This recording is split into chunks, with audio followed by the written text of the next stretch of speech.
The following is a product of Studio 42. Ladies and gentlemen, it is football time in Texas. From Studio 42 on HoweEnterprise.com, this is Howe Bulldogs football. Cross on the jet sweep, trying to break away 30. Look out, 25. He's fast. 15, 10, 5. Kiss him goodbye.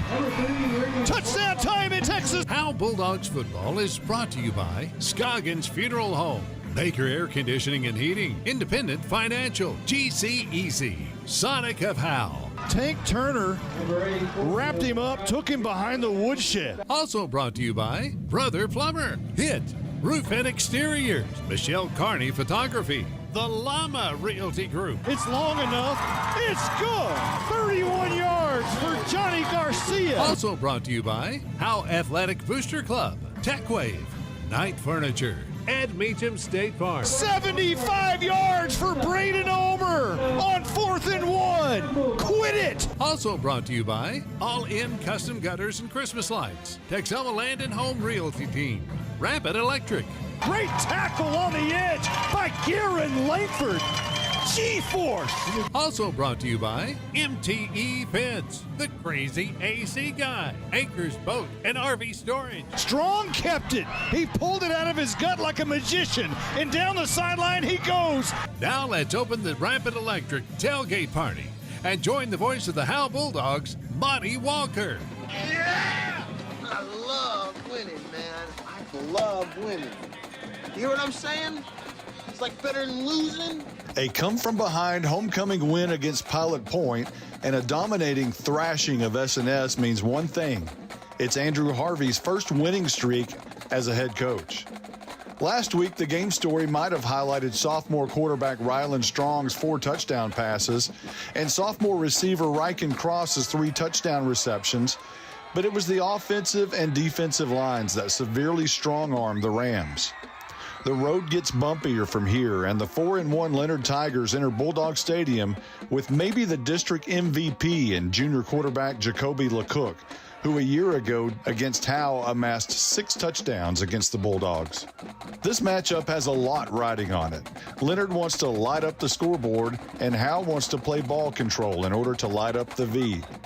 It's Howe versus Leonard, and it's football time in Texas. You're listening to the Rapid Electric Tailgate Party.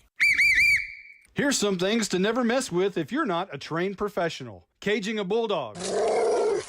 Removing copperheads. And electricity. Don't get shocked. Call Rapid Electric. Rapid Electric is here for all your electrical needs. Just like you wouldn't try to become a pro boxer or president. Not a joke. You need a pro to keep your electricity humming. Don't get shocked. Rapid Electric serves the Grayson County area. Call them at 903-421-8100. If your home or business could talk, what would it say? It may say it would like some privacy or security. Enjoy the beauty and durability of quality fencing from MTE Fence. MTE Fence is a local company specializing in commercial and residential fencing. MTE Fence ranges from wood, aluminum, and chain link fencing. MTE Fence services all of Grayson County and surrounding areas. Go to mtefence.com or call 903-686-9039 for an estimate. MTE Fence has a passion for connection. We are your connection for quality. All In Custom Gutters and Christmas Lights is proud to sponsor the Pride of Howe High School's Bandsman of the Week. Your hometown Bulldog alumni-owned and operated business is here for all your seamless gutter and outdoor Christmas lights needs. Give them a call at 903-819-9183 and let them make your house shine really bright this Christmas. All In Custom Gutters and Christmas Lights. Give them a call at 903-819-9183. All In Custom Gutters and Christmas Lights. This is 3-year starting kicker Jonathan Garcia. When I kick the ball, I don't need no stinking tea, but I will take a sweet tea at Sonic before, during, and after the game. When I kick on over to Sonic, they have great food and big smiles. Johnny, get your leg warmed up. I stay warmed up with Sonic's onion rings and tater tots.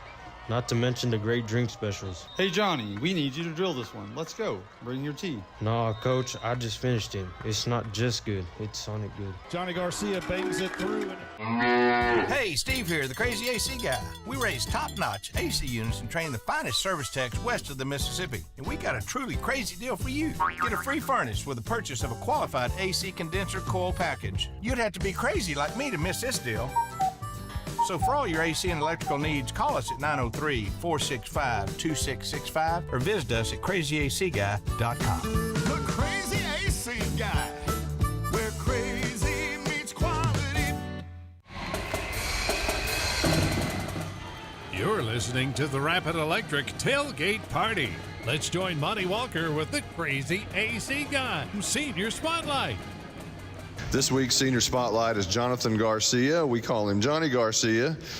Did you start kindergarten at Howe? No, sir. I went to Anna.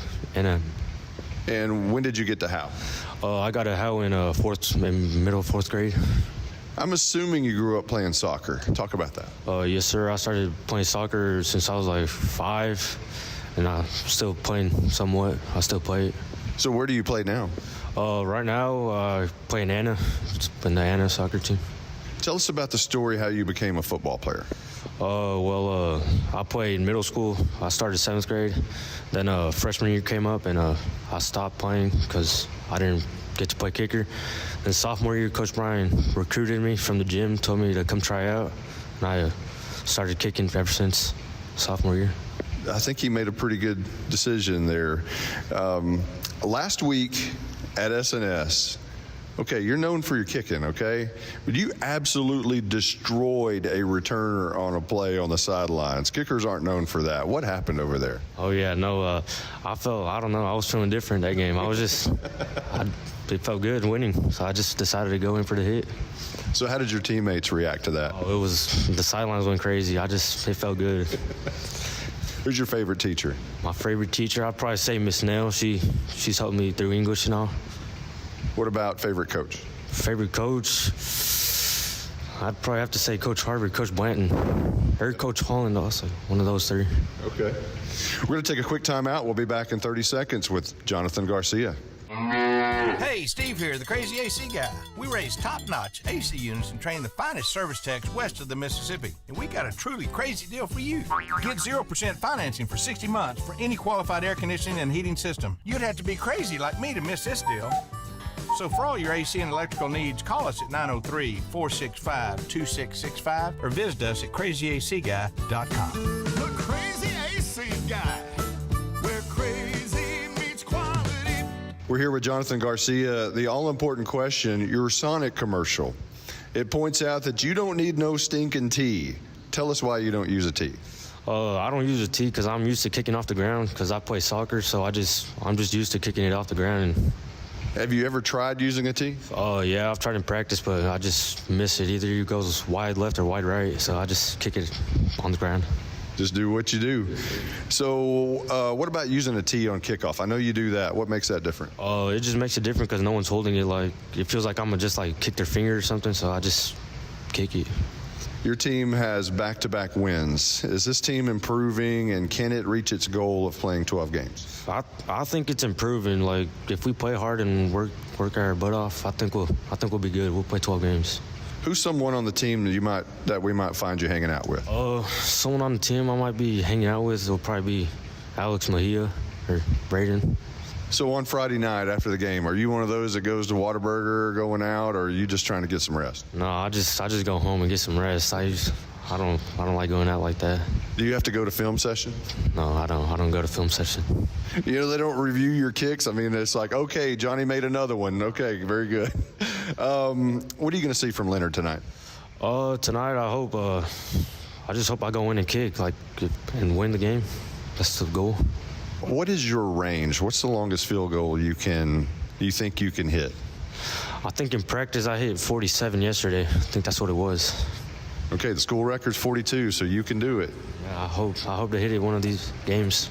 All right, that's your Senior Spotlight, Jonathan Garcia. Tonight's Senior Spotlight has been brought to you by the Crazy AC Guy. You're listening to the Rapid Electric Tailgate Party. No one wants to talk about losing a loved one. The grief that is put on your family is troublesome. Scoggins Funeral Home strives to make that most difficult time the easiest. We want your loved one to be sent off in the best way possible, with your wishes at heart. Call us at 903-482-5225 or visit our website at scogginsfuneralhome.com. 903-482-5225. Our location on Van Alstyne Parkway makes everything close for your needs. 903-482-5225. Scoggins Funeral Home. Who's your local plumber? Brother Plumber. It's good to know someone local and someone you can trust when your home or office drops the ball. Main line break, 15 yards. Brother Plumber is plumb professional and serves not only Howe, but also all of Grayson County. And you can save yourself 10% if you mention Go Bulldogs. Visit us online at brotherplumber.com. We'd love to help. Brother Plumber is one call away at 469-968-4487. Visit us online at brotherplumber.com. Remember, Go Bulldogs. Real estate is the key to building long-term wealth. Hi, I'm Dana Thornhill, a local Keller Williams realtor. If you're thinking about buying or selling a home, I can help you. Call the Llama Realty Group. Call 903-821-6890 and ask us about our complimentary services. Opportunities in North Texas are growing quickly, and the Llama Realty Group can help you with all your real estate needs. Just like here at the stadium, execution is the name of the game. The Llama Realty Group gets the job done. Call 903-821-6890 today. Each Keller Williams office is independently owned and operated. Here's some things to never mess with if you're not a trained professional. Caging a bulldog. Removing copperheads. And electricity. Don't get shocked. Call Rapid Electric. Rapid Electric is here for all your electrical needs. Just like you wouldn't try to become a pro boxer or president. Not a joke. You need a pro to keep your electricity humming. Don't get shocked. Rapid Electric serves the Grayson County area. Call them at 903-421-8100. Hey, Steve here, the Crazy AC Guy. We raise top-notch AC units and train the finest service techs west of the Mississippi. And we got a truly crazy deal for you. Get a free furnace with the purchase of a qualified AC condenser coil package. You'd have to be crazy like me to miss this deal. So for all your AC and electrical needs, call us at 903-465-2665 or visit us at crazyacguy.com. The Crazy AC Guy, where crazy meets quality. You're listening to the Rapid Electric Tailgate Party. Let's join Monty Walker with the Crazy AC Guy Coach's Corner with Bulldogs head coach Andrew Harvey. Coach, back-to-back wins means your first winning streak. A 56-14 win over S&S last week. Your kids took care of business. Yeah, they played real well. It was close to being our first complete game that we played so far. Still, kind of the first quarter we started slow. I think we kind of took their talent for granted. They weren't as, they're still they still have good football players. They're still going to have kids that can play well, and they're well coached. And I kind of think that we went into the game thinking that we could just show up and take care of business or score on command or will and stop them on command or will. And obviously that's not the case. Every team in Texas is they're going to be well coached. They're going to know what to do. They're going to know how to line up. There's not going to be huge flaws. They're just the problem with S&S's problem is there's a huge talent discrepancy. It doesn't mean they don't know what to do or how to do it. It's more they can't. Kind of moving into this week, it's good. When you have things to find or issues that you find in games like that, because you don't ever want it to be perfect, because then there's nothing to work on. It's kind of the thing. So, but I was real impressed. Obviously, we did some things better than we have, and games like that help you build confidence. I really wanted the shutout, but it is what it is. Still never had one, but I guess that means it's coming at some point in the season. So, games like that, when you score 56 points, your quarterbacks, they get all of the press, and your receivers and your running backs, but we'll talk about them later. Let's talk about your offense and defensive lines. They dominated Friday. Yeah, I've said it all year. That's where our strength lies. We have multiple returning starters on both sides. They're both, like, offensive and defensive line are both well coached. Like, Coach Graham's a really good offensive line coach. Coach Rowland and Coach Nitson have been doing a great job with our defensive line. It also helps that there's a lot of talent there, and there's a reason for that. Like, you can't be good in, like, football period if you don't have a very good line on each side of the ball, and it kind of starts there. I think some programs that kind of build it from the back forward, but it's hard to, like, have sustainable success that way.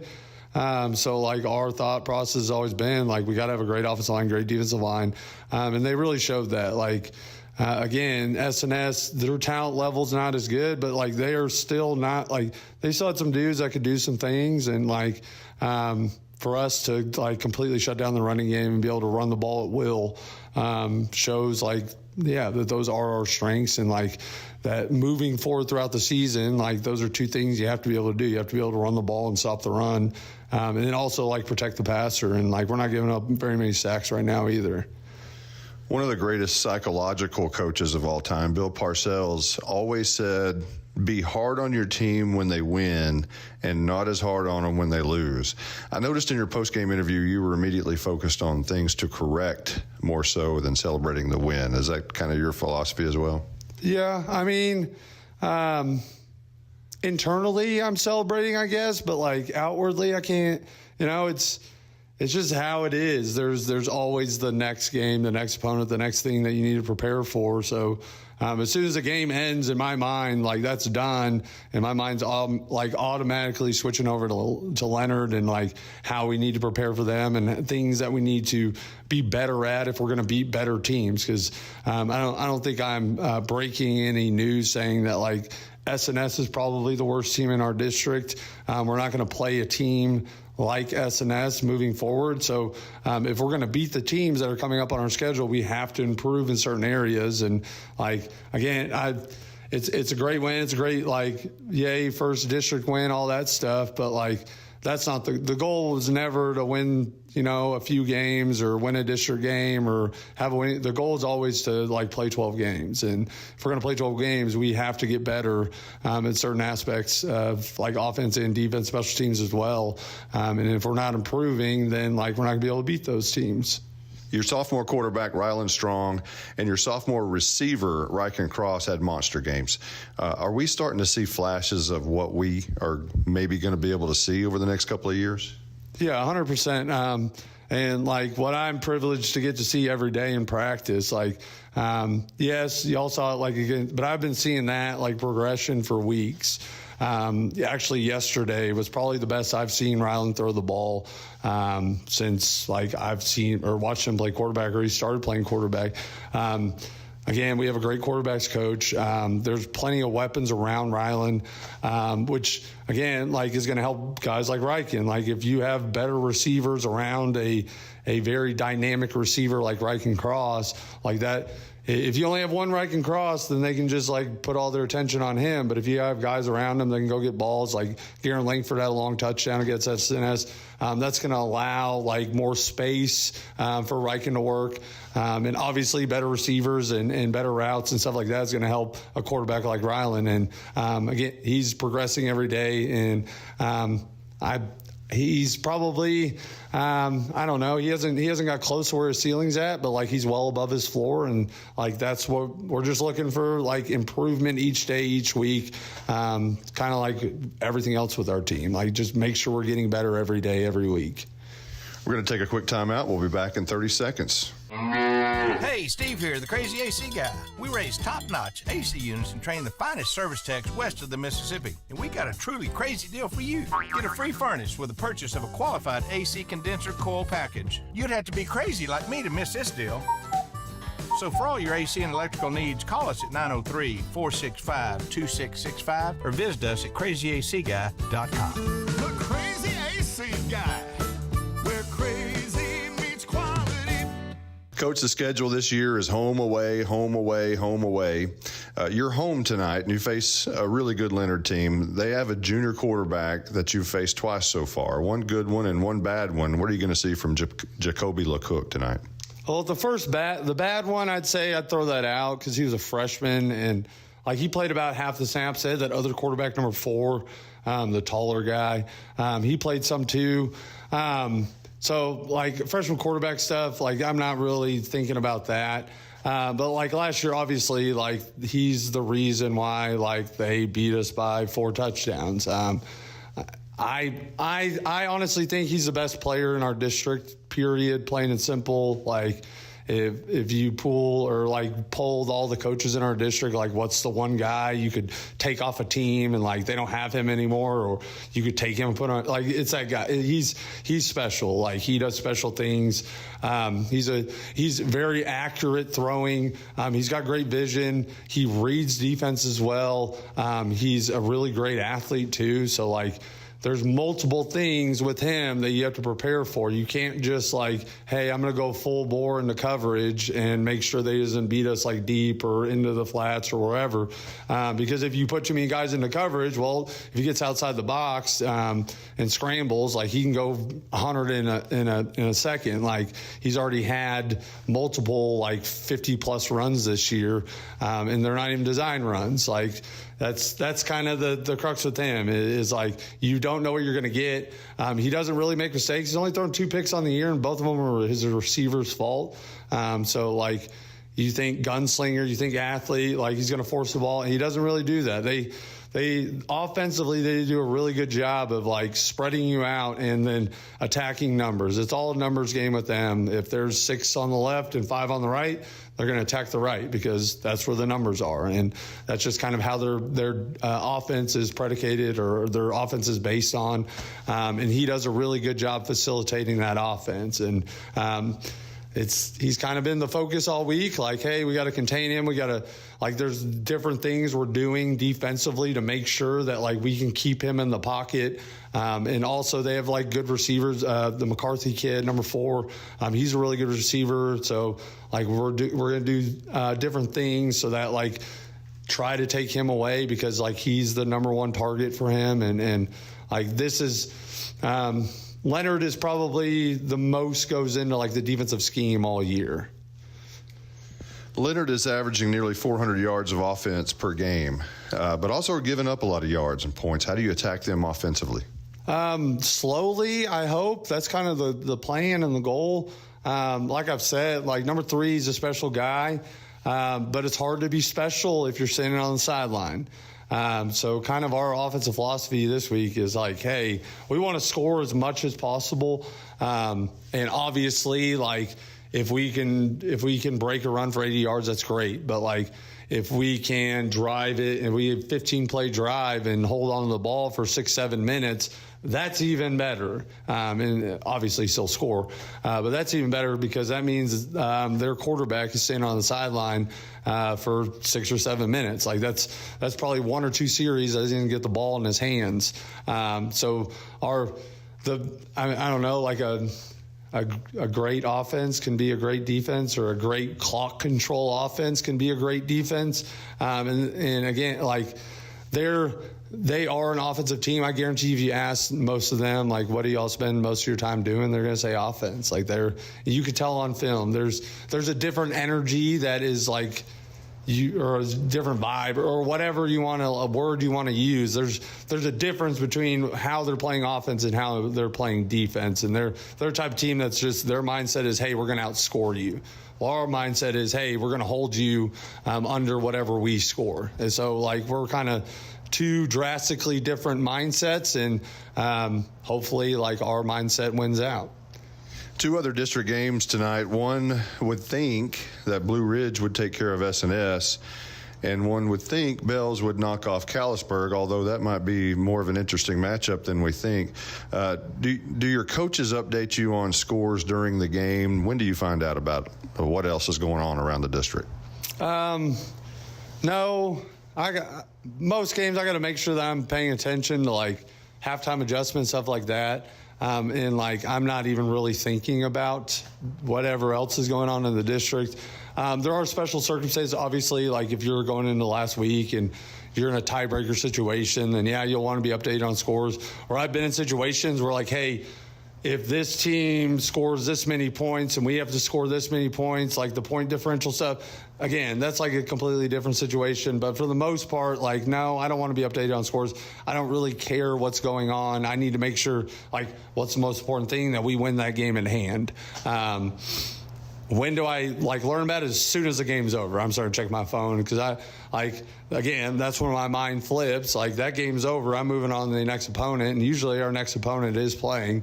So I'm going to be looking and seeing what they did. I saw immediately that Leonard, and it kind of shocked me that Leonard kind of laid it on Callisburg last week. I thought Callisburg, I don't know, their strengths would outweigh Leonard's, and obviously that didn't happen. And so it's that, and like a great thing about this year is like most of our teams are using huddle focus. So like the next week opponent's film is like immediately available. So like I used to watch like a half of ours and then like go to bed, or maybe the whole game at night, but now I'm like watching the first or second quarter of ours and then like a half of the other opponent, and then I'll watch the rest of ours in the morning. So that's kind of changed my routine too, with like all the new technology that's happening. And it is pretty cool that like you can get instant access to like your next opponent, like immediately after the game's over. You can start preparing for the next opponent. And obviously like we get their old films like the week before or whatever, but like you really base like a lot of what you do off of like their most current game, because like especially this level, injuries, stuff like that, like things can drastically change with offenses or defenses, special teams, stuff like that from week to week. The Coach's Corner has been brought to you by the Crazy AC Guy. You're listening to the Rapid Electric Tailgate Party. At Independent Financial, supporting our community is at the heart of what we do, which is why we are pleased to support the Howe Bulldogs. Investing in others and helping our neighbors thrive is what we do, and our friendly, knowledgeable banking team is rooting for you in your financial success. Whether you're saving for college, planning for your family's future, or working to grow your business, we'd love to help you accomplish your goals. Come see us at our location on South Denny or visit us at ifinancial.com. Go Bulldogs! We're cheering for a winning season. Member FDIC. This is more than a bundle. This is way more than a combo deal. It's your sanctuary, your home field. It's where everything happens. This is your home, your car, your memories. And you want to be sure they're protected with home and auto insurance. As your State Farm agent, I get it. That's why I'm here to help life go right. My name is Ed Meacham, and I'm your Howe State Farm agent. Give me a call at 903-892-3923 or on the web at MrEdInsurance.com. Got hail? Get hit. Help your home and your community at the same time. Hit Roof and Exteriors has been on the job locally since 2012. Hail damage, wind damage, roof leaks, exterior paint and siding, replace it or repair it, we've got you covered. Hit Roof and Exteriors has been building solid roofs all across North Texas for over 11 years. We will work with your insurance company or your budget to get your home happy again. For a free estimate or inspection, call 972-977-1523. Hit Roof and Exteriors. Got hail? Get hit. Here's some things to never mess with if you're not a trained professional. Caging a bulldog. Removing copperheads. And electricity. Don't get shocked. Call Rapid Electric. Rapid Electric is here for all your electrical needs. Just like you wouldn't try to become a pro boxer or president. Not a joke. You need a pro to keep your electricity humming. Don't get shocked. Rapid Electric serves the Grayson County area. Call them at 903-421-8100. Hey, Steve here, the Crazy AC Guy. We raise top-notch AC units and train the finest service techs west of the Mississippi. And we got a truly crazy deal for you. Get 0% financing for 60 months for any qualified air conditioning and heating system. You'd have to be crazy like me to miss this deal. So for all your AC and electrical needs, call us at 903-465-2665 or visit us at crazyacguy.com. The Crazy AC Guy, where crazy meets quality. You're listening to the Rapid Electric Tailgate Party. Today's Howe Bulldogs Flux Capacitor is brought to you by the Crazy AC Guy. Now let's join Monty Walker with a time travel through Bulldogs history. The Howe Bulldogs are 6-4 in games played on October the 4th. The first 3 games on this date strangely took place against the Salina Bobcats. The first game happened in 1940 when Howe won at Salina 45-0. And in 1963, the Bobcats got revenge by a score of 28-6. In 1968, Howe won a thriller at home against Salina as they trailed until 7 seconds left when a Rick Haining to Jimmy Watson's screen pass for a touchdown and a repeat play for a two-point conversion won the game 20-19 in one of the greatest comebacks ever at Bulldog Stadium.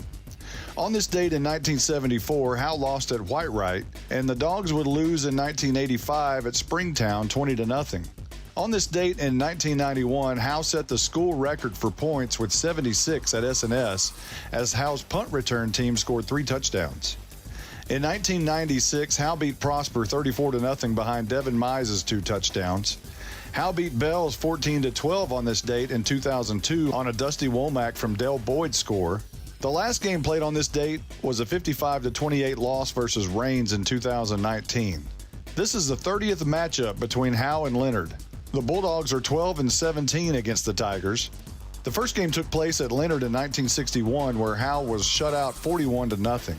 The Bulldogs lost the first 8 matchups before finally winning in 1973 by a 33-20 score at Bulldog Stadium.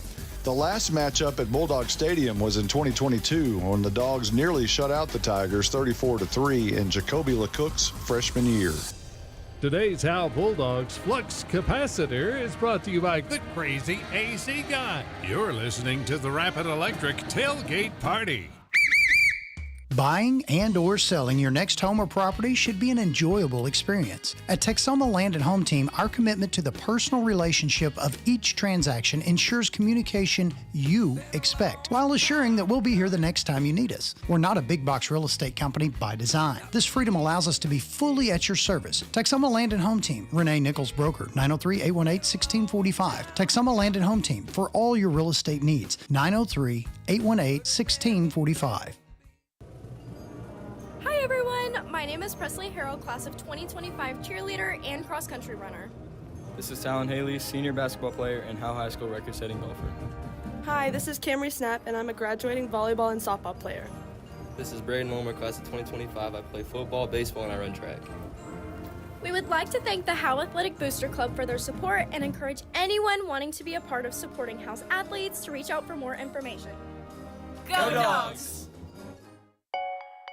At Grayson Cullen Electric Cooperative, GCEC, we have been around for over 80 years and are governed by 7 principles: open and voluntary membership, democratic member control, members' economic participation, autonomy and independence, education, training, and information, cooperation among cooperatives, and concern for community. One of our communities is Howe, Texas, and GCEC is proud to support the Howe Bulldogs. So hot up here. Roger must think he's preaching a Hellfire Sunday sermon. I know. He won't ever turn the air on. Monty, who would cover that fumble? The only name that comes to mind is Lucifer. Charles Fur? Got it. Baker Air Conditioning and Heating has been in Howe for over 50 years. They've been in business that long because they're just good people. If you've been told you need expensive repairs, get a second opinion with Baker Air Conditioning and Heating. Call 903-532-6255. Fifth quarter tonight is going to be a hot one. I bet. Here's some things to never mess with if you're not a trained professional. Caging a bulldog. Removing copperheads. And electricity. Don't get shocked. Call Rapid Electric. Rapid Electric is here for all your electrical needs. Just like you wouldn't try to become a pro boxer or president. Not a joke. You need a pro to keep your electricity humming. Don't get shocked. Rapid Electric serves the Grayson County area. Call them at 903-421-8100. From Studio 42 on HoweEnterprise.com, this is Howe Bulldogs football. You've been listening to the Rapid Electric Tailgate Party. Football time in Texas is just moments away. Now, with a call of the game, here's the voice of the Howe Bulldogs, Monty Walker. Good evening, everyone. Welcome to Bulldog Stadium, the oldest active stadium anywhere in North Texas. 1935 when this place opened, but it doesn't look like that today, Justin White. Very beautiful field, modern turf. The stands are what you would expect from a modern stadium. I need to get Stephen Braswell to turn the mic on, the crowd mic up there. But you know, tonight, if you can't get excited about a football game that has a lot of meaning in early October, I don't know. Maybe you're having an early onset rigor mortis or something, because tonight, this is what they play for. You're not there I am. You're not a true football fan, true Bulldog fan right now if you're not able to get up for this game. Bulldogs coming off a big win last week against S&S, where they kind of put their foot on the proverbial throat of the Rams and didn't let up until the final buzzer, winning by a score of 56-14 to go 1-0 in district. But Jake, I mean, the last couple of games have been Pilot Point and S&S, two programs that have been struggling. Tonight, the competition level gets a little bit tougher. I can't hear you now. Okay. Okay, now we're back on. Can we hear you? I don't. There you go. Yeah, there you go. I don't know. It was. All right, well, we're good. Okay, so tonight, first of all, you're in the Rapid Electric tailgate party. We want to thank Rapid Electric. Don't get shocked. Call them at 903-421-8100. Let me get that crowd mic down just a little bit. Or can we? Can we even do that? There we go. The Senior Spotlight was brought to you by the Crazy AC Guy, as well as the Coach's Corner and Flux Capacitor. So thanks to the Crazy AC Guy. Let's go over our starting lineups, brought to you by Hit Roof and Exteriors. Got hail, get hit. And Justin, we'll start with the Leonard Tigers starting defense. Okay, let's start on that defensive line. At defensive tackle is Houston Beebe. He's a sophomore, 14 tackles on the season. At nose tackle is Braylon Garcia. He's a senior, 13 tackles on the season, 1 sack. Defensive tackle Bryson Bush, one of the leading tacklers on this team, 46 tackles and 3 sacks. Outside linebackers are Alan Cass, he's a junior, and then Kilton Reynolds, he's a senior. Middle linebackers are Luke Weimer, a senior, 30 tackles on the season. Malik Harris, also playing both ways. He'll play running back, but he's at middle linebacker, 34 tackles and a sack. In the secondary is Zaylen Summers. He's a junior. At the other cornerback is Ethan McCarthy, a senior, 8 tackles and an interception. Free safety is Remy Wyatt. He's a senior. And then a strong safety, I like this name, Blaze Kincaid. He's a senior. He's a strong safety with 48 tackles on the season. That's the defense for Leonard, led by the defensive coordinator, Matt Bush. For the Howe Bulldogs offense, led by offensive coordinator Justin Graham, the left tackle is Dylan Patterson, a junior. The left guard is senior Michael Weimer. The center is a junior Aiden Torres. The right guard, Large Marge, Will Ingram. He's a junior. And the right tackle is Jacob Griffo. He had a little bit of a issue at the end of last week's game with his lower leg, but looks like he's going to be fine. Tonight, starting split out wide will be Jeremiah Thornton. Colby McNutt, he's got his left foot in a boot, so he's out tonight. Thornton has 2 catches for 13 yards. Quarterback Rylan Strong, the sophomore, huge week last week. 4 touchdown passes and 1 on the ground. He's 31 out of 69 on the year, 6 interceptions, 387 yards passing, and 4 touchdowns. He's rushed 36 times for 219 yards and 1 touchdown. All those touchdowns came last week, by the way. Wide receiver on the right side, Malachi Daly, no catches yet. Also, Garen Lankford, you'll see split out wide to the right. 4 catches, 64 yards. He's a senior. Both of those are seniors. Lankford's touchdown came last week. In the slot, in for the injured Garrett Rogers will be sophomore Bryce Piper. 27 carries, 132 yards, and 1 touchdown. 4.89 yards per carry. Hasn't caught a pass yet, but we'll see what he can do in the slot, maybe at the more like an H-back type of position. The running back, Braden Ulmer, a senior, 49 carries for 500 yards, 10 touchdowns. That's impressive. 12 catches for 67 yards. He hasn't caught a touchdown yet, and that's 10.2 yards per carry and 5.58 yards per catch.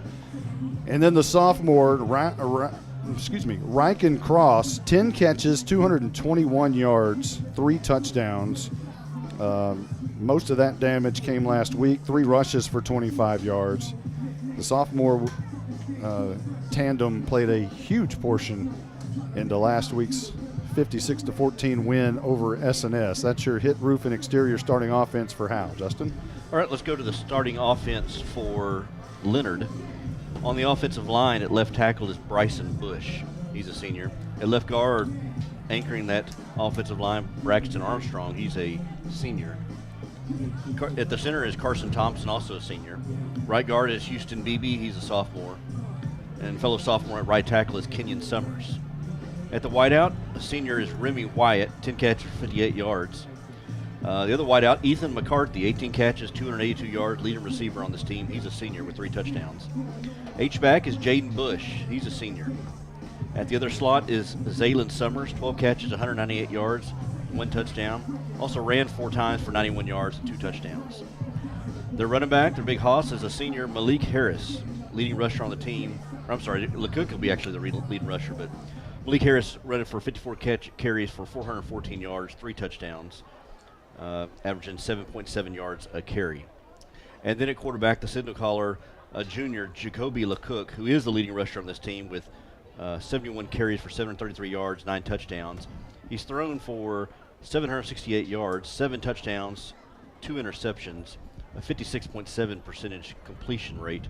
He'll be leading the offense for the Leonard Tigers. Their offense coordinator is Chris Brown, but Justin Dozier, the head coach, will probably be doing a lot of the play calling, being a former offensive coordinator. He'll be calling the plays for the Leonard Tigers. That's your starting offense for the Tigers. Head coach Justin Dozier coming in. He's 16-11 here at Leonard. He's a former OC, offense coordinator at Sherman and previously Allen. He's originally from Whitewright, graduated from Sam Houston State, began at Allen in junior high for 3 years, moved up to high school, state champs in 2008. Went over to Waco Midway, got to the state championship there in 2011, ended with a loss. Went over to Van Alstyne for 2 years, was offensive coordinator there, and then back to Allen in 2016 for 5 years. Won state in 2017 with Allen, then moved over to Sherman as offensive coordinator in 2021, and then came over to Leonard last year. Married with his wife, Christy. That's the head coach for the Leonard Tigers, Justin Dozier. Same situation for the Bulldog defense. Andrew Harvey is the head coach, and Stan Holland is the defensive coordinator, but you know everything goes through Harvey over there on that defense. Starting defense for Howe, Alex Mejia, a junior, will be the defensive end, 14 tackles and a sack. Charlie Vera will return this week after a back injury. He's a senior. He has 13 tackles. Tank Turner and Bo Stevens both lead the team with 37 tackles. Tank Turner has a sack, and each have a sack, and each have 5 tackles for losses. So Turner and Stevens anchor that left side of the defensive end. Chris Torres will start tonight at one of the backer positions. He's a sophomore. Has 15 tackles on the year. Inside backers are scheduled and slated to be Gage Carr and Charles Furr. Carr has 27 tackles. Furr has 32, but Carr is a game-time decision, and we'll check and see if he is, in fact, the starter tonight. It could be Braden Ulmer moving from safety down to the backer position. And if that's the case, Garen Langford will start at the safety position. Langford has 19 tackles on the season. Ulmer, 24. He has 1 interception and a tackle for loss. Free safety is Eli Stoner, 27 tackles, 2 interceptions, 1 big one last week, 1 tackle for loss. And the cornerback on the right side will be Malachi Daly, 8 tackles and 1 tackle for loss. Daly is a senior, Stoner is a junior. And again, Stan Holland, the defensive coordinator. Howe has allowed 117 yards per game rushing and 157 yards per game through the air for 277 total yards per game. They've given up 54.2 plays per game, and that's quite a bit. They've allowed 68 first downs, which is 13.6 per game. They've had 4 sacks. On third down, Howe is holding their opponents to 35%, and on fourth down, 36%. So not bad numbers for the Howe defense, and they're going to have to play very, very, very well tonight against Jacoby LeCook, who had 6 touchdowns against Howe in this game a year ago at Leonard, 4 through the air and 2 on the ground. Coach Andrew Harvey said this is probably the district MVP playing against Howe tonight at quarterback. So Jacoby LeCook, we knew his freshman year when he came over here that he was going to be really good. He didn't have such a great night that night. Leonard only got 3 points in total. He didn't play the entire game. They had another quarterback that altered it in and out. But LeCook last year showed what he really is, and he is amazing. And we're going to see probably some great moments from him tonight. But if you're the Bulldog fan, you've got to limit that exposure of Jacoby LeCook. So we'll talk about that. I kind of stole your thunder a little bit there in the opponent overview as we get to that, which is brought to you by Michelle Carney Photography. Justin, talk about Leonard. Well, Leonard comes in 4-1 on the season, as you said. They like to score, and they like to score fast. Again, Jacoby LeCook is the guy who leads it all. He's the leading rusher on this team. Look for Malik Harris. He's kind of the running back, big bruising running back, plays both ways, plays linebacker on defense, plays running back obviously on offense. See how he goes later in the game when he's playing both ways as far as conditioning, how that's going to wear and tear on him toward the end of the game. Remy Wyatt, Ethan McCarthy, both those guys are big-time receivers, very quick guys. They got a big offensive line. They average about 30 points per game, average about 390 yards per game. Most of it's on the ground, 229 yards per game, but they can still put it through the air, 157 yards passing through the air. Their defense, though, is suspect. They've allowed 26 points per game. Howe has started to improve each week. Now, you can say it's the level of competition or whatever, but this team, you can tell this offense, Ryland Strong and Ryken Cross, Braden Ulmer, those guys are really starting to kind of get into a groove here the last couple of weeks. But again, this defense has shown that it's susceptible to giving up a lot of points. Let's hope that Howe can get in that groove they've been having the last 2 games. That's your opponent overview. I can't talk tonight. Something's got to happen here. Your opponent overview brought to you by Michelle Carney Photography. Let's go over your Howe Bulldogs overview brought to you by Ed Meacham State Farm. Howe, if they're going to win tonight, they're going to have to eliminate penalties because Leonard certainly does not commit penalties. They've had 12 all year compared to Howe, who had 12 against Pilot Point. If you're going to win tonight, you've got to play almost perfect. Not only offense, defense, special teams, but in the game of penalties. Also, if you turn the ball over and you give them extra possessions, you're going to have a hard time winning against that offense that they throw out there. They are dynamic offensively, and I would say maybe a tad bit better than halfway mediocre defensively. So Howe's going to have to control the football, keep Leonard's quarterback, Jacoby LeCook, on the sidelines, put together 10, 11, 12, 15-play drives, much like they did against Pilot Point in 2016, I believe it was. And they forced Pilot Point that night to do things they're not accustomed to doing. They're going to have to put together a similar type game plan for tonight to just hog the football. So you football fans out there, you Bulldog fans, if you don't see Howe airing it out tonight and throwing it down the field, just know that that is a philosophy to win the football game tonight, because the more they run it, the more time runs off the clock, and they can limit the possessions of Leonard. And that's the goal tonight for the Bulldogs. Defensively, you've got to make plays. Tank Turner needs to have a big night. Bo Stevens really needs to have a big night on the edge, rushing the passer. And then the more havoc you can create and pressure you can create on LeCook, the better chance you have of creating turnovers down the field with your secondary. So it's crucial tonight for the Howe defense to create that pressure on LeCook and make him make mistakes, which he normally doesn't do. But if he's going to make mistakes, it's going to be because he's hurried and pressured. And that's what the Howe Bulldogs are going to have to do tonight in order to get a win. That's your Howe Bulldogs overview brought to you by Ed Meacham State Farm. We're just about ready for the kickoff. Let's talk to Caroline Slauson first. She's down on the sideline. She was talking to the officials a moment ago. And let's see if she is around to give us. Hi. Hey, give us the outlook tonight. How's the weather down there? The weather is great. Let me check the 80. It's 82. In fact, it's funny because when I was talking to the officials, one of them volunteered the other one. They said he's a really good commentator if you need someone to go on air with. And so then he started talking about the weather. I was like, don't steal my material, sir. Okay, there's only so much. But no, it feels great. And I don't know. This is exciting. Our old friend Bruce Elvington is here, and so we've been talking to him and just ready to get this Friday night started. So how about the wind? I don't see. There's none. None. There is not a breath of wind out here. So that will not play a factor tonight. No. I'm looking up the flags by y'all are waving, but we don't feel anything down here. Yeah, these flags, if they're doing anything, they're blowing to the west, but barely blowing. Yeah, it is not down here. You're seeing Ryland Strong down there right by you.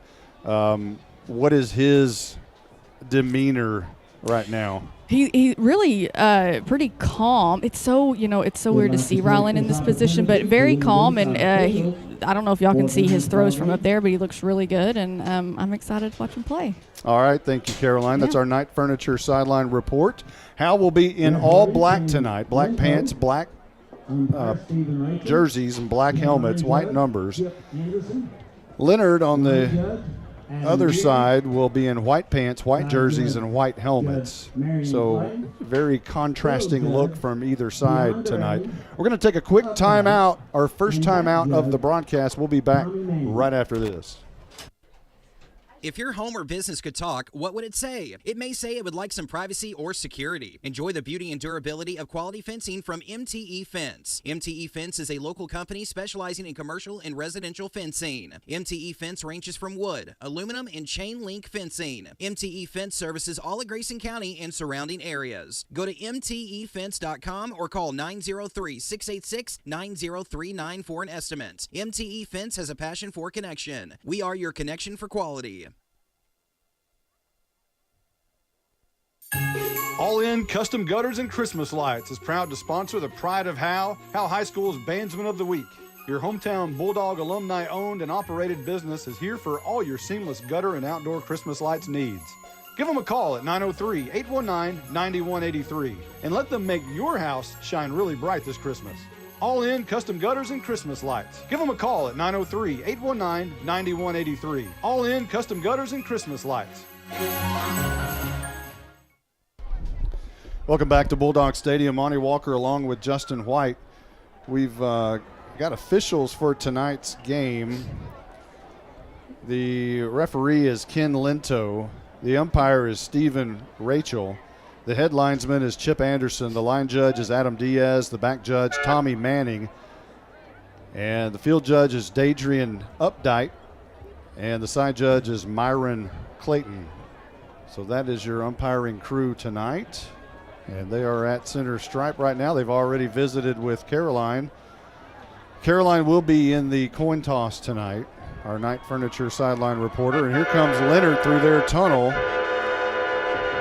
Again, they're in all white tonight. Big game tonight, Justin White. This is one of those games that this is why you lift the weights in July and June and for that matter, March. This is why you run all the sprints for big games like this.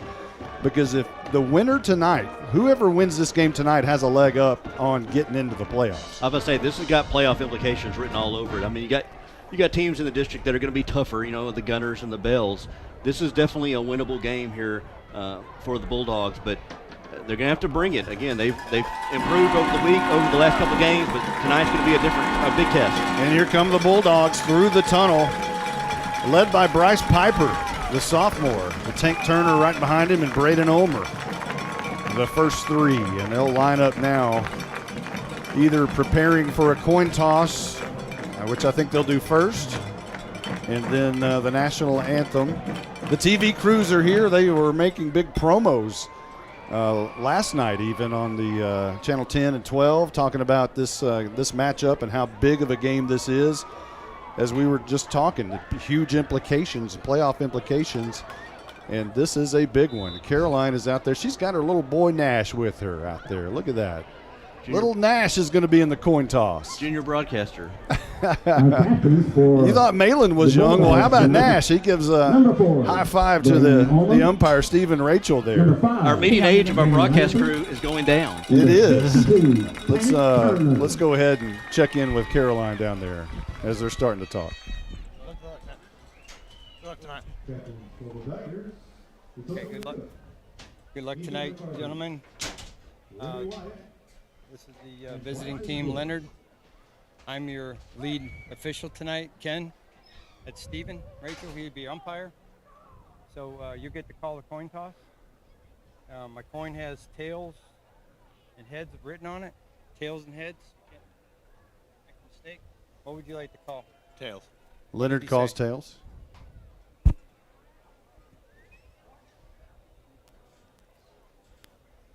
Tails. You win the toss. And it is tails. You like to receive. Leonard has won the coin toss, and they have elected to receive. Caroline, what was the atmosphere like down there in the coin toss? So it was really, they were all very respectful and shook hands and good luck, and that was it. So I'm interested to see how it will be on the field, if it will be as cut the tension with a knife. You know what I mean? How about Nash? How did he enjoy the coin toss? He was a little scared. he was a little scared. I tried to get in the huddle to get their answer, and he grabbed me right back. So Leonard won the toss. They've elected to receive. This time we will have our and I think national anthem played. Are they going north? High school I didn't check to see. I didn't catch it either. I didn't catch it. Right now we're about to have our national anthem by the Pride of Howe, so we'll let you listen to that. We'll take a pause while they conduct that. The Boy Scouts are raising the flag.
And with that, Justin White, it is football time in Texas, in Howe, Texas, to be exact. This is, again, the oldest active stadium in North Texas, and it's about to be a dogfight here in just a few moments. As Leonard will receive, they won the toss. They want the football first, and they want to score first because that's what they do. They score a lot of points because they have a dynamic quarterback. I wouldn't expect anything less for them to try to get the ball first and test this Bulldog defense. You know, Caroline mentioned that there was not a breeze, a wind at all, and when they were raising the flag, it is limp. There is no wind, breeze, nothing. And I think it was this night, 1991, was one of the strongest north winds that ever came through North Texas. We played S&S that night in S&S. They punted, went straight up, rolled backwards into the end zone, which we recovered for a touchdown. That'll tell you what the wind was like that night. But that was a long time ago. Tonight, we're just about underway. Johnny Garcia about to boom this one away. They faked the quail onside and now back up. And here goes Garcia's Tech Wave kickoff. It's in the air. Going to be a bounce at the 20, be taken up there. And down the sideline, look out. Shot out of a cannon. And you know, last year, just when we thought their great return man graduated, they have another that looks just like him. That's Zaylen Summers on the return. And he'll take it up to the 39-yard line, which is where Leonard will start. 11:53 on the clock, and we're just underway. Moving right to left towards the concession stand, headed north, is Leonard. You don't see Gage Carr in at linebacker. You see Chris Torres starting now for at middle linebacker. LeCook in the gun with Harris to his right. Harris gets the carry on play number 1 tonight, and he's a big, tough, huge runner, very athletic looking, and he'll make his way up to the 44-yard line. About a 5-yard gain on first down. Yeah, that's a big boy coming in, number 33, Malik Harris. And so you're going to be, if you're the Bulldog defense, you're going to be very physical. Second down and 5. This time Malik Harris switches sides. They throw it to the near side, which is Wyatt. Remy Wyatt makes the catch. Going to be close to a first down on a little screen pass on the near side, and they'll spot it a yard short needed for the first down. So the ball's at the 48-yard line. Give Remy Wyatt 4 yards on that catch. And the first completion of the night for Jacoby LeCook. Third down and 1. Man in motion is Sullivan. And LeCook is going to keep it over the right guard. He has the first down before he's brought down at the 49 of Howe. Gain of about 3, but now a fresh set of downs for Leonard into Howe territory. Third and short, fake the jet sweep, and then LeCook, who can run the ball, like I said, leading rusher on this team, just kind of snaked his way for about 2 yards, enough to get the first down.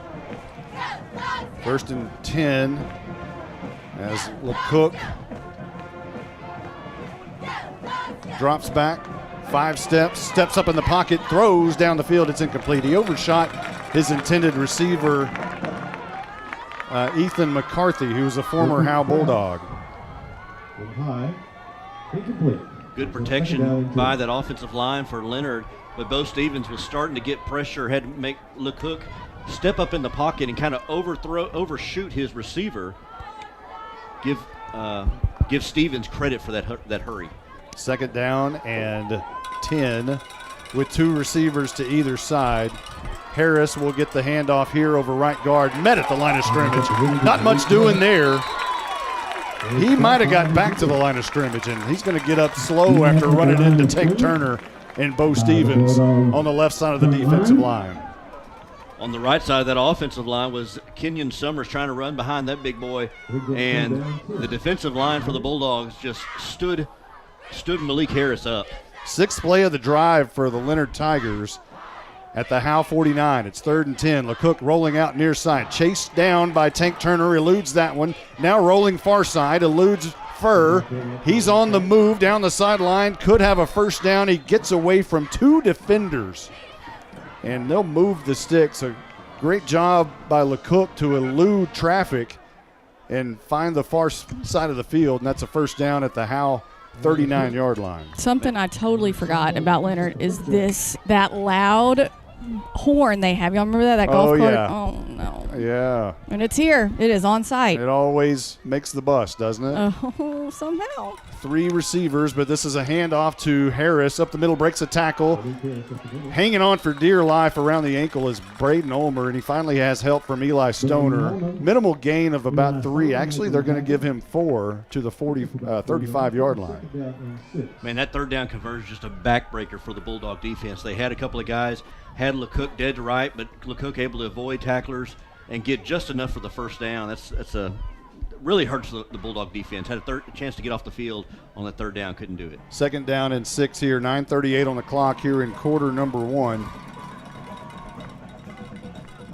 And LeCook all alone in the gun, throws it out. Wyatt makes the catch, gets a good block from Bush. Down the sideline goes Wyatt, stumbles and falls into the end zone for a touchdown. That ball came out at the end. The officials are not saying anything. They're just retrieving the football. And Leonard's on the ball, on the board first, 6-0, awaiting this PAT with 9:24 left to go in quarter number 1. 35-yard score. Yeah, Remy Wyatt at the very end dove for the end zone, and when he hit the ground, the ball came out. Maybe since he crossed the plane first, they're calling it a touchdown, but that ball went out the back of the end zone. On the quick bubble screen to Wyatt. Kelton Reynolds on for the PAT. It's up, and it is True. First-year kicker. Big, tall basketball kid. 7-0 Leonard on top. 9:24 left to go in the first. We'll be right back. This is 3-year starting kicker Jonathan Garcia. When I kick the ball, I don't need no stinking tea, but I will take a sweet tea at Sonic before, during, and after the game.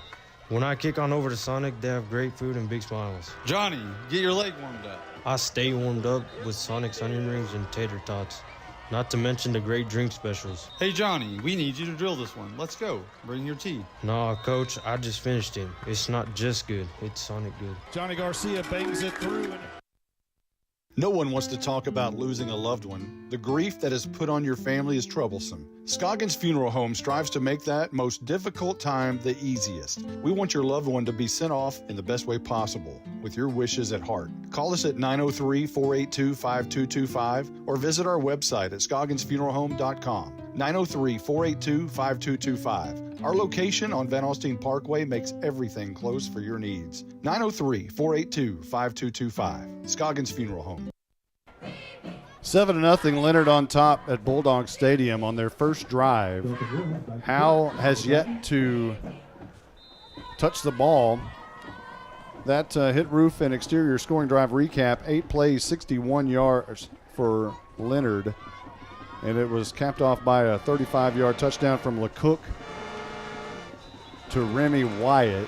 And your Tech Wave kickoff is going to go into the end zone and out of the back of the end zone. So Howe will take it at their own 25-yard line to start their first drive of the night. Need to go 75. And, Justin, if you're going to, you hate to say before they even touch the ball, you've got to score right here to hang around with this high explosive offense. Well, it definitely want to score. And if anything, keep the ball as long as you can away from LeCook, keep him over on the sidelines. But, yeah, obviously you want to try to score on this to kind of keep yourself in the game and kind of still give yourself a fighting chance.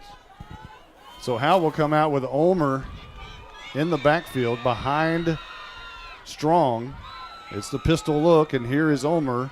It was a big, huge hole, but it closed up before Ulmer could get there, but he made the best of he could with that and did surge forward for 6 yards. Again, Ulmer's 7 yards away from the line of scrimmage at the beginning of the play.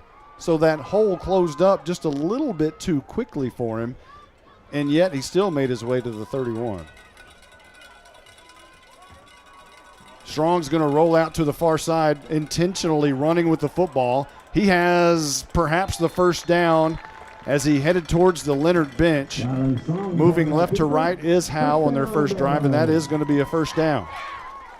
Quarterback design run to the left side, had Bryce Piper out there blocking for him. And Piper able to get a good block to give Strong enough room to get the first down. 1st and 10, left to right goes Howe with 8:47 on the clock here in the first. Piper will stand right next to Strong, but this is an end-around reverse coming across. He's got a seam. Look out, 40. 45, 50 down the sideline, and finally drug out of bounds at the 42-yard line. The ball came out late, but he was already out of bounds. And Howe's on the Leonard side of the field at the 42-yard line. A little trick play there on the end-around reverse and taking advantage of Cross's speed. I like that, the play calling, get the reverse, get him in space, and Cross got it and didn't hesitate when he hit the hole, able to get into Leonard territory. Howe quickly up to the line of scrimmage on 1st and 10. They look to the sideline now. They actually tried to fake a snap, try to draw Leonard off sides, and they didn't budge. And now Howe looks for the play, and they're just about set. 6 on the play clock. Quick pass to BU, and he's hit hard, out of bounds, and driven out of bounds at the 40. So a little quick hitter and a gain of a couple to the 40-yard line. 2nd down, and they'll give him the 39-yard line. It's so nice to have a guy like Braden Ulmer with all these youngsters on this team with Piper, Ryland Strong, Ryken Cross, those guys who are youngsters, and then you have an experienced guy like Ulmer that you get the ball into his hands and get about 3 or 4 yards. Piper in the pistol. Actually, now, yep, he was dancing a little bit, didn't know where to go, but he gets the carry. Nope. Strong's going to keep it again, throws it on the run down the field and overshoots Cross at the 29-yard line. It's incomplete, and 3rd down and 7 is coming up for Howe with 7:58 on the clock. Strong just not able to score his shoulders. He's rolling to his left. Had Alan Cass coming at him. And again, Strong, who's got some speed on him, and some elusiveness, able to give himself plenty of time with that speed to be able to get a good throw. Just couldn't square his shoulders up and overshot cross on the throw. Big down right here for Howe. 3rd down and 7. 7:58 on the clock. At the Leonard. On the Leonard side of the field. Slinging it down the field, and that's picked off.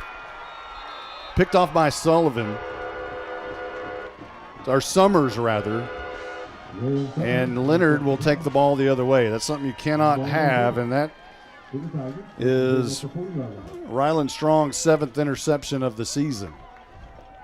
The play kind of broke down, rolling to his right, looking downfield. Omer trying to come back, and he tried to fire it in there and sneak it in there. Was Strong, but Summers, reading the eyes of Strong and able to pick it off, stepped right in front of Ulmer to get that interception. Howe went 6 plays on the drive to the Leonard 39, but the interception will give the Tigers the ball at their own 40, moving right to left. LeCook's going to keep it around the left edge, trying to find the corner, run out of bounds at the 45-yard line by Malachi Daly. They'll spot it at the 44, so a 4-yard gain there for LeCook on the ground. As we said earlier, you got to account for LeCook. He can run, he can throw the ball, so you can't just assume he'll just sit back there and just pick you apart. He can do stuff with his legs. 2nd down and 6 for Leonard. Summers goes in motion. They toss it to him on the jet sweep. That is a forward pass. And he'll pick up probably 5 of the needed 6, setting up a 3rd down and 1 just shy of midfield at the 49-yard line. Summers is kind of like their Riken Cross. Short, speedy, quick, and caught a similar pass like that last week. Just a little toss as he comes around the edge. He's a clone of Randy Slaughter, who they've had for multiple years here. Even wears the same jersey, number 8. 3rd and 1. LeCook's going to keep it himself. Around the left edge, he has it. Hanging on for dear life down the sidelines is Malachi Daly, who rode him as if he was trying to ride a horse.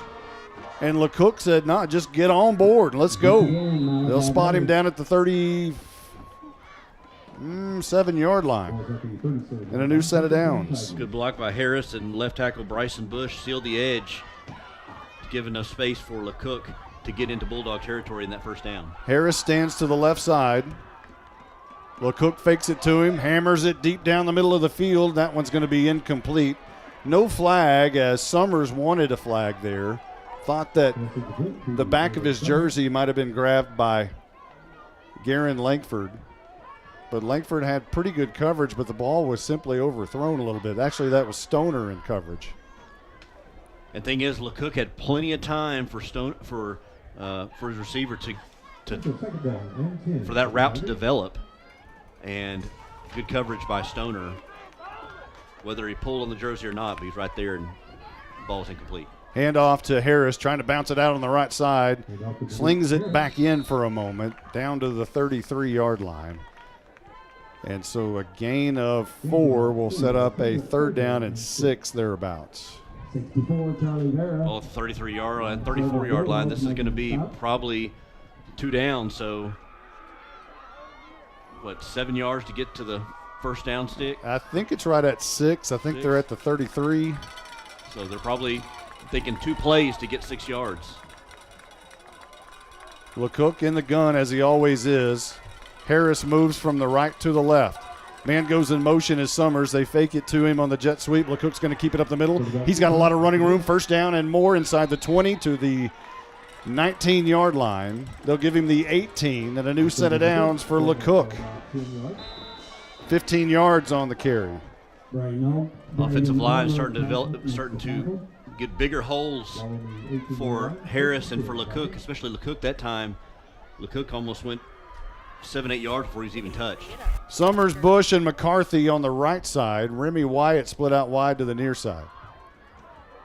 Harris to the right side of LeCook, who gets it, hands it to Harris, bounces it out to the left. He's got the 15, got the 10, stutter steps a little bit, finally gang tackled at the 5-yard line by about 5 black jerseys, including Charles Furr, Malachi Daly, Eli Stoner, Tank Turner was there. Just a myriad of black jerseys, if I can steal that from Malin. Hey, it's a 6-letter word, as he told us. It's not a big word. 13 yards for Harris, and they're knocking at the door at the 5-yard line. Those black jerseys, that's what they're going to have to do tonight on Harris. They're going to have to swarm tackle. It's probably going to take more than one guy to bring him down. 5:02 on the clock. We're in the first. Clock is rolling. Leonard trying to punch it in again. LeCook, hands off. Harris up the middle. Fighting, pushing. He's in, I believe. No, did he get stood up at the 1? He did. So it'll be 2nd and goal from the 1 for the Leonard Tigers.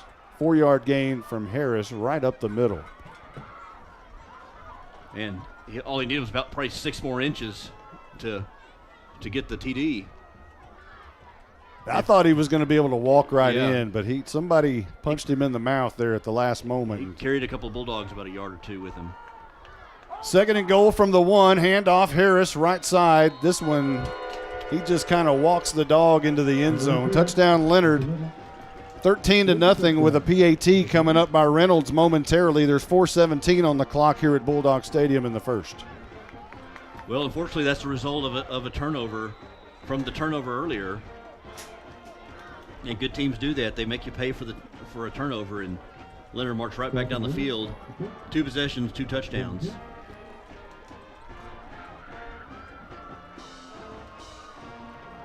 Reynolds, the right-footed soccer-style kicker. Bush to hold. The kick is up high, right down the middle, and good.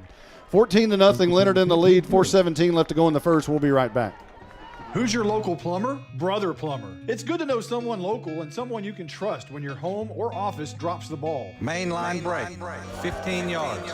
Brother Plumber is plumb professional and serves not only Howe, but also all of Grayson County. And you can save yourself 10% if you mention Go Bulldogs. Visit us online at brotherplumber.com. We'd love to help. Brother Plumber is one call away at 469-968-4487. Visit us online at brotherplumber.com. Remember, Go Bulldogs. Real estate is the key to building long-term wealth. Hi, I'm Dana Thornhill, a local Keller Williams realtor. If you're thinking about buying or selling a home, I can help you. Call the Llama Realty Group. Call 903-821-6890 and ask us about our complimentary services. Opportunities in North Texas are growing quickly, and the Llama Realty Group can help you with all your real estate needs. Just like here at the stadium, execution is the name of the game. The Llama Realty Group gets the job done. Call 903-821-6890 today. Each Keller Williams office is independently owned and operated. Your hit, roof, and exterior scoring drive recap for Leonard. 9 plays, 60 yards. And it took 3 minutes and 30 seconds off the clock. Your Tech Wave kickoff, again, goes in and out of the end zone, and Howe will start from their own 25-yard line. Well, trying to look at the glass half full, I like the way what Bulldogs did on that first drive. They were marching down the field. They had something going. And then the unfortunate interception thrown by Strong. He's just got to be smarter with the ball when trying to fit into those tight windows. And you talked about in the pregame, in the Howe overview, is you can't turn the ball over against a team as potent of an offense as Leonard. Now, so far, penalties I haven't seen a penalty. No, there haven't been none. So far, so good there. Handoff to Ulmer, coming near side. Barrels over a defender and surges forward past the 30 to the 31-yard line. So same exact situation as the first drive. They started at their 25, gained 6 yards to the 31, setting up a 2nd down and 4, and that's where we are, except right now there's 3:55 on the clock in the first. Trying to get that running game going, get Strong comfortable back there. Ulmer gained 6 yards on the draw up the middle. Ulmer to the left side of Strong. And some confusion on where he's supposed to line up, and Strong's going to keep it himself over the left side. This may be the same 2 plays that started the opening drive as Strong scrambles around the left edge for a first down up to the 41-yard line. Looked like maybe a read option, and he decided to keep it himself around that left side. I didn't know if he needed to bounce it out even more. Looked like he had the edge right there when he cut across, but he got the first down nevertheless. My apologies. He's at the 35-yard line, but that's enough for a first. 1st and 10, left to right, 3:32 on the clock. Piper in the backfield this time. Man in motion is Omer. The jet sweep, that's going to be a forward pass. Escapes and eludes one defender. Trying to find the block from Daly. Gets one and then hammers the defender at the 47-yard line on the Leonard side of the field. He took it right to Ramey Wyatt. Head to head. As he's getting ready to step out of bounds, yeah, he gave Wyatt a helmet to helmet. It probably would have been targeting in college football, but in high school they're not going to call it. But I don't know if Wyatt got the license plate on Ulmer. Yeah, the license plate is 4. BU4. BU4. Or maybe 4BU. 1st and 10, left to right, 3:03 on the clock. Howe on the move. And a reverse again to Cross, but this time the other way on the left side. He's got some speed, breaks away, 30, down the sideline, 20, 15, and out of bounds at the 10-yard line. They'll say he stepped out around the 7-yard line. Well, there's our first flag of the game. An inopportune moment. Holding against Leonard. Okay, never mind. So, I really thought that was... Oh, you know, come on. You can't do that to the crowd. He changed direction, and now it's against Howe. Harvey was upset, and then he was happy, and now he's really upset again. No karate kicks here, and if he does, it's not what you're looking for. Not the right kind of karate kick. Yeah, Cross on the outside. Man, Cross only a sophomore. Man, that kid is quick. He is. But somewhere on the outside, it was a hold against the Bulldogs, so they'll have to reset, drop him back 7 yards. Back to the 45-yard line. Handoff to Omer up the middle, and that'll be good for 3 or 4, just shy of midfield at the 49-yard line. Omer's had to fight there for the 5 yards, but he's had some big holes develop so far this game and taking advantage of them. But being behind the sticks, let's see what they do here on the 2nd down, but you may end up having to throw the ball at some point. Again, Rylan Strong, who's a decent passer, but showed he could turn the ball over. Let's hope he didn't have to throw the ball at this point right now. 2nd down and 13 for Howe. 1:51 on the clock here in the first. And this is another forward pass to Braden Omer. Breaks one tackle, 50. Look out, 45. Cuts it inside. Close to a first down at the 39-yard line. They'll spot him at the 42 yards short. So it'll be 3rd down and 2 coming up for the Bulldogs. It looks like a jet sweep, but they call it a pass because he kind of underhand tosses it to Ulmer as he passes by right in front of him. That's how you rack up touchdowns and a lot of completion percentages when you do things like that. When you're throwing the ball from half a yard away, Yeah, inches away. Here's the Wild Dog on 3rd and 2. Omer by himself in the backfield. They stack the box, and here's Omer trying to find the left side, lowers his shoulder, runs behind his shoulder pads, and that's a first down. 37-yard line, and Howe's on the move with another set of downs. They had, I'm trying to see the number in there, 56. Houston Beebe, the defensive lineman, was sitting there waiting for him. And I think he was the one that tackled Ulmer, but Ulmer lowered his head and just went right into the chest of Beebe and took him for about 2-3 extra yards for the first down. Ulmer will get a breather. He comes out of the game. 1st and 10. Piper in the backfield will be in the pistol formation behind Strong. And he'll get the handoff, running right up the middle, lowering his shoulders, gets back to the line of scrimmage and picks up 1 yard to the 36-yard line. I just do not like the pistol formation. Well, Piper coming in for Garrett Rogers, who's out tonight with an injury, getting a chance to get the sophomore some looks, some touches. And with 18 seconds to go in the first quarter, that may be the last play of the quarter. That will be the last play. 14-0, Leonard on top. They win quarter number 1, but there's 3 to go. We'll be back right after this timeout.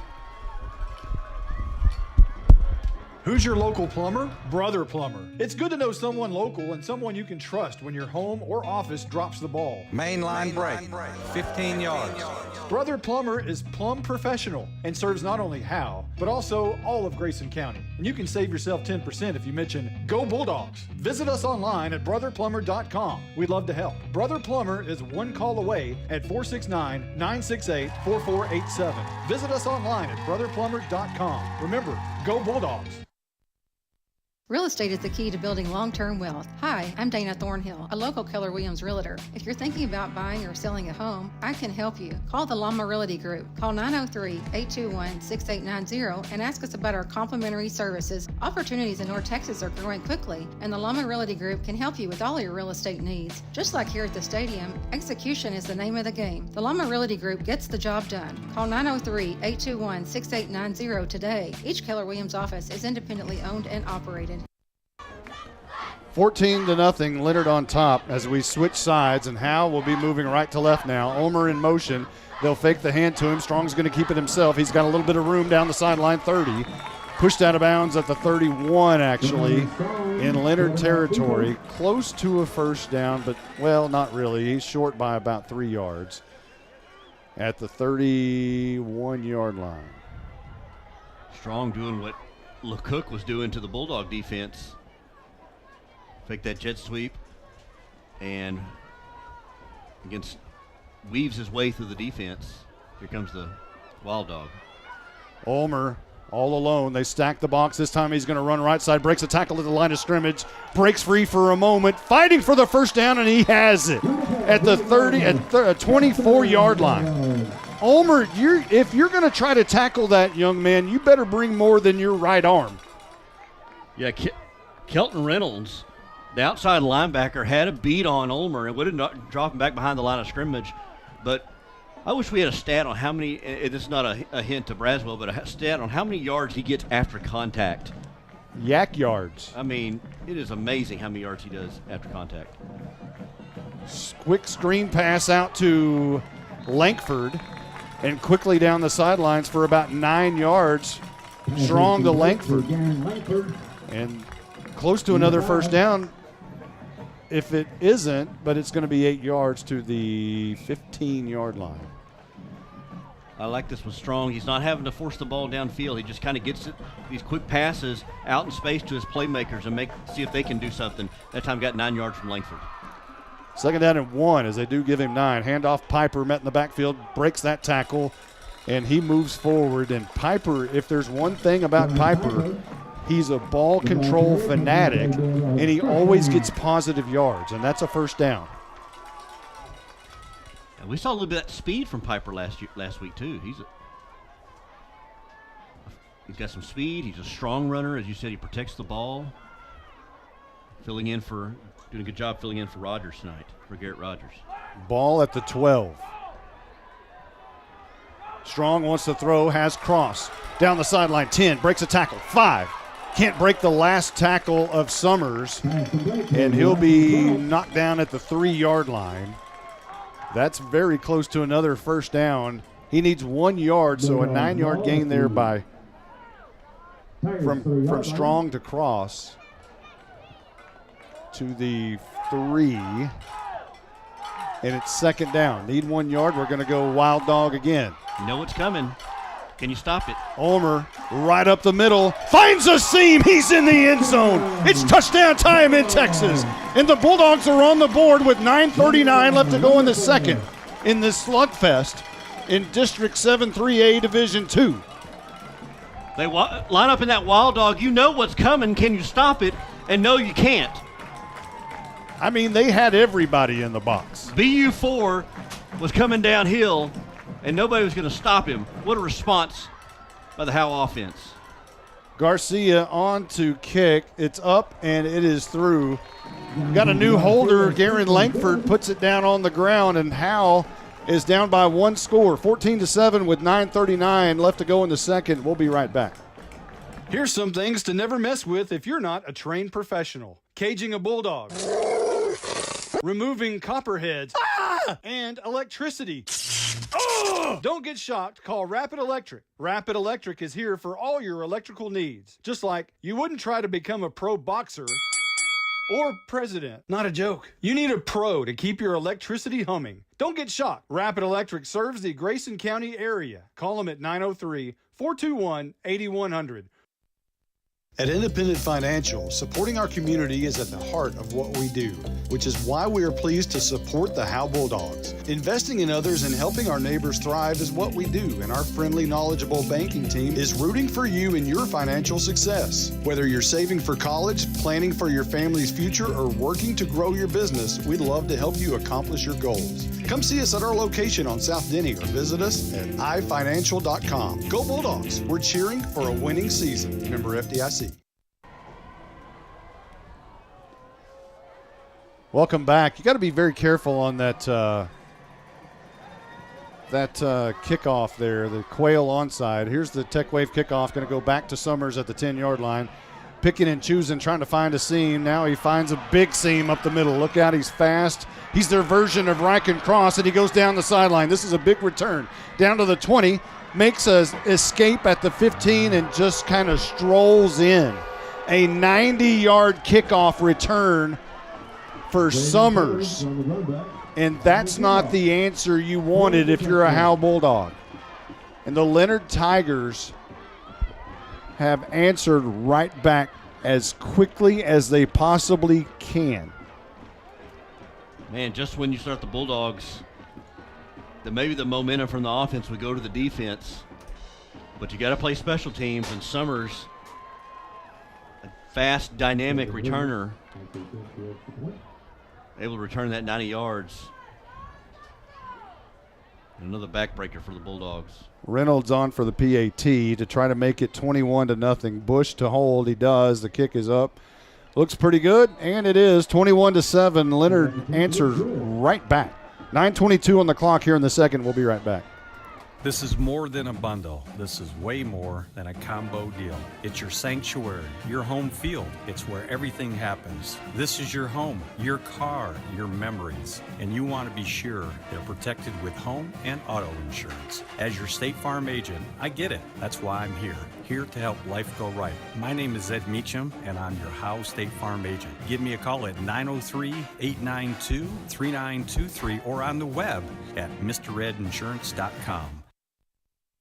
So hot up here. Roger must think he's preaching a Hellfire Sunday sermon. I know. He won't ever turn the air on. Monty, who would cover that fumble? The only name that comes to mind is Lucifer. Charles Furr? Got it. Baker Air Conditioning and Heating has been in Howe for over 50 years. They've been in business that long because they're just good people. If you've been told you need expensive repairs, get a second opinion with Baker Air Conditioning and Heating. Call 903-532-6255. Fifth quarter tonight is going to be a hot one. I bet. I was going to give you a hit roof and exterior scoring drive recap that would make you very, very happy. The Howe Bulldogs earlier went 13 plays, 75 yards, took 6 minutes and 46 seconds off the clock. They punched it in on a 3-yard touchdown by Ulmer.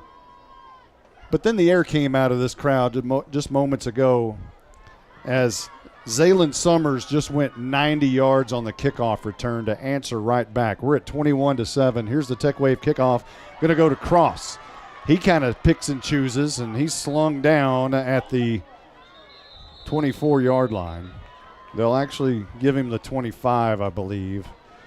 But Howe has got a ways to go. Now, they did have 75-yard drive a moment ago. They're going to have to do it again here. 9:11 on the clock in quarter number 2, Justin. Well, you're feeling so good about everything after that drive and that score, and then obviously not so good now, but you just got to put it in the rearview mirror and just like, okay, back to work. You've shown that you can move the ball. You just got to go back to doing what you were doing. Boy, that nice dose of Ulmer, Cross. I mean, you got the weapons. There is no better way to answer back immediately after getting the crowd involved. A 90-yard kickoff will take everybody out of it. But here's Ulmer breaking through at the line of scrimmage. 30, breaking a tackle there. Trying to spin out of another tackle for 9 yards up to the 34-yard line. Ulmer is just extremely slippery. Well, he comes in averaging 10 yards per carry, and I bet he's got I bet he's averaging 7 or 8 so far tonight. We've got an injured Leonard Tiger back at the 25-yard line. Let's take a quick timeout. We'll be back right after this. Got hail? Get Hit. Help your home and your community at the same time. Hit Roof and Exteriors has been on the job locally since 2012. Hail damage, wind damage, roof leaks, exterior paint and siding, replace it or repair it, we've got you covered. Hit Roof and Exteriors has been building solid roofs all across North Texas for over 11 years. We will work with your insurance company or your budget to get your home happy again. For a free estimate or inspection, call 972-977-1523. Hit Roof and Exteriors. Got hail? Get hit. We'll check down with Caroline momentarily as soon as she can find out who that injured Leonard Tiger may be. But the helmet is off. I think they're going to try to get him up off the ground now. And Caroline looks like that may be Braylon Garcia.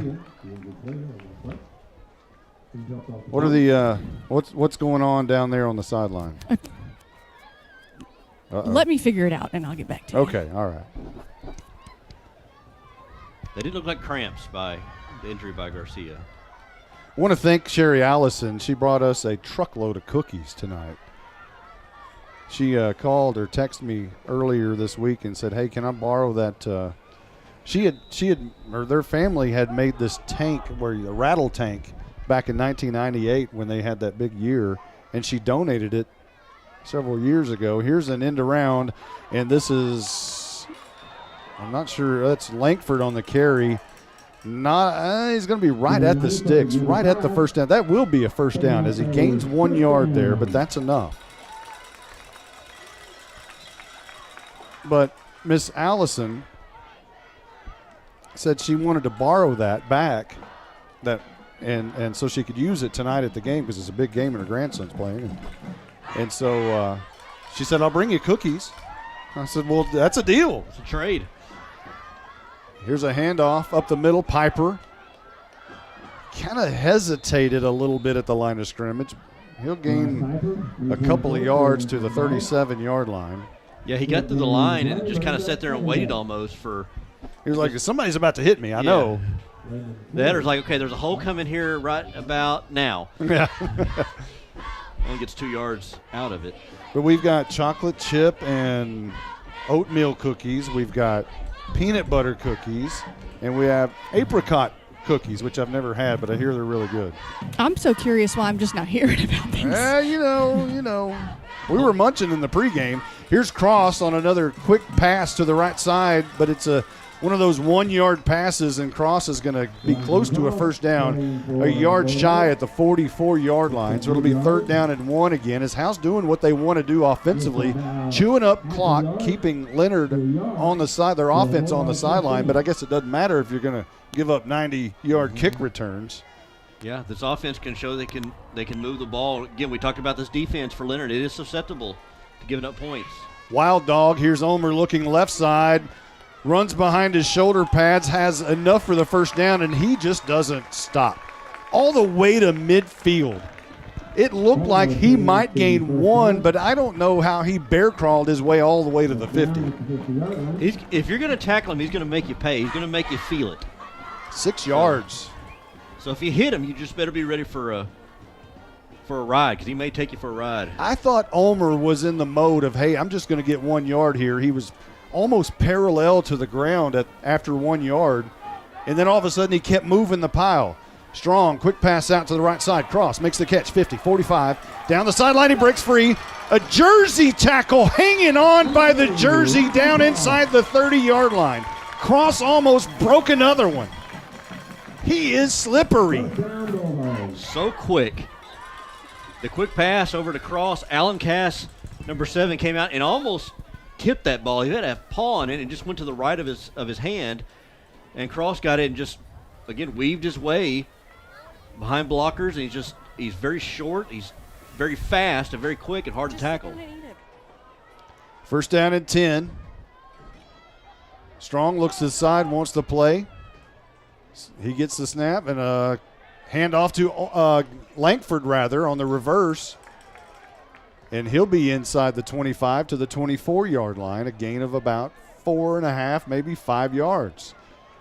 A lot of reverses that we're seeing tonight. We have a timeout on the field. Got a timeout, an injured player for Leonard.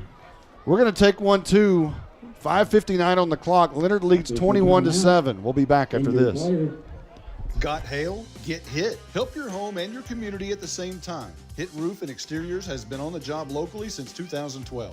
Hail damage, wind damage, roof leaks, exterior paint and siding, replace it or repair it, we've got you covered. Hit Roof and Exteriors has been building solid roofs all across North Texas for over 11 years. We will work with your insurance company or your budget to get your home happy again. For a free estimate or inspection, call 972-977-1523. Hit Roof and Exteriors. Got hail? Get hit.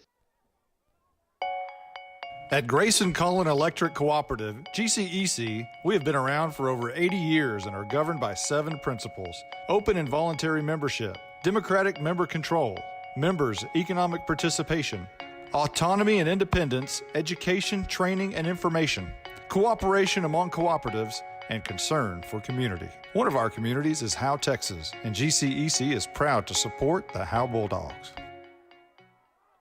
Strong around the left edge, going to keep it. A flag is down. Strong would have been very close to a first down.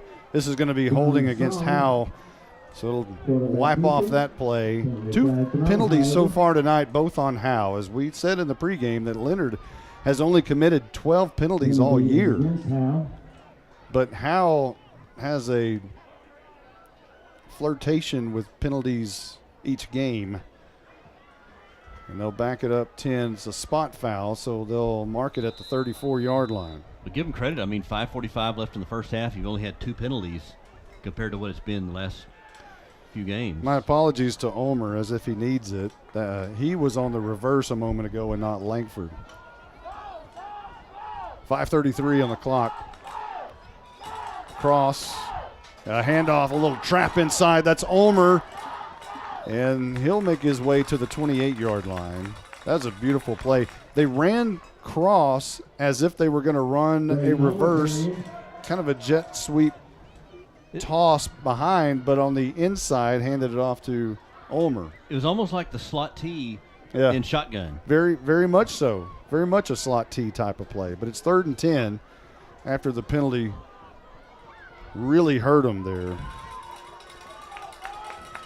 Pistol formation with Piper behind Strong. They try to draw Leonard off sides, nothing doing. And now they'll look to the sideline for a new play. Same formation, 3 receivers to the right. Quick pass out to the right. It's going to be caught by Ulmer. He's going to gain only 5 before he's driven backwards by a host of white jerseys. He's not even going to gain 5. They're spotting him at about 2 or 3.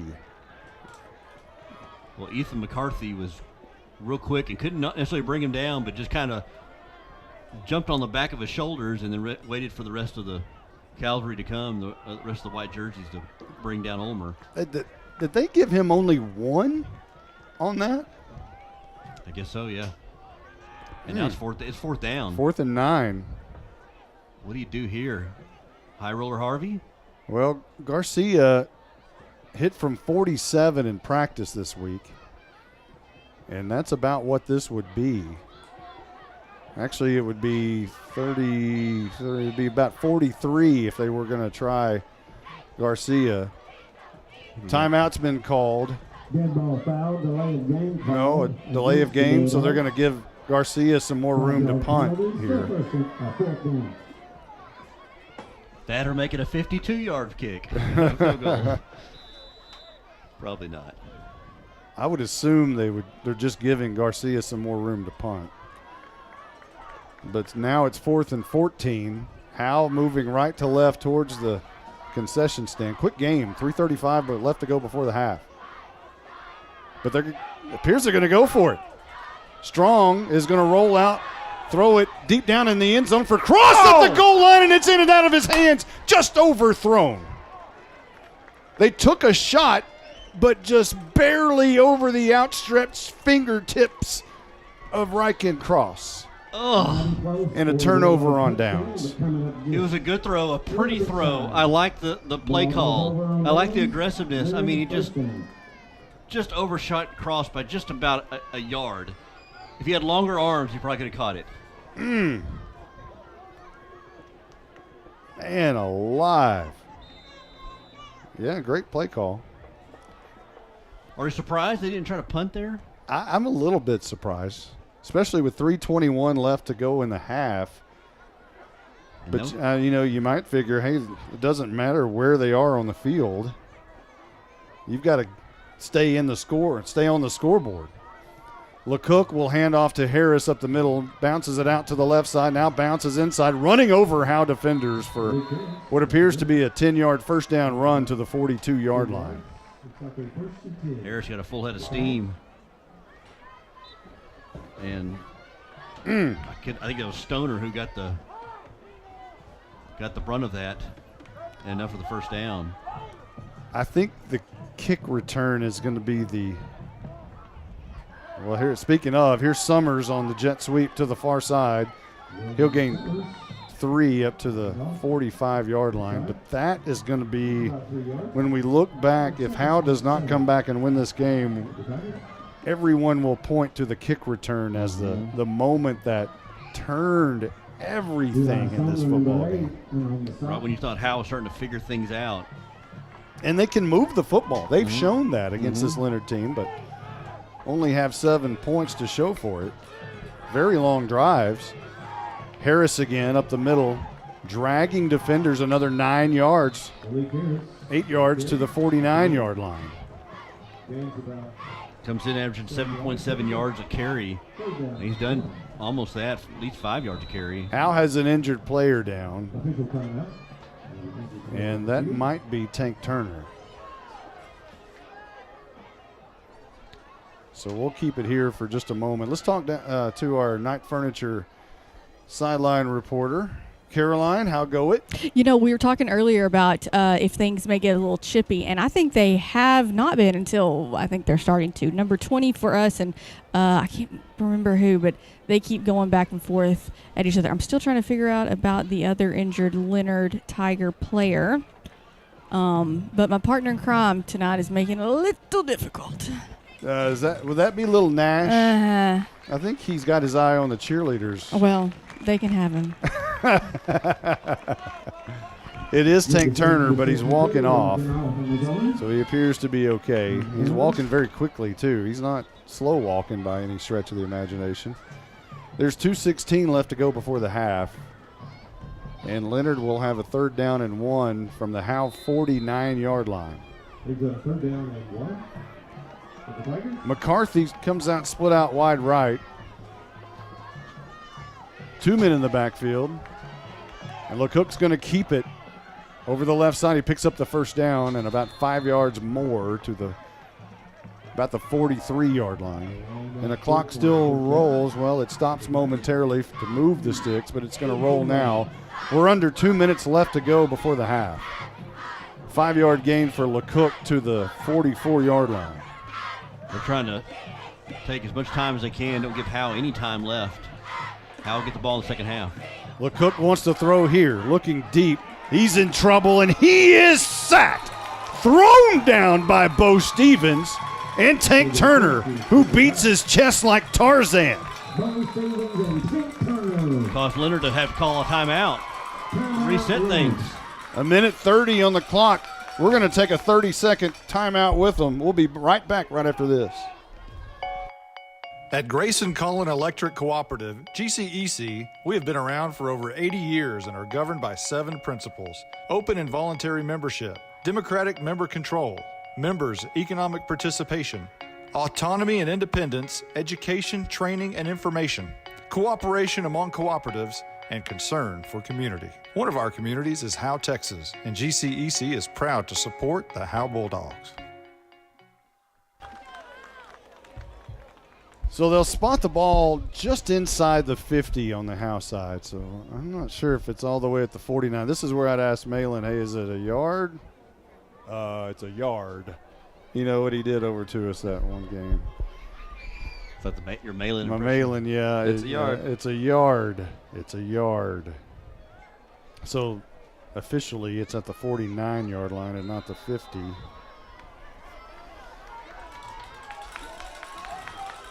LeCook wants to throw. Under pressure, has Bo Stevens right in his face. Throws on the backside screen to Harris. Chased down by Mejia. Down the sideline goes Harris. He's showing off some speed for the big guy down the sideline. He's in for the touchdown, but there's a flag down. It's near the line of scrimmage, and I believe this one is all for naught and coming back. But Harris showing off a little speed for the big guy. We hadn't seen that all night tonight. The breakout speed. Ineligible man downfield. I wondered it because I saw number 55, Carson Thompson, the center, all the way down about the 25-yard line. That might have helped on that, block down there, down the field. Yeah. So that'll drop it back even farther. There's a minute 18 left to go before the half. Leonard does not turn the ball over. They rarely make mistakes at all. But the Bulldogs sure could use some sort of opportunity right here with a minute 18 left. It's 2nd down and 20 for Leonard. Backed up now in their side of the field at the 46-yard line. Snap back to LeCook, who looks right side. Dug out by Summers on a sliding catch. Did he trap it? They're going to give him the catch. Harvey not happy about it, saying he trapped it. They'll spot it at the 43-yard line on the Howe side. Coach Leonard Harvey gets all the breaks. Coach Harvey not happy. Harvey knocks his head in frustration, hits his head in frustration on that one. Justin Graham, the offensive coordinator, smiles as if you got to be kidding me. So it's 4th down and 9 with 45 seconds, and the clock is ticking, and they're not in any kind of a hurry. They're going to let the play clock go to probably 1 and call a timeout. And they let it go to 4 and call a timeout. So there's 37 seconds left to go before the half.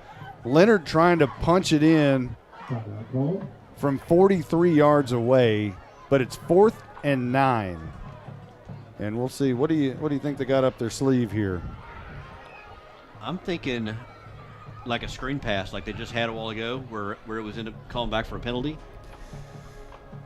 Yeah, very well could be. At some point, they're going to look for their go-to guy, Ethan McCarthy. By the way, Ethan McCarthy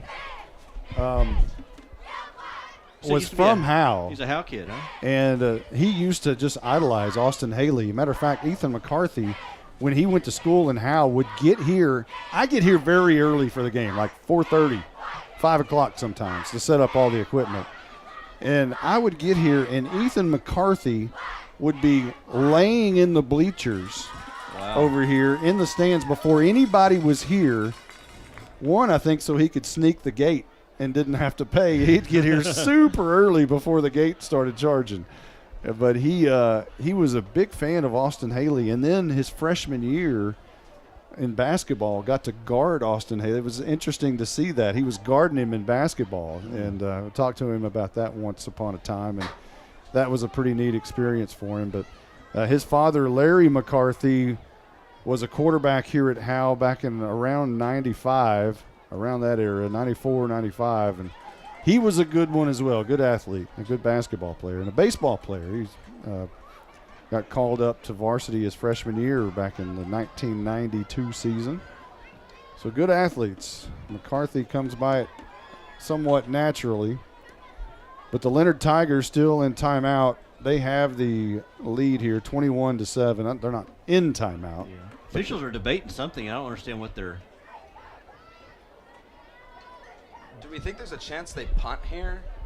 Just because of where they are on the field, and if they miss this. They're setting the clock, trying to get the clock set. 41 seconds, I think. That's what they're trying to tell the. So the officials are. 41. 41 on the clock. 41 on the clock. Well, maybe I think that's what they want. I guess that's it. And a timeout has been called by Leonard again. No, Howe. Howe has called a timeout. Little chess match here. Well, let's take one real quick. It's 21-7. 41 seconds left before the half. We'll be right back. Anchors with a Z Boat and RV Storage is located 1 mile off of U.S. Highway 75 in Howe, Texas. Anchors Boat and RV Storage is proud to bring personal, small-town customer service to the growing area of North Texas. With both open and covered parking available, locally owned and operated, members of the Howe Area Chamber of Commerce, and the Texas Self-Storage Association. Anchors Boat and RV Storage has 20 amp power available and is manager occupied at 311 Old Highway 6 in Howe. Visit anchorsboatrvstorage.com or call 903-444-2500. Okay, it seems like forever since we've had any action on the field. But there's 41 seconds remaining. It's third down? I thought it was fourth down. It's 3rd and 9. So here's LeCook rolling out right, looking deep down the field. Now he shortens up and throws to McCarthy. That's a first down. On the sidelines at about the 27-yard line. Boy, that changed things. I didn't know it was. I thought it was fourth down. That's a big difference. And McCarthy found a hole in the defense right along the sidelines, and able to just step out of bounds, get the first down, and stop the clock. It said fourth down on the sticks over there forever, and when we came back from break, it had switched to third down. 34 seconds on the clock. LeCook in the gun, drops back 3 steps, looks right, now throws screen pass to Harris. Down the near side and drug out of bounds by Daly. That'll stop the clock with 27 seconds. Leonard just trying to nickel and dime it down the field. Swing pass to Harris that time. Ball at the 18, a new set of downs after the first down there on the screen pass. Not sure we can trust the scoreboard, but it does say 1 timeout left for Leonard. 1st and 10, left to right towards the south end zone. Cook firing it in the end zone. It's incomplete. He overshot McCarthy on the near corner. And that leaves the clock at 23 seconds and a 2nd down and 10. McCarthy had a step on Daly, and Daly wasn't looking back. LeCook overshot him. 10th play of the drive for Leonard, as each team has put together impressive drives. Howe a moment ago went 10 plays but turned it over on downs. Howe had a 13-play drive. Leonard's had a 9-play and an 8-play drive. LeCook and whistles before this gets underway, and he turns his palms to the sky. This will be a false start against Leonard. You don't get too many of those. And they'll back it up 5. Instead of the 18-yard line, they'll be shooting from the 23. Well, take what you can get with 21 seconds to go. I believe that false start was on McCarthy. Oh, thank you, Caroline. A rare receiver false start. LeCook drops back, and then another whistle. Caroline, did you see this one? Was it McCarthy again? It's right. The one the official that's calling it is right here in front of me. And here, give me 1 second. And that first one, as soon as he blew the whistle, Ethan threw his hands up. So the officials are still having a word on the far side. Coach Dozier's talking to one of the officials on the far side, trying to get an explanation. Apparently someone is satisfied. I just heard one of the officials ask, which one is he? So I don't know if anyone knows. So Dozier decided to call a timeout after his conversation with the official. There's only 19 seconds left to go before the half, but this game has slowed down to a snail's pace with penalties and all of that.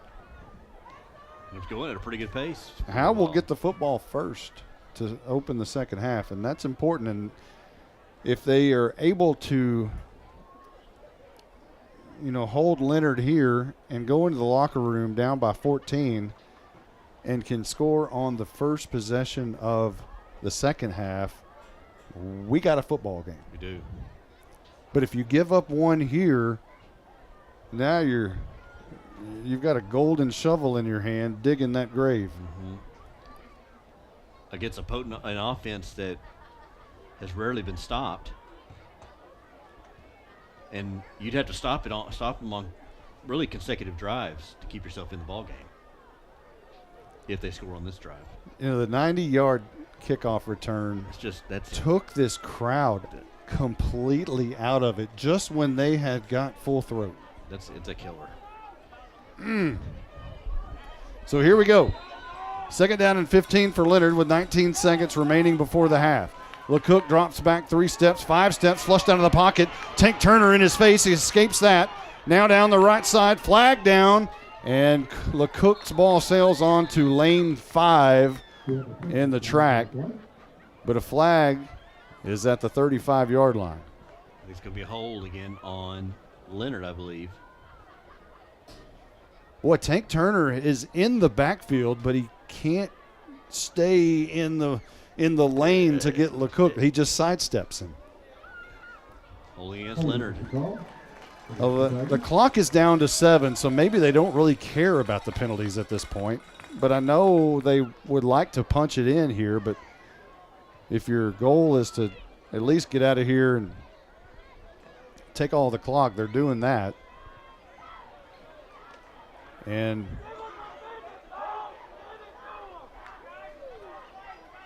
a whole. They're not about to try to kick a field goal, are they? You know, they may be. They changed the entire unit of offense. And another. How many timeouts does Leonard have? Oh, that's Howe timeout. So another timeout's been called. Or is this an official timeout? But Harvey's not happy about something. The Howe crowd is saying Leonard should have any more timeouts. It does seem like they've taken like 4 or 5 timeouts tonight. And Harvey's pointing that out to the official. I mean, it does seem like an inordinate amount of timeouts. Uh-huh. Not to mention just the officials stopping the clock just to get the clock right, and been several official stoppages as well. Harvey has some words for the officials there. He's one of them right now. One of them scratching their ear like, what? So Leonard comes back on the field. No LeCook. It appears to be a field goal attempt, which will be placed down at the 39-yard line. A 49-yard field goal attempt from Kelton Reynolds on the right hash, kicking towards the south. Man. From 49 yards. Bush to hold. And now a timeout by Howe. Make him think about it. You've got a new kicker. First time Reynolds has ever kicked is this year. He's a soccer player. They must have a lot of faith in him. 49 yards. Yeah, and this isn't a straight-on kick either from the right hash. Do you put Braden Ulmer in the end zone and potentially see if he can I don't take know if that they can out? return it, though. They can return it. Okay. It has to be legitimate. Yeah, I would certainly send a. Did you talk? And you talked to Coach Harvey about that, did you? I did. About yeah, Texas rules are different than a lot of the rest of the country, where you can, basically attempt a field goal instead of punting at anywhere on the field. Mm-hmm. But you can't do that in Texas. But this is a legitimate field goal attempt. And if they want to send Cross or Ulmer back there to return it, I believe they can. But they do not elect to do that. Crowd trying to get into it, trying to freeze the kicker. Here's the crowd for the first time really tonight. From the right hash, Bush to hold. Reynolds for 49 yards will come up short pretty significantly and wide left. And that runs out the first half clock. And Leonard takes a 21-7 lead into the locker room. Well, anticlimactic. Very. But you got the stop. So they were hindered by some penalties Leonard did on that drive. But if you're the Bulldogs, that's a win right now. To go be down by 14, only 14. Very frustrating because you had the kickoff return. You really thought things were starting to turn for the Bulldogs. But you're still in this ball game. You get the ball to start the second half. You're down by 14. The offense is showing that they can move it, but you're going to have to get some defensive stops against this Leonard offense. Well, we have a great halftime show for you. You're in the Baker Air Conditioning and Heating halftime show. We've got the Bandsman of the Week, Faraday Gonzalez, and you've got the Lady Bulldogs Volleyball Spotlight, which is Ayla Jones. So we will let you listen to that. 2 good interviews, and we'll see you on the backside. This is Roger Tidwell, the PA dude here at Bulldog Stadium. The radio guys and I always fight over how hot and cold it is up here in the press box. But if the AC ever quit working, not only would Walker finally shut his trap, he would call Baker Air Conditioning and Heating. Baker Air Conditioning and Heating has been in Howe for over 50 years. They've been in business that long because they're just good people. Call 903-532-6255. That's 903-532-6255. Shut up, Monty. Anchors with a Z Boat and RV Storage is located 1 mile off of U.S. Highway 75 in Howell, Texas. Anchors Boat and RV Storage is proud to bring personal, small-town customer service to the growing area of North Texas. With both open and covered parking available, locally owned and operated, members of the Howell Area Chamber of Commerce and the Texas Self-Storage Association. Anchors Boat and RV Storage has 20 amp power available and is manager occupied at 311 Old Highway 6 in Howell. Visit anchorsboatrvstorage.com or call 903-444-2500. Buying and or selling your next home or property should be an enjoyable experience. At Texoma Land and Home Team, our commitment to the personal relationship of each transaction ensures communication you expect, while assuring that we'll be here the next time you need us. We're not a big box real estate company by design. This freedom allows us to be fully at your service. Texoma Land and Home Team, Renee Nichols Broker, 903-818-1645. Texoma Land and Home Team, for all your real estate needs, 903-818-1645. All In Custom Gutters and Christmas Lights is proud to sponsor the Pride of Howe High School's Bandsman of the Week. Your hometown Bulldog alumni-owned and operated business is here for all your seamless gutter and outdoor Christmas lights needs. Give them a call at 903-819-9183 and let them make your house shine really bright this Christmas. All In Custom Gutters and Christmas Lights. Give them a call at 903-819-9183. All In Custom Gutters and Christmas Lights.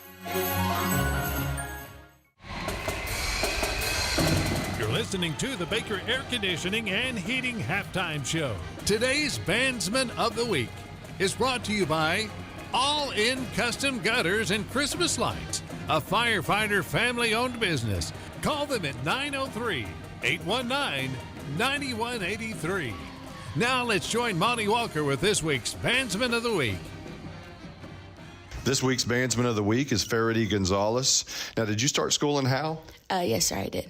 What do you remember about elementary school in Howe, Texas? Well, I remember not wanting to get up in the morning, and then I also remember pulling my card for the first time, and I cried my eyes out to my mom, and she was like, "It's okay, it happens," but it was just a really funny experience for me.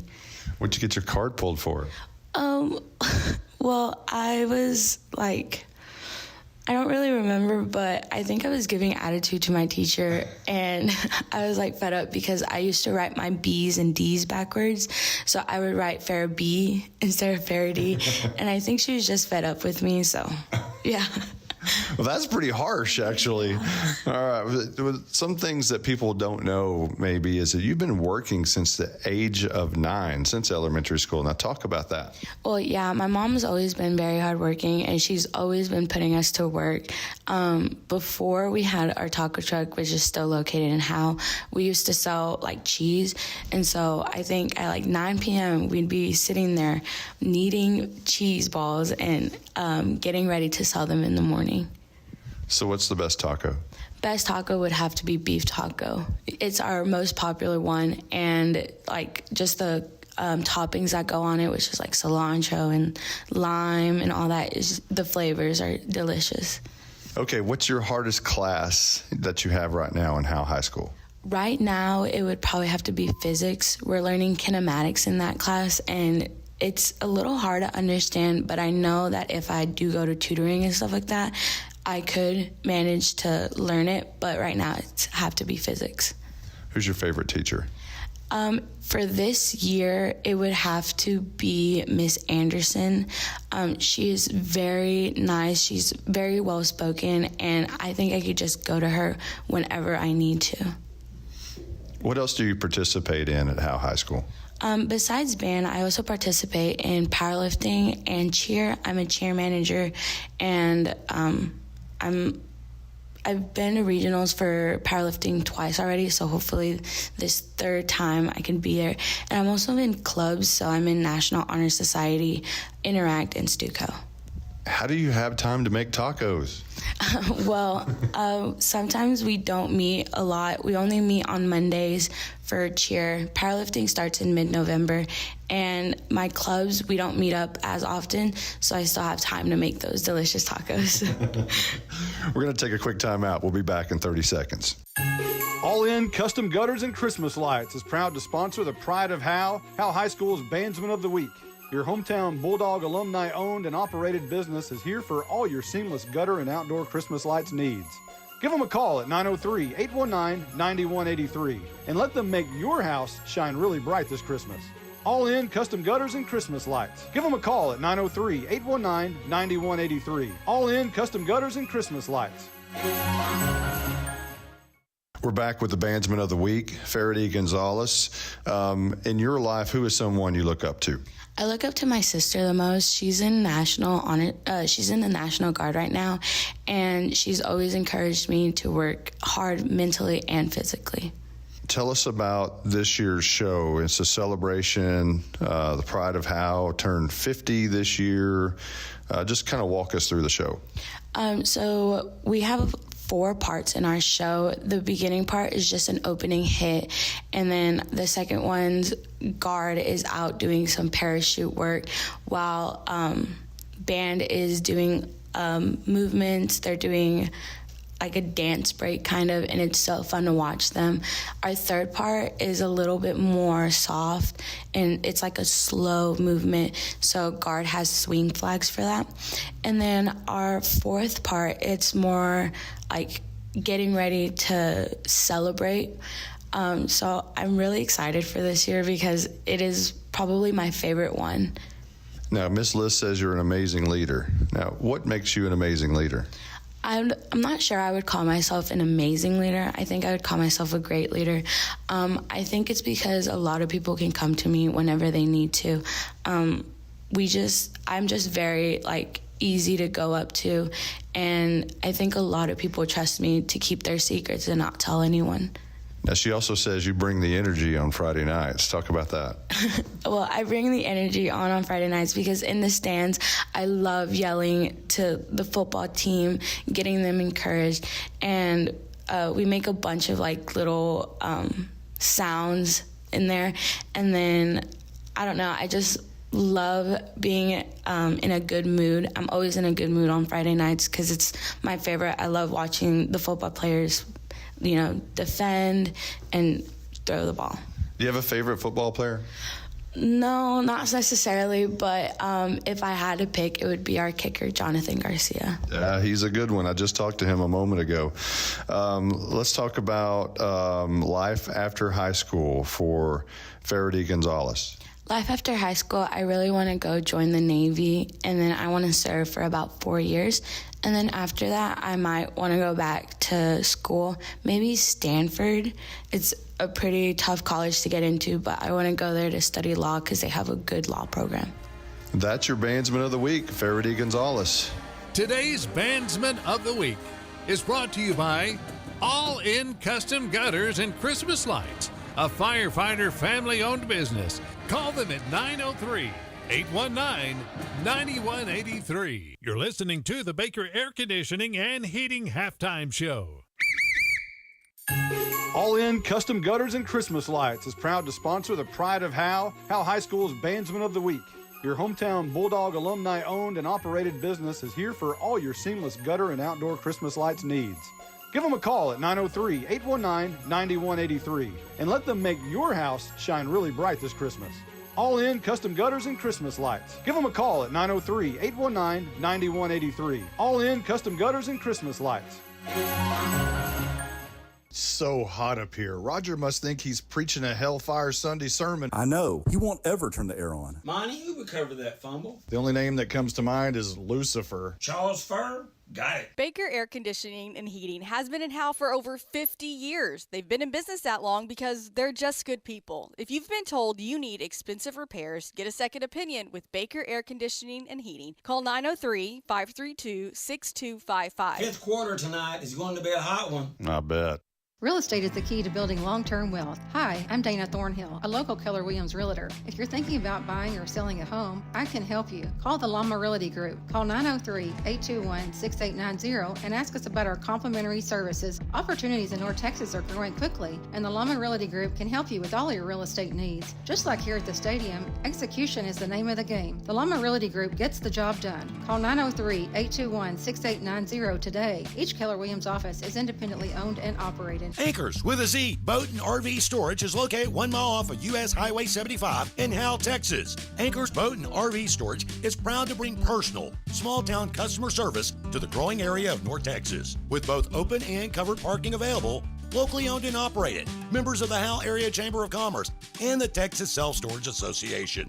Anchors Boat and RV Storage has 20 amp power available and is manager occupied at 311 Old Highway 6 in Howe. Visit anchorsboatrvstorage.com or call 903-444-2500. You're listening to the Baker Air Conditioning and Heating Halftime Show. Let's join Monty Walker with the Anchors Boat and RV Storage Lady Bulldog Spotlight. This week's Lady Bulldogs volleyball spotlight is Ayla Jones, a junior. Did you start school in Howe? Yes, I did.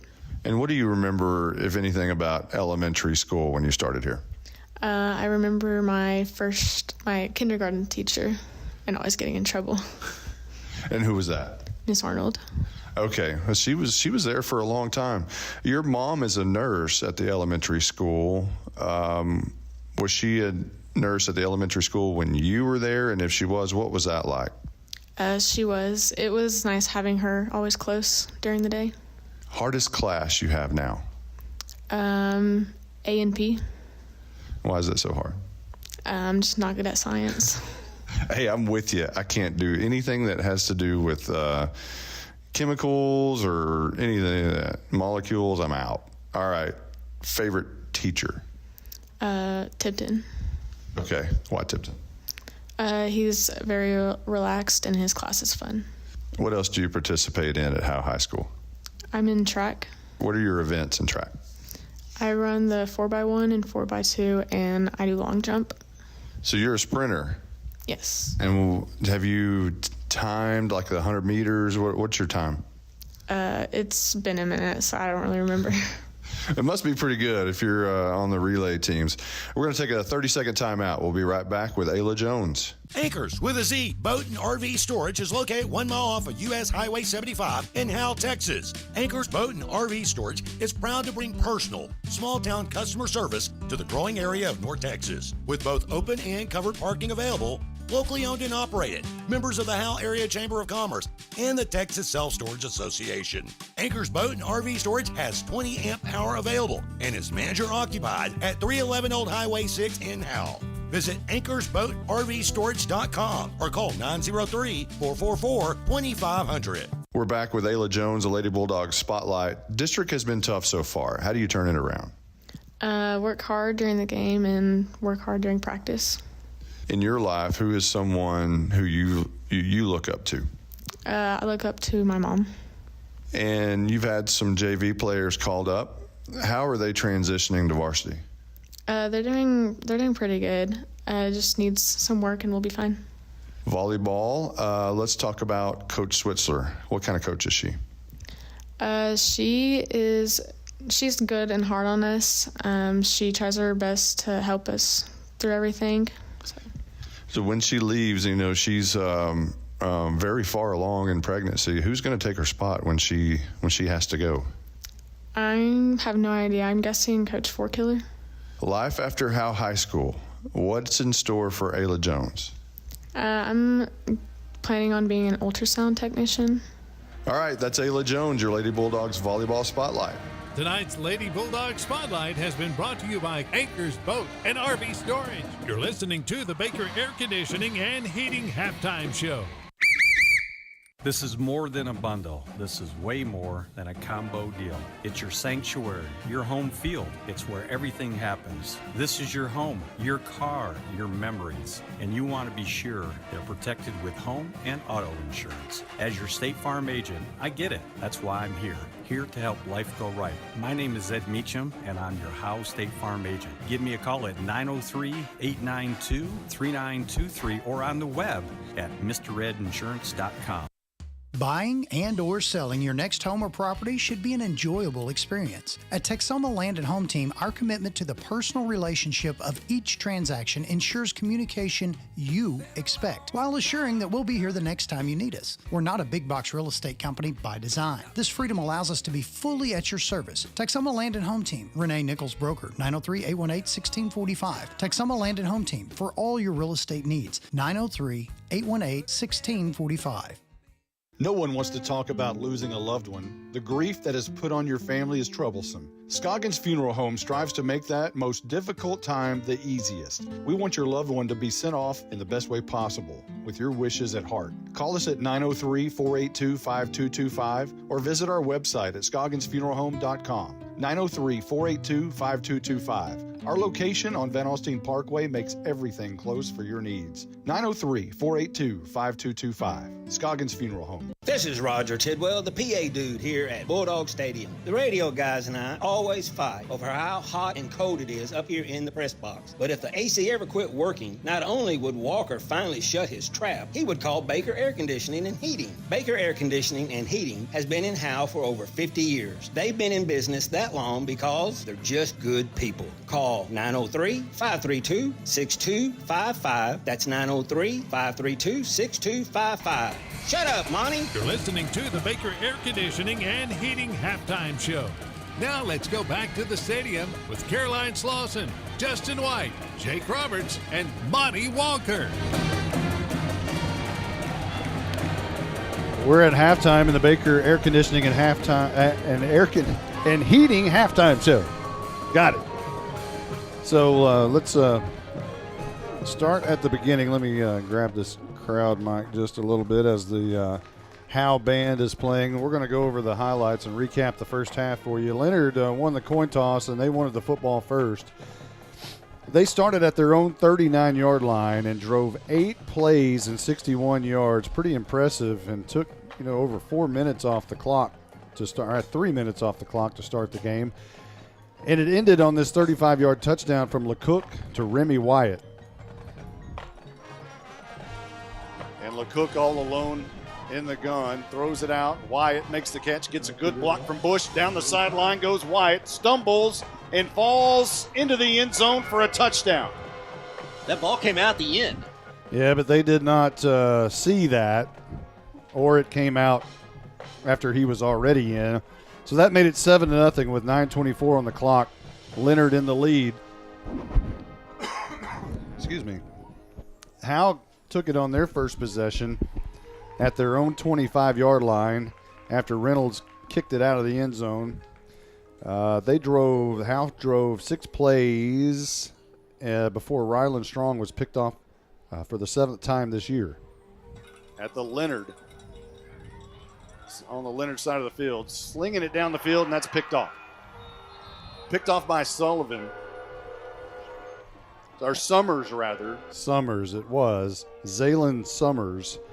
And that gave Leonard the ball with a 7-0 lead from their own 40-yard line. It took them 9 plays and 60 yards to score on this touchdown. Off Harris, right side. This one, he just kind of walks the dog into the end zone. Touchdown, Leonard. 1 yard on the carry for Malik Harris, and that gave them a 14-0 score with 4:17 left to go in the first quarter. Howe got things on track and started from their own 25-yard line again. This time they chewed up the clock. They went 13 plays, all 75 yards, took 6 minutes and 46 seconds off the clock, and scored on a BU 3-yard touchdown. Right up the middle, finds a seam, he's in the end zone. It's touchdown time in Texas, and the Bulldogs are on the board with 9:39 left to go in the second. That made it 14-7, Leonard in the lead, and they got the football back just when Howe got things going. Everything was on track. The crowd was alive. It was electric. Everyone was at full throat. You really just had that moment of Howe's in the game. They're going to start pushing the other way, but then the breath exited the Howe side all the way and went east for the breeze for the Howe crowd, and it happened because the ensuing kickoff was Summers. Kickoff going to go back to Summers at the 10-yard line, picking and choosing, trying to find a seam. Now he finds a big seam up the middle. Look out, he's fast. He's their version of Ryken Cross, and he goes down the sideline. This is a big return. Down to the 20, makes a escape at the 15, and just kind of strolls in. A 90-yard kickoff return for Summers. And that changed everything at Bulldog Stadium. That made it 21-7 with 9:22 left to go in the second quarter. Howe got the ball back at their own 25, drove 10 plays, chewed up tons of clock, almost 6 minutes again, but turned the ball over on downs as Strong missed Ryken Cross in the end zone. Leonard took it at their own 32. They drove 10 plays. They basically killed the rest of the clock, attempted a 49-yard field goal that ran out the clock. Reynolds missed it. It was short, wide to the left. And our halftime score remained 21-7 as it has been since 9:22 left to go in the second. So, with that, we will kick it on over to Braz for Stats with Braz. And he'll pop in here as Jake will switch headphones with the Braz. And while the score may be a little different, the stats really seem to be a little tighter than what the score indicates, Braz. You are correct. We're looking at right now for Howe. Strong is 8 for 11 passing with 74 yards. And our rushing total is 18 rushes for 97 yards. We've got 171 yards total in the first pass for the Bulldogs. As far as Leonard, they're 6 for 9 for 80 yards passing. 17 rushes for 96 yards. And 176 yards total for the first half. So what is that, a 5-yard difference? That's a 5-yard difference. 1 yard difference on the rush. And Howe actually leads rushing by 1 yard. So the stats are virtually the same. It's the scoreboard that's a little bit not indicative of the stats, and a lot of that because of a 90-yard kick return, and that will do that. Exactly. And then, like you mentioned, Strong has the 1 interception also. Homer leads rushing with 10 rushes for 55 yards and 1 touchdown. Cross with 1 for 23. Strong has 3 for 13. And Piper has 3 for 5. And Garen Langford had his 1 for the 1 yard. And as far as Leonard goes, Harris is 9 rushes for 47 yards. LeCook 7 for 46. And Summers 1 for 3. Harris also has the 1 touchdown. So. Yeah. Yep. Another great segment, It's Stats pretty with close. Braz. Yeah, I mean, the stats are very similar. Hey, we're at that time of year. You know what it is. We don't even need to say anything. Gee, big game. Brad's like, I'm out of here. Right there. So, big game, right? Braz, are y'all still ranked number 1 in the country? Doesn't matter. Oh, that's right. You're not. That's right. Doesn't matter. We're number 2. So that's right. What are y'all ranked? What's Oklahoma ranked?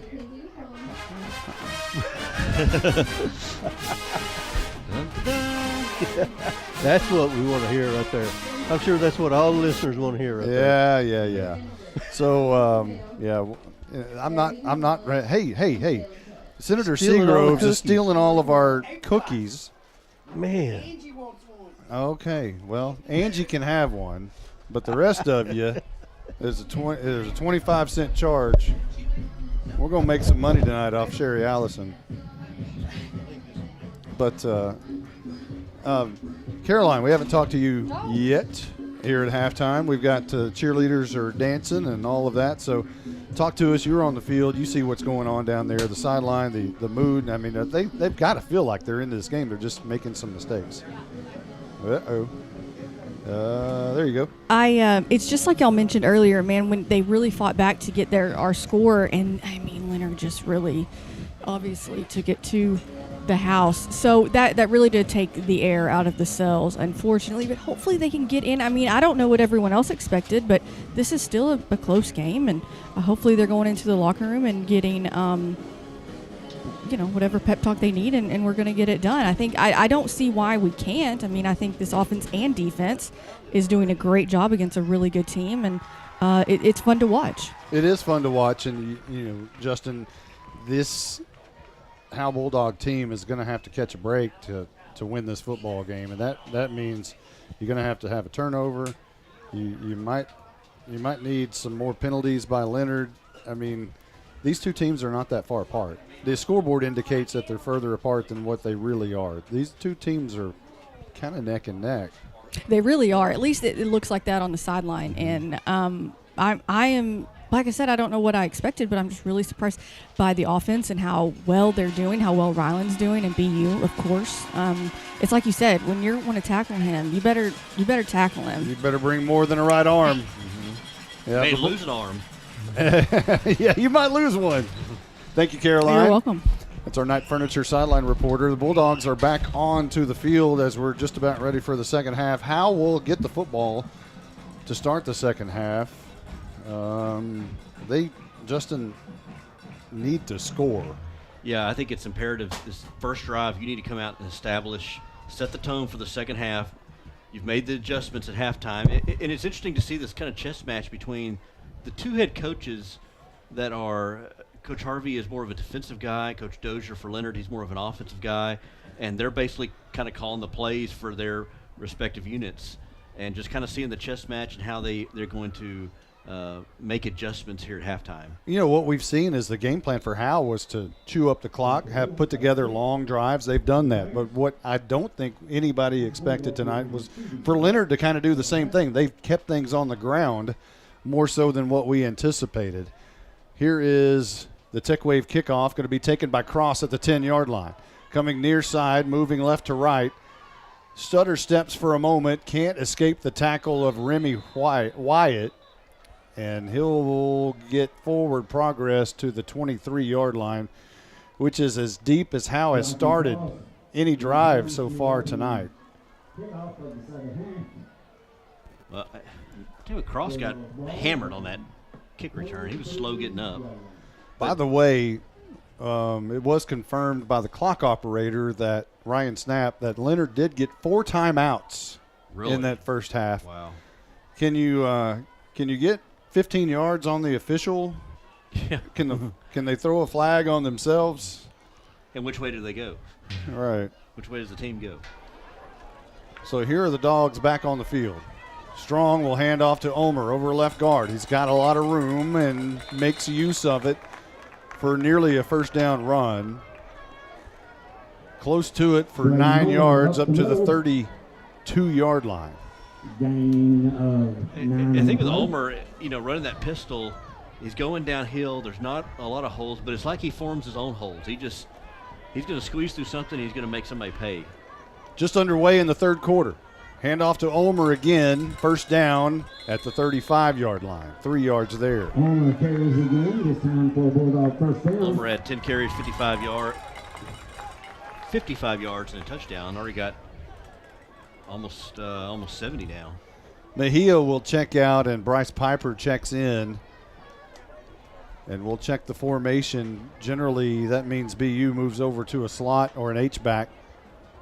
And Piper will be in the backfield with Strong. Lots of rotating formations these days for the Howe Bulldogs. Piper will now move to the left side of Strong, and now Strong will move him over to the right side. Everybody else bunched together at the line of scrimmage, and this is reverse. Cross, a lot of room. He has one man he beat down the sidelines. He's out of bounds right at the sticks. For a moment, it looked like he had a free lane. But right there was Zaylen Summers to kind of Gain of 9 on the play. Something in the spokes to kind of stop things. But he got around him enough to get down the sidelines, but not enough for a first down. It'll be 2nd down and 1. Man, he put his foot in the dirt and just, man, he has some wiggle to him. Broke the ankles of, I think that was Summers. 2nd down and 1. Handoff Piper up the middle. Breaks free for a moment. Pretty good gain across midfield to the 47-yard line in Leonard territory. And Howe so far on this drive with a really good game plan, sticking to the ground game and smashing it between the tackles except for crosses end around. What you'd like to see is being able to see guys other than Braden Ulmer make plays. And that time Piper just ran basically up the hash marks and made positive yards up for a first down. Toss to Ulmer in front of Strong, breaking tackles, gain of 3 to the 44-yard line. Ulmer moving forward. 3 on the play. And Leonard getting a heavy dose of BU right now. Now I'm going to say this, Monty, and I don't want your mom to get mad at me, but I want Ulmer to hang on to the ball. Oh, goodness. He likes to he likes to get yards after contact. He likes to keep churning those legs. You don't want her on your bad side. No sir, no ma'am. But he's got a hold on that ball. 2nd down and 6, moving left to right. Handoff, nope. Strong kept it, being chased down, slings it, and it's going to be caught. Nice catch by Cross, not enough for a first down. Harvey says he's pointing at the ground saying where the ball should be spotted. They're going to spot it a yard back at the 40, which means they're 3 yards short of the first down, but a lot of interchanging parts coming in on offense here. 3rd down and 3, 8:52 on the clock. Ball spotted at the 40-yard line, so give Strong 4 yards on the pass and catch. Here's the Wild Dog. Ulmer, shot out of a cannon, has the first down and more. He's free. Look out, 20, 15, 10. Kiss him goodbye. It is touchdown time in Texas for Beautiful. You might as well run the Wild Dog every play. My goodness. They can't stop it. They cannot stop that. Ulmer takes it 40 yards. And it's a 1-touchdown game. We talked about coming in the first play of the second half, setting the tone for the rest of this game. They marched down the field. Long run by Braden Ulmer. His second of the day, second of the night, and the Bulldogs are within a touchdown. Whistles before the PAT can get underway. Remember, Howe has a new holder in Garen Langford. I don't think that has anything to do with this situation. I believe they're talking to the center. It was a false start against Howe. I think the deep snapper is Turner. No, it's sorry, it's 11. It's Kendall O'Brien. That's right. O'Brien is and here comes the train. Everybody stand up and wave. It's Braz's new tradition. I like it. I hope they honk that horn right at that golf cart. Snap is back. It's on the ground. The kick is up, and the kick is good. There's going to be a flat. Oh. So it's 21-14. Howe narrows the gap. 8:35 left to go in the third. We'll be back. Hi, everyone. My name is Presley Harrell, class of 2025 cheerleader and cross-country runner. This is Talon Haley, senior basketball player and Howe High School record-setting golfer. Hi, this is Camry Snap, and I'm a graduating volleyball and softball player. This is Braden Ulmer, class of 2025. I play football, baseball, and I run track. We would like to thank the Howe Athletic Booster Club for their support and encourage anyone wanting to be a part of supporting Howe's athletes to reach out for more information. Go Dogs! Buying and or selling your next home or property should be an enjoyable experience. At Texoma Land and Home Team, our commitment to the personal relationship of each transaction ensures communication you expect, while assuring that we'll be here the next time you need us. We're not a big box real estate company by design. This freedom allows us to be fully at your service. Texoma Land and Home Team, Renee Nichols Broker, 903-818-1645. Texoma Land and Home Team, for all your real estate needs, 903-818-1645. Mom says easy, easy, no jinx. Uh-oh. Your hit, roof, and exterior scoring drive recap, 7 plays, 77 yards. We're throwing sevens all over the place on that one. 40-yard touchdown from Braden Ulmer. Makes it 21-14, our new score with 8:35 left to go in the third. Just about ready for our Tech Wave kickoff. And I'm telling you what, the kickoff team is going past the ball. I know. That is a penalty, but here's an onside kick. He got that. He may have it. He got that. Howe says they have the football. Harvey is He's jumping. got it. Harvey's on a pogo stick. He's got it. Howe has the football at midfield. Wait. There's still a discussion about it. No, Johnny. Initially, Garcia had it. He was the first one to touch it right after 10 yards. What? Oh, and Harvey is furious. They're saying the ball's going the other way. He is furious. Harvey is mad. And the official wants to talk to him and give him the explanation, and there's no logical explanation you can give Andrew Harvey right now.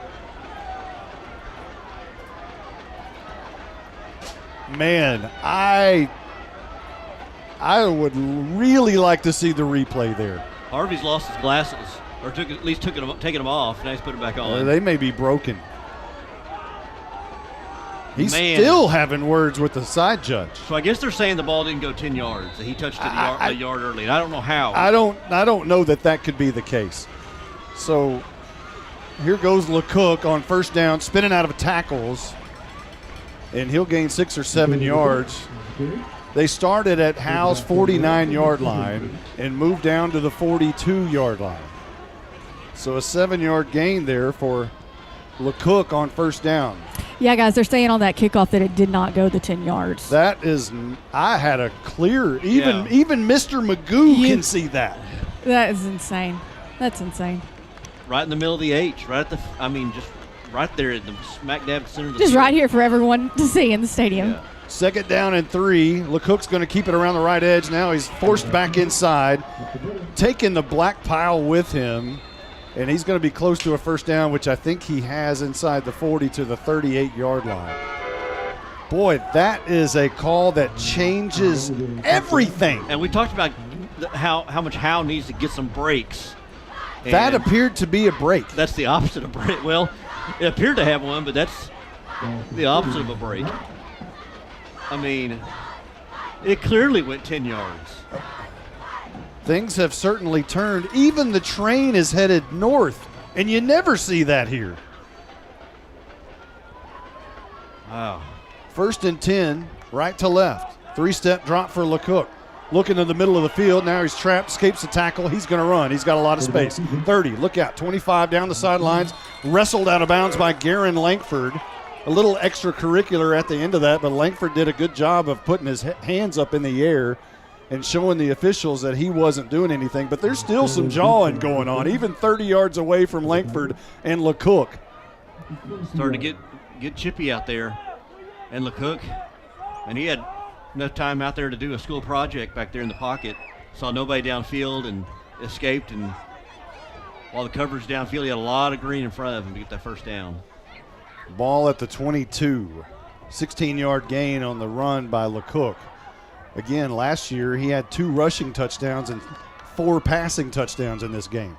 He drops back 3 steps here, looking across the middle, firing, and it's going to be caught by McCarthy at the 6-yard line, brought down by Langford, but there's a flag down. And this one's going to be a hold against Leonard.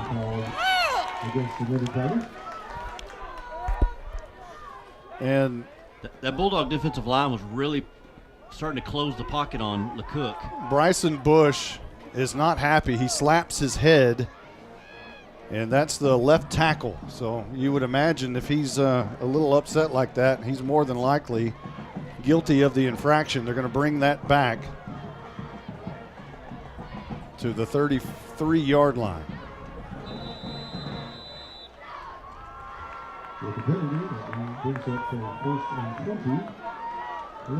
Yeah, that was a great execution from LeCook to McCarthy, but wipe it off the books. Harris in motion out of the backfield. Swing pass to Bush. He makes the catch, but not much doing there. And he slams the ball to the turf, and there's no flag. Generally, if you see that. Like in basketball, you slam the ball, you get a tag. Surprised they throw a flag on that one. There's no way Jacob Campbell could have gotten away with that. No. They teed him up. It probably would have been a little more aggressive than that. And let's not even talk about Noah. He could just lay the football down, and he would have got a penalty. 6:09 on the clock here in the third quarter. Howe trails 21-14. Out of the backfield, and here is LeCook again around the left corner. He's going to run. Flag down again. He's chased out of bounds by Malachi Daly at the 25-yard line. But again, a flag laying at the feet of the offensive lineman. Center Carson Thompson is standing like a statue at the 41-yard line. For about 10 seconds, he never moved. Call holding on Leonard.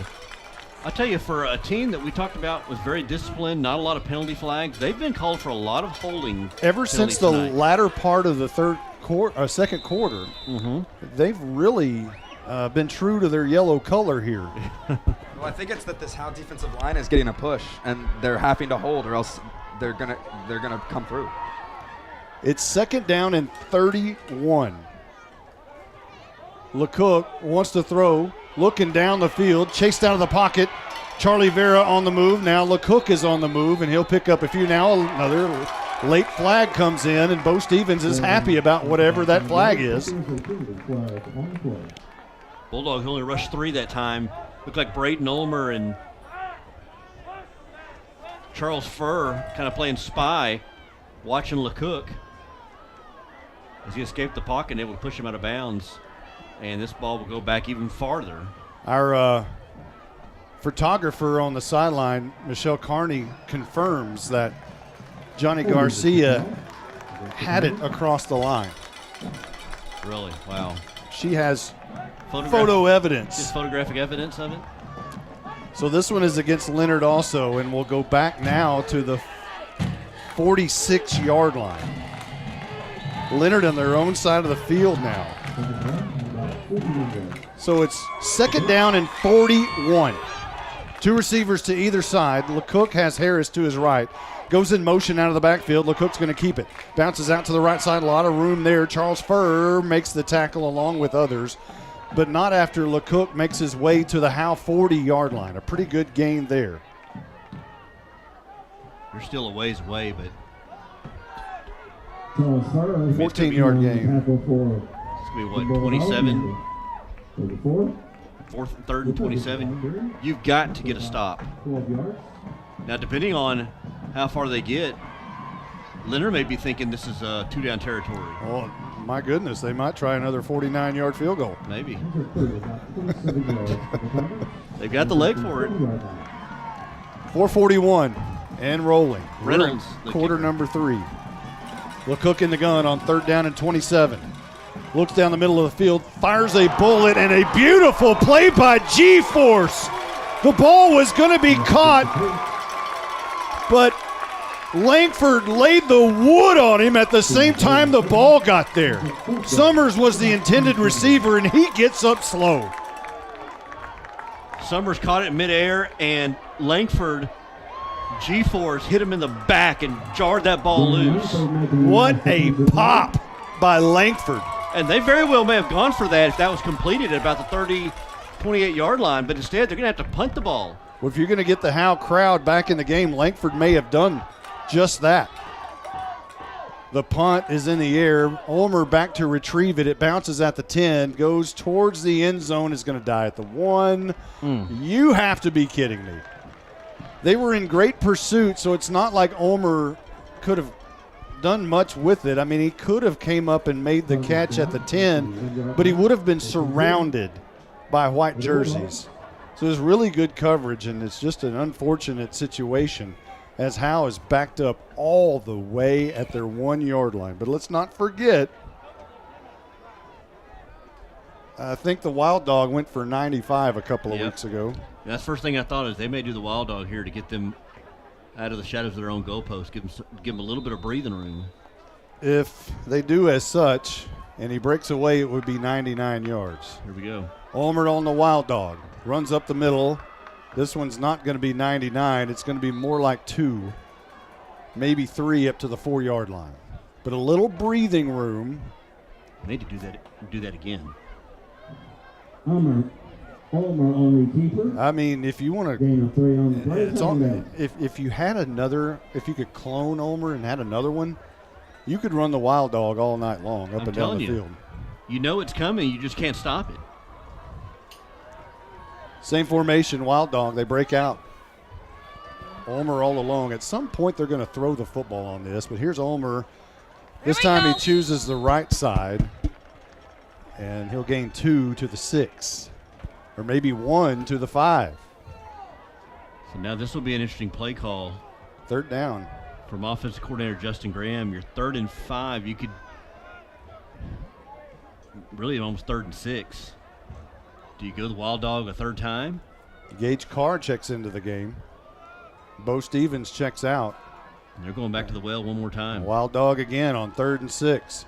Ulmer will stand at the goal line, goes left side, head punches a defender with his head. Still moving forward, dragging the pile. My goodness, he's still moving to the 24-yard line. Guys, there is a flag on the play down here at the 4-yard line. I hate to break it to you.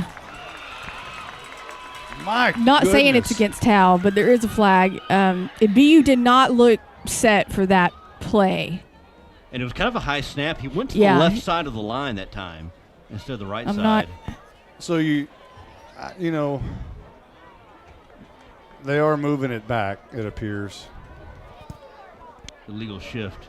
Penalty flag thrown. Illegal shift against the Bulldogs. So that'll be 3rd and 9. And this changes a lot of things. That was a beautiful 1st down run. You know, come on. You know, the Zebras, they gave Leonard 4 timeouts in the first half. They obviously missed the onside kick. Are there any breaks you can get after that kind of? At some point, you got to get something. Going back to the Wild Dog on 3rd down and 9, and Ulmer with a big hole. Look out. Oh, my goodness. Down the sideline. 40.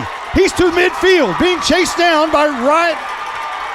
Down to the 10 and slung down hard, and a horse collar tackle at the 11-yard line will have Howe 1st and goal. As Ulmer does it again in the Wild Dog. This time he breaks free from the 3-yard line.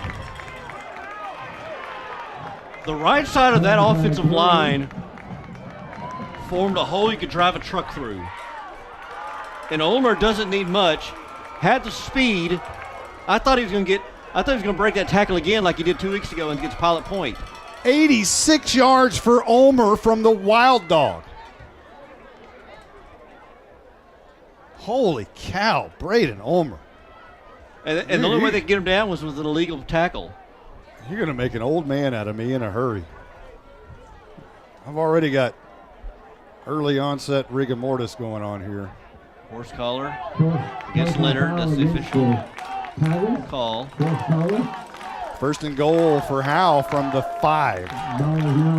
So, tackling about the 10, so it looks like half this goal. 2:40 on the clock in the 3rd. Howe trying to tie the game. Wild Dog again. Why not? Left side, Ulmer looking to get in. He's close at the goal line. Still fighting. They're going to mark him down at the 1. Oh, come on. All of the players are signaling touchdown except the officials. And they mark it at the 1. We got number 5, Leonard. He's slow to get up. I'm out of breath. And that would be Jaden Bush. Yeah. Timeout called by. Well, surely it would. Or I guess they made the unless it's official timeout. Yeah, made the official timeout. I'm sorry. Well, you got 2nd and goal from the 1. Is there any question? Is there anybody in this stadium that doesn't know what's about to happen? No. Unless you've been living under a rock this whole game, hadn't been watching. Even sweet Georgia Brown, the basketball coach upstairs, knows what's coming.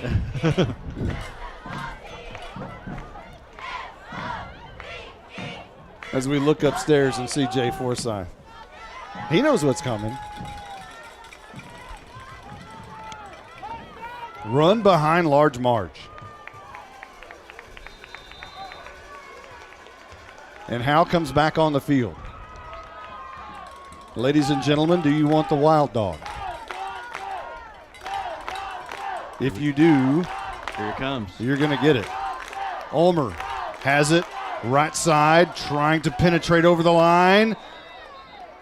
Ryland Strong says he did. The officials have not made any indication. Touchdown! And now it's touchdown time in Texas. Ulmer all the way down the field. Howe goes 99 yards on the drive and will tie the game on a Johnny Garcia PAT. Are you kidding me? Ulmer with his third touchdown of the night ran into a mass of humanity. He kind of stuck the ball over the goal line and barely got in, but barely was enough. His third touchdown of the night and a chance, as you said, for the Bulldogs to tie it. There is a flag on the play. I'm not sure, but Leonard does not look happy about it. We got it very well. When you get into situations like this, it could be a sportsmanlike, unsportsmanlike conduct, but we don't know that yet. Right now, Garcia is still on for the PAT at normal distance, and apparently that's what's going to happen. Maybe the flag got waved off.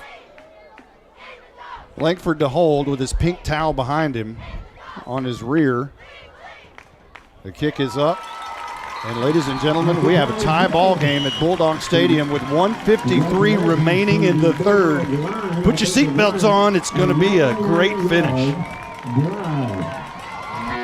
Hey, Steve here, the Crazy AC Guy. We raise top-notch AC units and train the finest service techs west of the Mississippi. And we got a truly crazy deal for you. Get a free furnace with the purchase of a qualified AC condenser coil package. You'd have to be crazy like me to miss this deal. So for all your AC and electrical needs, call us at 903-465-2665 or visit us at crazyacguy.com. The Crazy AC Guy, where crazy meets quality. If your home or business could talk, what would it say? It may say it would like some privacy or security. Enjoy the beauty and durability of quality fencing from MTE Fence. MTE Fence is a local company specializing in commercial and residential fencing. MTE Fence ranges from wood, aluminum, and chain link fencing. MTE Fence services all of Grayson County and surrounding areas. Go to mtefence.com or call 903-686-9039 for an estimate. MTE Fence has a passion for connection. We are your connection for quality. Your hit roof and exterior scoring drive recap for the Howe Bulldogs. 5 plays, 99 yards. 86 of it was on a wild dog by BU. He also carried the final one. Here's an onside kick, and Leonard's going to recover. Wyatt comes down with it. This was not a close one, as Howe kicked it off from the 50 after the penalty. So BU's 1-yard touchdown run ties the game at 21. I should say with Johnny Garcia's PAT actually ties the game. And Howe took roughly 2 minutes and 30 seconds off the clock on that drive. And it's all knotted up, 21-21. We're at the 151 mark here in quarter number 3. What a game. We have a good one right now in Howe, Texas. Leonard has it at their own 39 as the offense in white comes back on the field, heading north towards the concession stand. From their own 39, handoff to Malik Harris. Hit at the line of scrimmage and pounded backwards by Charlie Vera. They'll give him forward progress to the 40, which is 1 yard. Let's not forget, this is a quick strike type of offense. Well, I tell you what, Ulmer's not getting any breaks. He's out there on defense as well. How fortunate was it to have the penalty after the touchdown, because that eliminated having to kick it deep to Zaylen Summers again. Lacrosse on a swing pass out to McCarthy, and it's incomplete. He just dropped it. He hit him right in the number 4 and fell incomplete. That ball was close to being a lateral, but the officials say it was a forward pass on the screen. and it'll be 3rd down and 9 as the Howe defense looking good so far. Gage Carr and Ryken Cross were over there as well, so he wouldn't have got very far. And all of a sudden it's 3rd down now. 3rd and 9, 1:08 on the clock. It stops after the incomplete pass. Harris will stand to the right side of LeCook, who rolls right towards the Leonard bench, fires it down the field. That's caught for a 1st down to McCarthy on the Howe side at the 47-yard line. That's an easy pass and catch, as he had lots of room between he and Ryken Cross. And they'll move the sticks to the, actually they're going to give him the 48, which is a yard further back than what I saw on the far side. Under a minute left in the 3rd. Leonard on the move on the Howe side at the 48-yard line.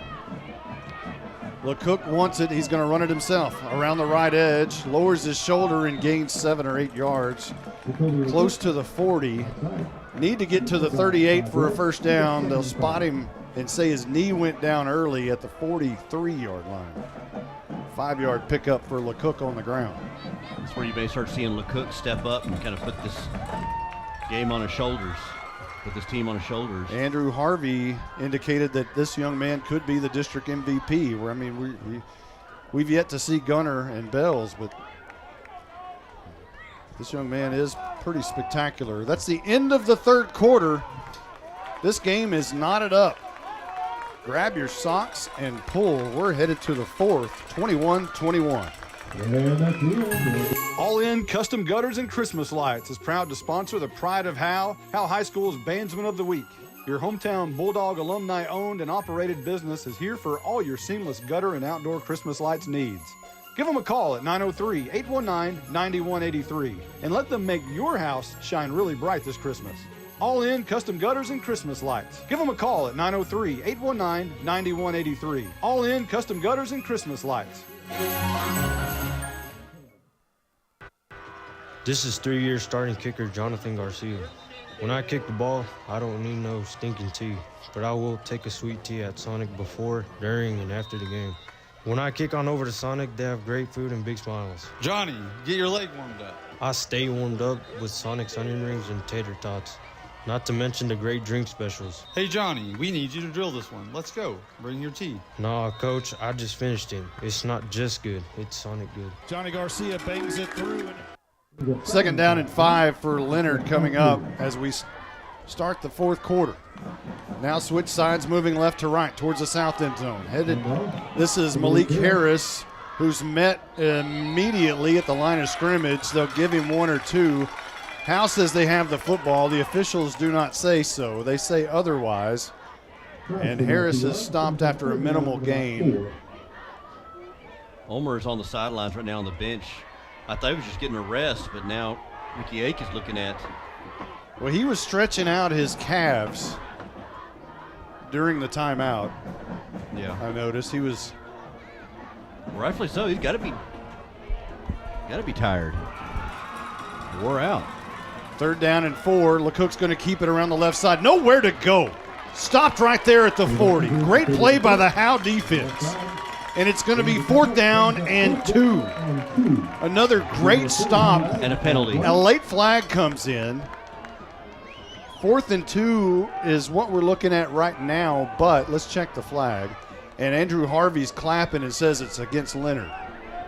And the quarterback, LeCook, he ran, like after the play, he ran up towards whoever was standing over there. I couldn't catch it for Howe, and he just yelled at him. And then the flag was thrown. Guys, I'm not sure what was going on with BU. Ricky Ake was just massaging his lower calf. He's up. I asked him if he was okay, and he nodded yes. Well, that's good to hear. Yeah, you're talking about LeCook as possibly the district MVP. Braden Omer may have something to say about that, too. Yeah, I think they're going to wave off the flag, and Harvey wants an explanation. So the ball spotted at the 40. Timeout call. Well, official timeout for the explanation. Harvey's having a discussion with him. He's pointing back there. Not as animated as he was earlier after the onside kick, obviously. But right now it's 4th and 2. And Leonard's going to go for it. Need to get to the 38. The ball's at the 40. Well, you need to stop here. Big play here. LeCook in the gun. He'll roll left, wanting to keep it himself. Trying to find the corner, first down. And more as he escapes down the sideline. Leonard and LeCook go into the end zone. It appeared like Howe just stopped and thought he was going to go out of bounds, and apparently over there he did not. So LeCook goes 40 for the score and regains the lead 27-21 with Reynolds about to boot this PAT. That's why you got to play through the whistle. Bulldogs thought he went out of bounds or was going to go down, and he kept his feet and kept going. That's how it appeared to me. Reynolds' PAT is up and true, and now Leonard goes back on top with a touchdown lead, 28-21, with 10:45 remaining in the game. We'll be back. No one wants to talk about losing a loved one. The grief that is put on your family is troublesome. Scoggins Funeral Home strives to make that most difficult time the easiest. We want your loved one to be sent off in the best way possible, with your wishes at heart. Call us at 903-482-5225 or visit our website at scogginsfuneralhome.com. 903-482-5225. Our location on Van Alstyne Parkway makes everything close for your needs. 903-482-5225. Scoggins Funeral Home. Who's your local plumber? Brother Plumber. It's good to know someone local and someone you can trust when your home or office drops the ball. Main line break, 15 yards. Brother Plumber is plumb professional and serves not only Howe, but also all of Grayson County. And you can save yourself 10% if you mention Go Bulldogs. Visit us online at brotherplumber.com. We'd love to help. Brother Plumber is one call away at 469-968-4487. Visit us online at brotherplumber.com. Remember, Go Bulldogs. Your hit, roof, and exterior scoring drive recap for Leonard. 7 plays, 61 yards, capped off by a 40-yard touchdown on the ground from Jacoby LeCook as he just apparently fooled Howe on the far sideline, who thought he had stepped out of bounds. And according to the officials, he did not, and he went 40 yards. And they once again regained the lead, the Leonard Tigers do, 28-21. And we have 10:45 left to go in the game. Your Tech Wave kickoff by Reynolds is high and deep, and it's going to go over the head of Cross and stops at the 3. He has to pick it up. Cross now makes his way up to the 20, and that was a very unfortunate hop as the ball went backwards. It's like it hit a brick at the 2-yard line and went backwards. That ball generally takes a hop forward into the end zone. That's kind of how this game has gone a little bit recently. Yeah, just took an unfortunate bounce, and I mean, good awareness by Cross to pick it up cleanly and at least get back to the 20. My goodness. That's when the ball's not bouncing your way, literally. 1st and 10 for Howe, moving right to left towards the north. And this is a handoff to Braden Ulmer up the middle. Breaking tackles, look out. Breaks out of another tackle down the sideline, finally dragged down by Summers at the 42-yard line, and he immediately starts stretching his left calf. As Ulmer has been a workhorse tonight, and he's starting to show some signs of effects from that. As now he lays down, and he's going to get Ricky Yake to kind of massage that calf. But this is the absolute best news that Leonard could ever have, is Braden Ulmer on his back on the sidelines. The best place for him to be, according to Leonard. And Howe's called a timeout to try to give Ulmer some time to get loose. But that's what we talked about earlier, is we've seen some glimpses of Piper, and obviously we've seen Cross and other guys that can do something with the ball, and not so you're not having to depend on Ulmer all night long. And Omer is really upset with himself. You can see his head bobbing as he walks to the bench. And he's going to put both arms and kind of punch the bench with both fists for a second. And now he sits down, and Ricky Yake's going to try to massage that calf just a little bit more. 10:23 and rolling as we're back to action. Howe comes back on the field. Piper is in the pistol formation behind Strong. Quick pass behind Cross, but he makes the grab, dodges two defenders, and is slammed down hard, and a late flag comes in. This is a personal foul, and that may be Summers, who's guilty.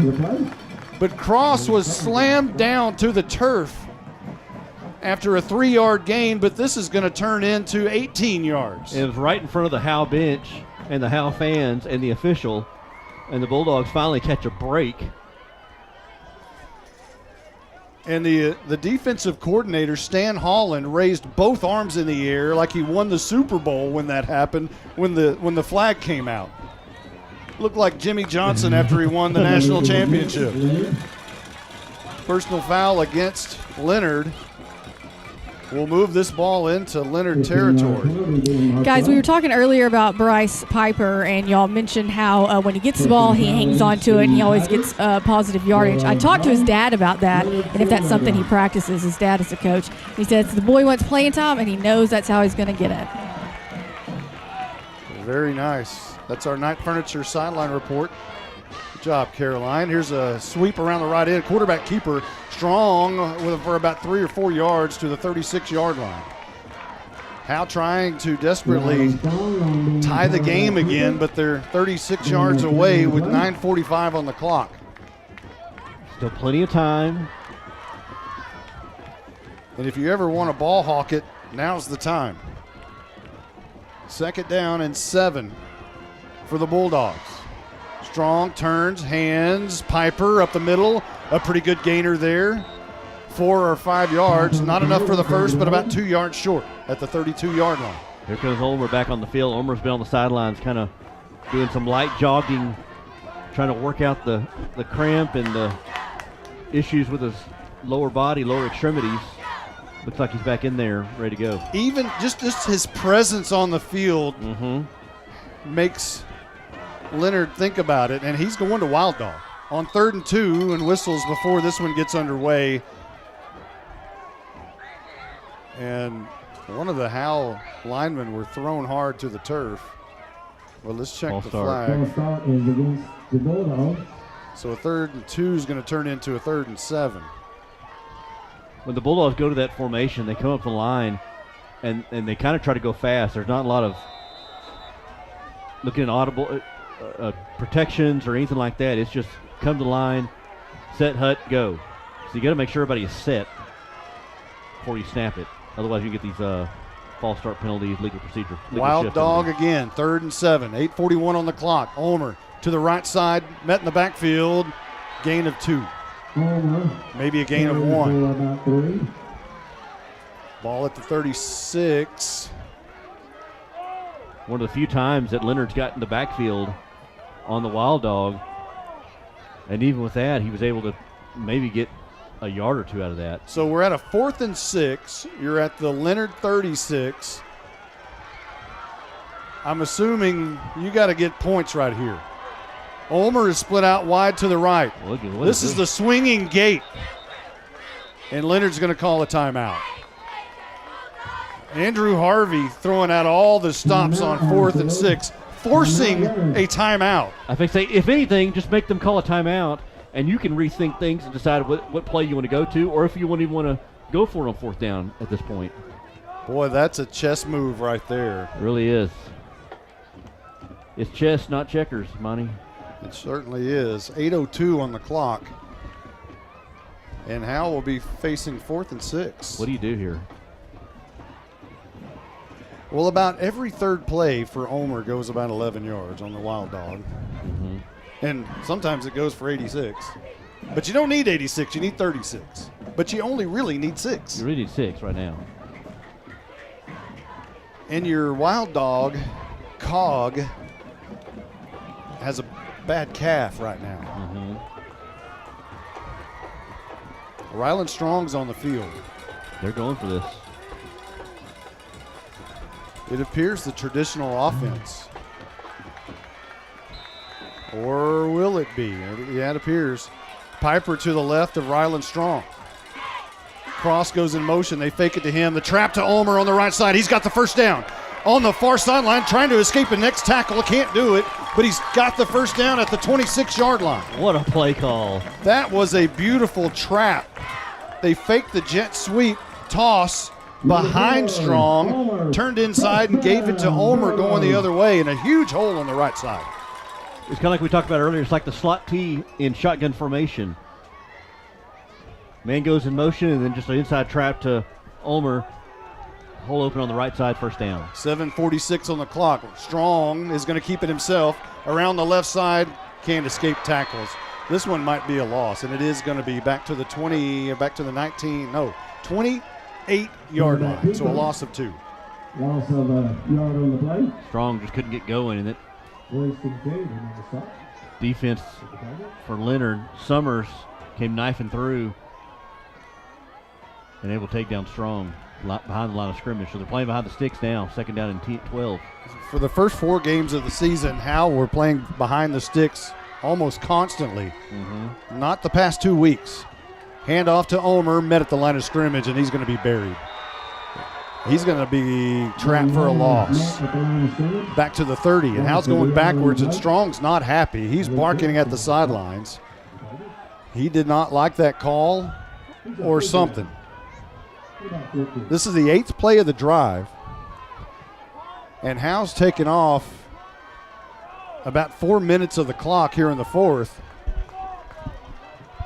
but need to start going forward in order to tie this football game up. Strong rolls out right, steps up in the pocket. He's going to run, fires it down the field. It's incomplete, but I think he was just throwing that ball away, it appeared. And Strong is really upset. Slams his fist on his thigh pad on the right side, and it's 4th down. Kelton Reynolds, the outside linebacker, was in hot pursuit of Strong. And Strong, I think he's trying to make a pass. But as Reynolds is bringing him down about the time he's trying to throw the ball and falls incomplete. So it looks like they're going to go for it on 4th down. You're kind of in no man's land at the Leonard 30-yard line. 3 receivers on the right side, and Ulmer, Cross, and Daly. Strong wanting to throw that way. Now deep down the field, in the middle of the field, and it's incomplete. A nice play by the defender right over Cross's head, but the defender was right there to knock it down, which was none other than Jacoby LeCook. And Leonard gets the ball back at their own 30 with 6:22 left to go in the game. Strong did a good job, pulled up in the pocket, moved to his right, and kind of almost threw across his body. LeCook playing safety. Came over to kind of knock it away. It was over the head of Cross anyways. And it was there for just a second, but just overshot him, and LeCook was right there as well. But now you're going to lean on your defense one more time to try to get a stop, see if you can get this ball back with 6:22 to go. 2 receivers to either side for Leonard. LeCook throws on 1st down. Screen pass out to McCarthy, who gets 4 or 5 yards on the near sideline as Leonard is moving left to right from our vantage point. He does stop the clock by going out of bounds at 6:17. And that's going to start being your enemy is the clock. Ball at the 34-yard line, a 4-yard gain on the pass and catch. Howe trails by a touchdown. Needs a big play here. Across the front, Stevens, Turner, Dylan Patterson, and Mejia. Your backers are Furr and Braden Ulmer. Here's the reverse. Summers coming near side, breaks tackles. He's got a clear lane looking for another block, and getting in the way of that block is Ethan McCarthy, or he would have possibly been gone. But Malachi Daly was there to cut him off in his tracks. Go ahead, Caroline. We got Braden is down, holding his right knee. He tripped over number 8. Is that Braxton? Oh, no. And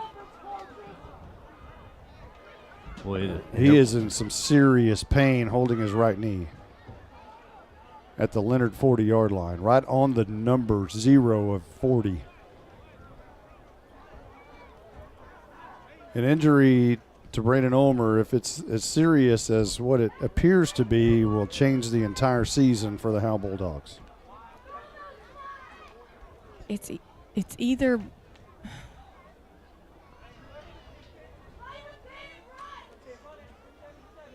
and Ricky Yake is working on the right leg. He rolls up the pants over the kneecap and trying to straighten that leg out. And boy, I've been in this position with Ricky Yake trying to figure out what's going on with the knee, and my situation did not turn out with good results. Let's hope BU's situation has a much better result. Dr. Walker, what is the diagnosis from up here, you think? Well, they're trying to stretch it out and straighten it out. I can tell you that, like I said, when he was over here on the bench, and it was the other leg that was cramping. This is now his right, so not what was bothering him earlier. So Ricky Yake, the 36-year trainer for the Howe Bulldogs, was trying to push his kneecap and flatten it to the turf, and I'm not sure he was real successful. Ulmer gets off the turf, putting 0 weight on his right leg. As a matter of fact, he's being carried by Harvey and Ricky Yake. And this is a disastrous injury if, in fact, it's as serious as what it appears to be. Well, this is where Bryce Piper's going to need to step up. You've got a team that could either deflate at this moment or they can rally around their teammate and their horse, and we'll see which way they decide to go. 6:06 on the clock. Howe trails by a touchdown. But Leonard with the ball on 2nd and 10 from their own 30-yard line.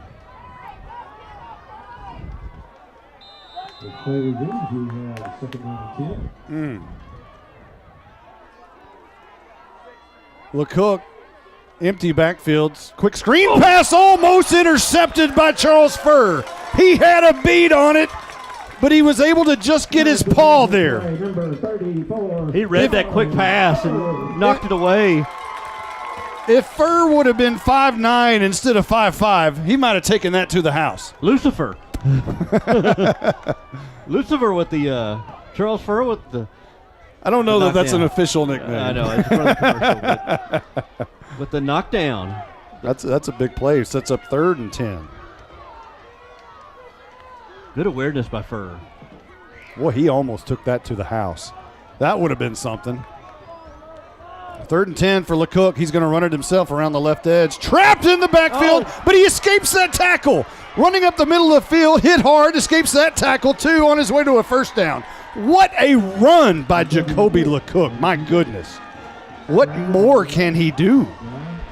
That was a BU run. Furr had him back in the backfield behind the line of scrimmage. Just couldn't wrap him up. And LeCook, who was just running with a full head of steam, lowered his shoulder about 3 or 4 yards before the first down mark and able to dive for the marker and get the first down and move the sticks. Most ball carriers would have been down after about the 2nd hit right there. Most of them would have been down after the Furr wrap-up. But we're not talking about the normal quarterback here. Handoff to Summers around the left edge, and he's dropped at the line of scrimmage. 3 black jerseys swallow him up. And it's 2nd down and 10. They'll give him the line of scrimmage. 5:14 and rolling, and that is their biggest enemy right now. I can tell you guys, a flag on the play. I can tell you that things are getting very choppy and very talkative and very there are fingers pointing, and this could turn ugly pretty quickly. The parents of Braden Ulmer are now down on the sideline on the bench surrounding Braden. And Braden Ulmer's head is back looking at the sky. Was it sportsmanlike And his conduct? dad gives him a little kiss on the forehead. Was the penalty on sportsmanlike conduct against Leonard? Okay, I think it was. Yeah, they're going to back this one up 15. Back to the 26-yard line we go.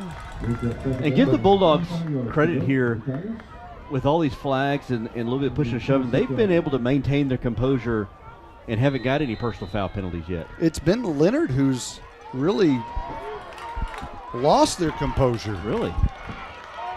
LeCook rolling right. Finds a seam, bounces into a defender. Charles Furr right there to bring him down. A hat pops off. That might have been LeCook, and it was. He'll have to check out of the game. It's third down, and my gosh. They need to get to the newly painted City Hall to pick up a first down here. Third down and 24. With a second-string quarterback. I wonder if they'll try to call a timeout to get him back in the game. Well, they've got 4 left here in the second half, apparently. 4 left. They've used 1.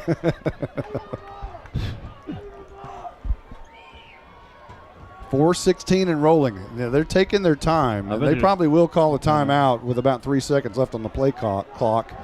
There's 4, 3, 2, 1, and a timeout. Surely, they did call a timeout. 4:03 is on the clock. Leonard is facing a 3rd and 24. We're going to take a quick timeout. It's 28-21 Leonard. At Independent Financial, supporting our community is at the heart of what we do, which is why we are pleased to support the Howe Bulldogs. Investing in others and helping our neighbors thrive is what we do, and our friendly, knowledgeable banking team is rooting for you in your financial success. Whether you're saving for college, planning for your family's future, or working to grow your business, we'd love to help you accomplish your goals. Come see us at our location on South Denny or visit us at ifinancial.com. Go Bulldogs! We're cheering for a winning season. Member FDIC.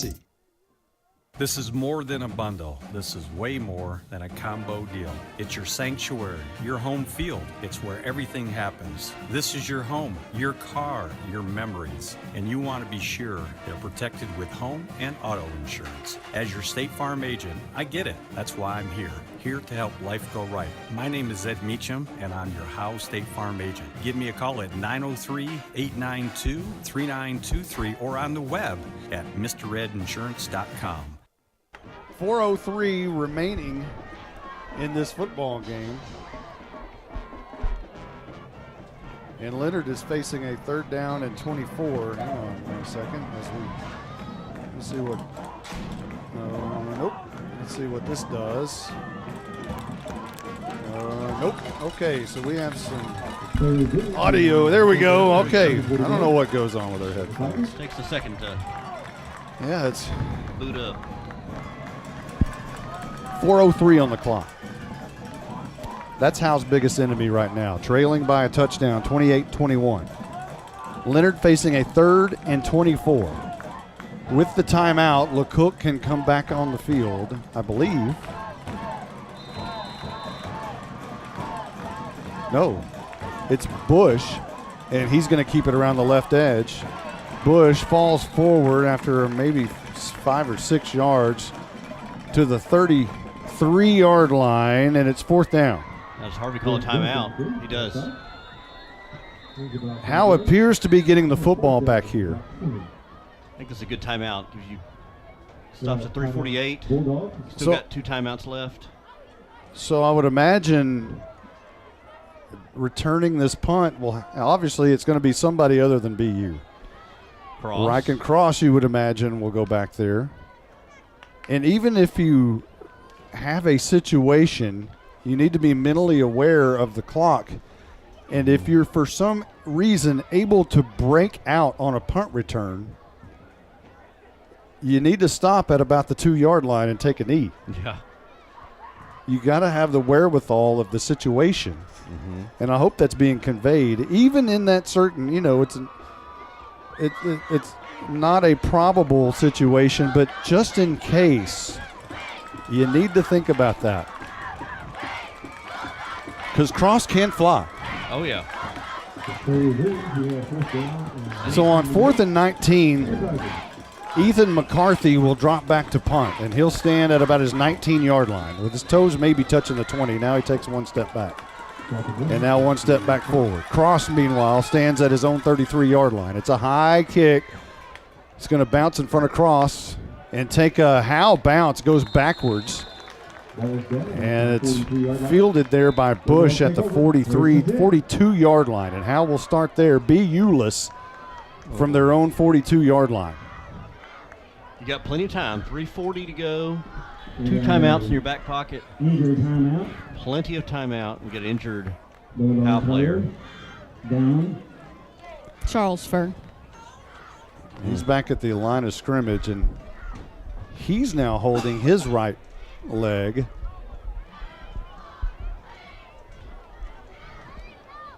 BU's mother has not left his side.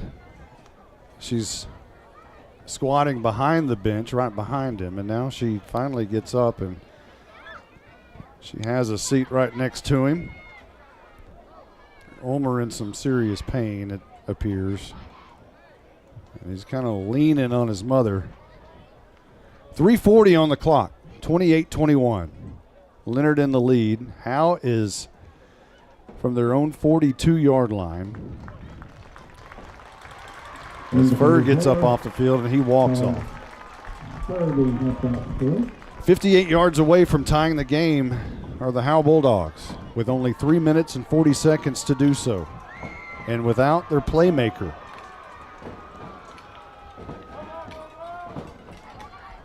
Malachi Daly appears to be split out wide to the left. Reich and Cross in the slot left. Piper will be next to Ryland Strong, who's in the gun, and Strong's going to keep it left side, looking for somewhere to go. And he gets 3 yards up to the 45-yard line. Yeah, somebody's going to have to step up. Piper, Cross. You know, even your wild dog package is gone now. So even if you get down inside the 5, you have to re-strategize. A lot of cards are off the table on this final drive. Piper gets the handoff here, bounces it out, brought down after 4 or 5 yards near midfield at the 49-yard line.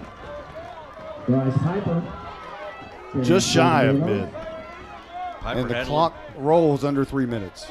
There's some light there. Piper saw a little bit of light, a little bit of a sliver of green grass, able to make the most of it. Got to convert this 3rd, 4th down. Strong turns, hands, Piper, right side, behind right guard for a 1st down. He's got to have that. Surely he's at the sticks. The side judge on the far side's right at it. It's got to be a 1st down. He's at the 48-yard line. No signal, but yeah, that looked like he was. It's got to be a 1st. Move those sticks, and they do. 2:37 on the clock. They took all that time before signaling, which takes the time off the clock, and now it starts rolling after they set the chains. Strong's going to keep it himself around the left side. Trying to bounce out, find the corner. He's got the 45, down the sideline 40, and steps out of bounds inside the 40 at the 38-yard line. And Strong showing a little bit of speed, some speed that we've seen, and just another gear. He was trying to get around the corner. I thought they were going to take him down before he could get around the edge. And he put it in another gear and was able to get enough for the 1st down and get out of bounds, too, to stop the clock. You know, we did a quadruple overtime game a couple of years ago. But first, Howe's going to have to tie the game. Strong keeps it over left guard, bounces it out, trying to find the sideline, runs into a defender and driven backwards. Forward progress has the line of scrimmage, but that's it. And he slings the ball back to the official. And it's 2nd down and 10. Clock still moving, nearing the 2-minute mark. Ball again at the 38-yard line. 6th play of the drive for Howe. We're at the 2-minute mark. Handoff, Piper. Right side, trying to cut, squirm.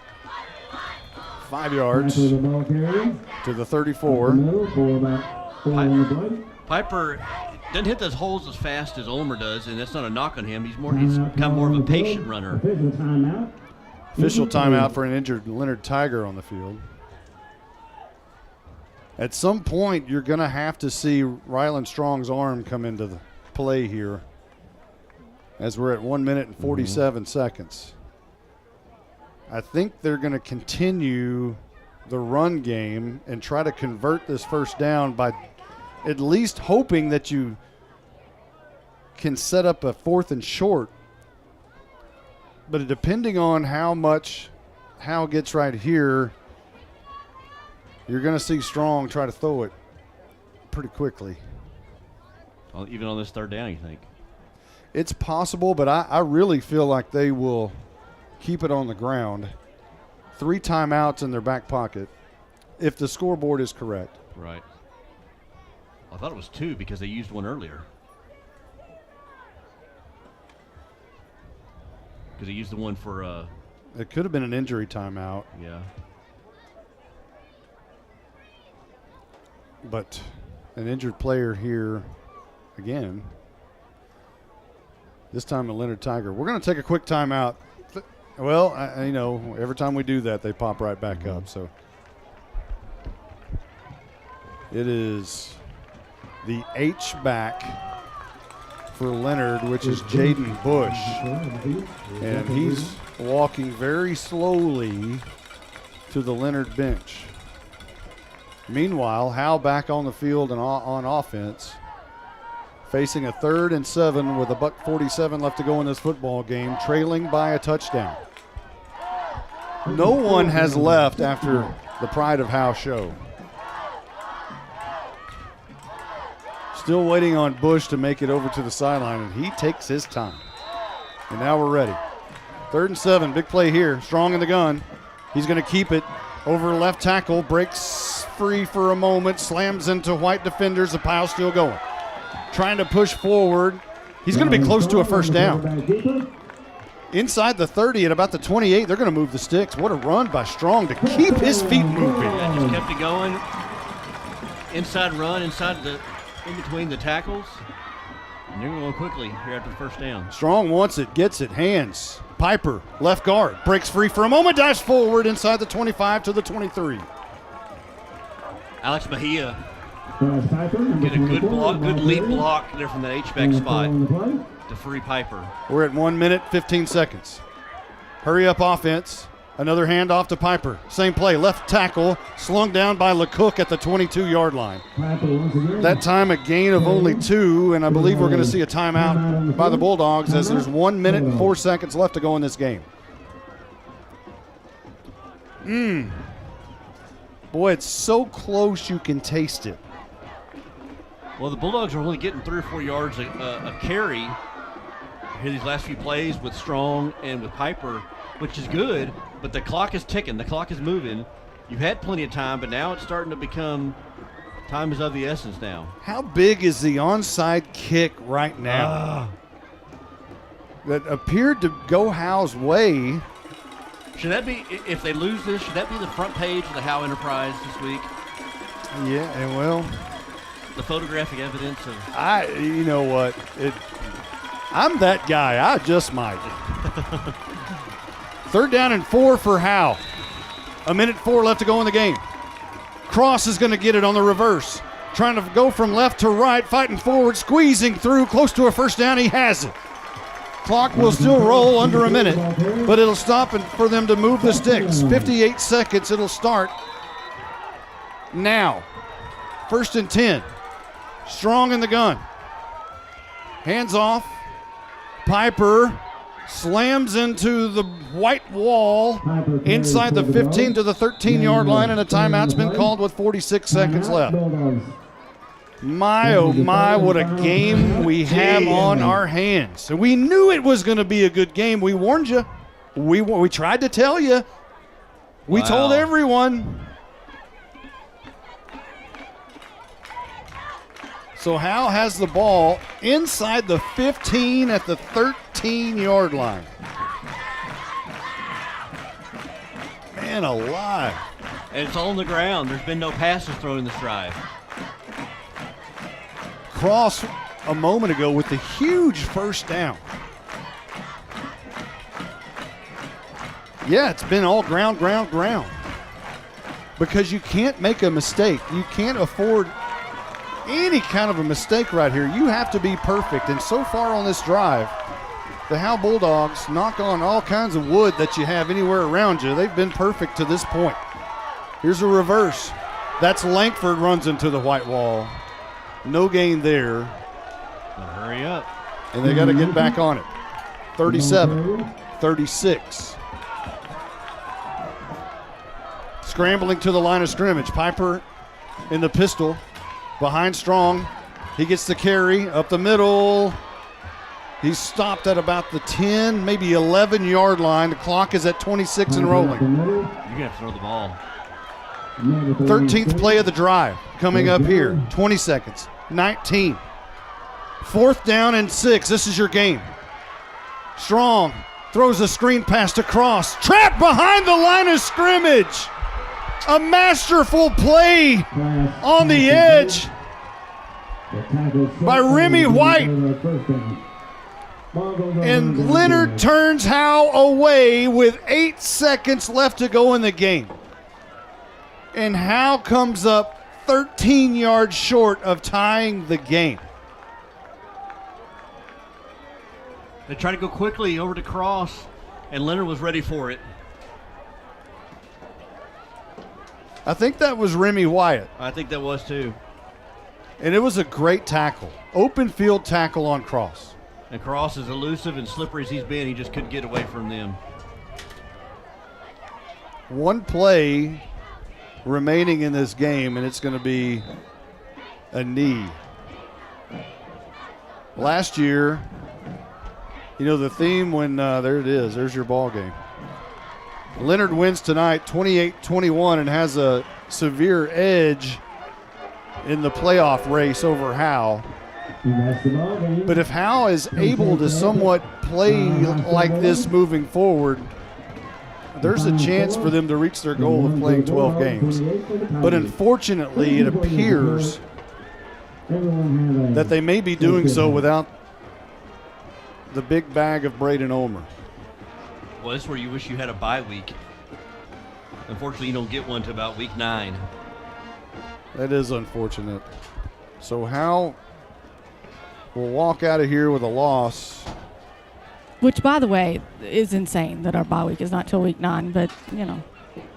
That is, you know, it's kind of a slap in the face to have a bye week that late in the season. I mean, it's better than what Bill Jalen got when he had week 10. Week 10 as a bye week 2 years in a row against Mineola, Winsboro, and all of those cats, Mount Vernon. What a heartbreaking loss as Leonard escapes here at Bulldog Stadium by the hair on their chinny chin chin. A 28-21 win. And you look back, you said something about it earlier. You look back to that kickoff return for a touchdown and really look back at that onside kick that was not. Those were two devastating moments.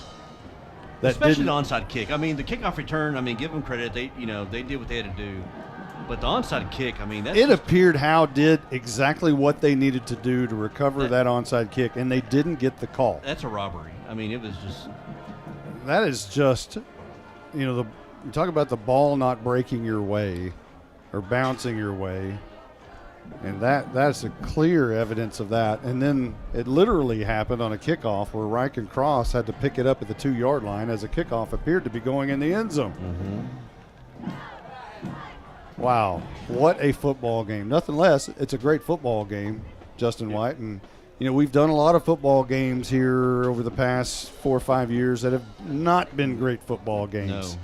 But this one was a good one, and it's fun to do these games. Even though Howe comes up on the negative side of this thing, it's still fun to see them compete. And this team has a fight in them. And this was a good Leonard team. This is not just, you're not playing a team that's hadn't won a game all season long. This is a good Leonard team, and Howe stuck with them for 4 quarters. I think word's traveling around District 7 3A Division 2 that you better not overlook the Howe Bulldogs this year. You got a defense that hits.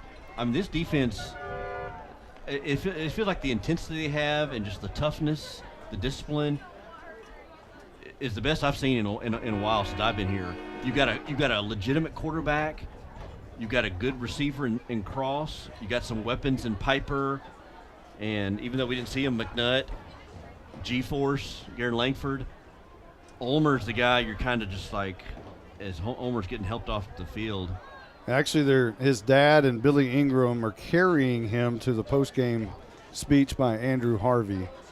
No weight on either leg, as Ingram and Ulmer. Talking about Terry Ulmer. Those are big dudes. Yeah. So Ulmer BU will listen in to what Coach Harvey has to say. And what a every time. Is there anyone specific y'all want to talk to? In losses, I generally like to shy away from that. This was a big one though, right? Yeah. If you find someone you want to visit with, feel free. Bryce Piper maybe, having to come in late in the game, and I don't know, Justin, what are your thoughts? I mean, Johnny Garcia, whether he actually got that or not, his opinion on it. Maybe in a game like this, maybe Andrew Harvey does want to speak, but don't be surprised if he doesn't. Yeah, I'll see.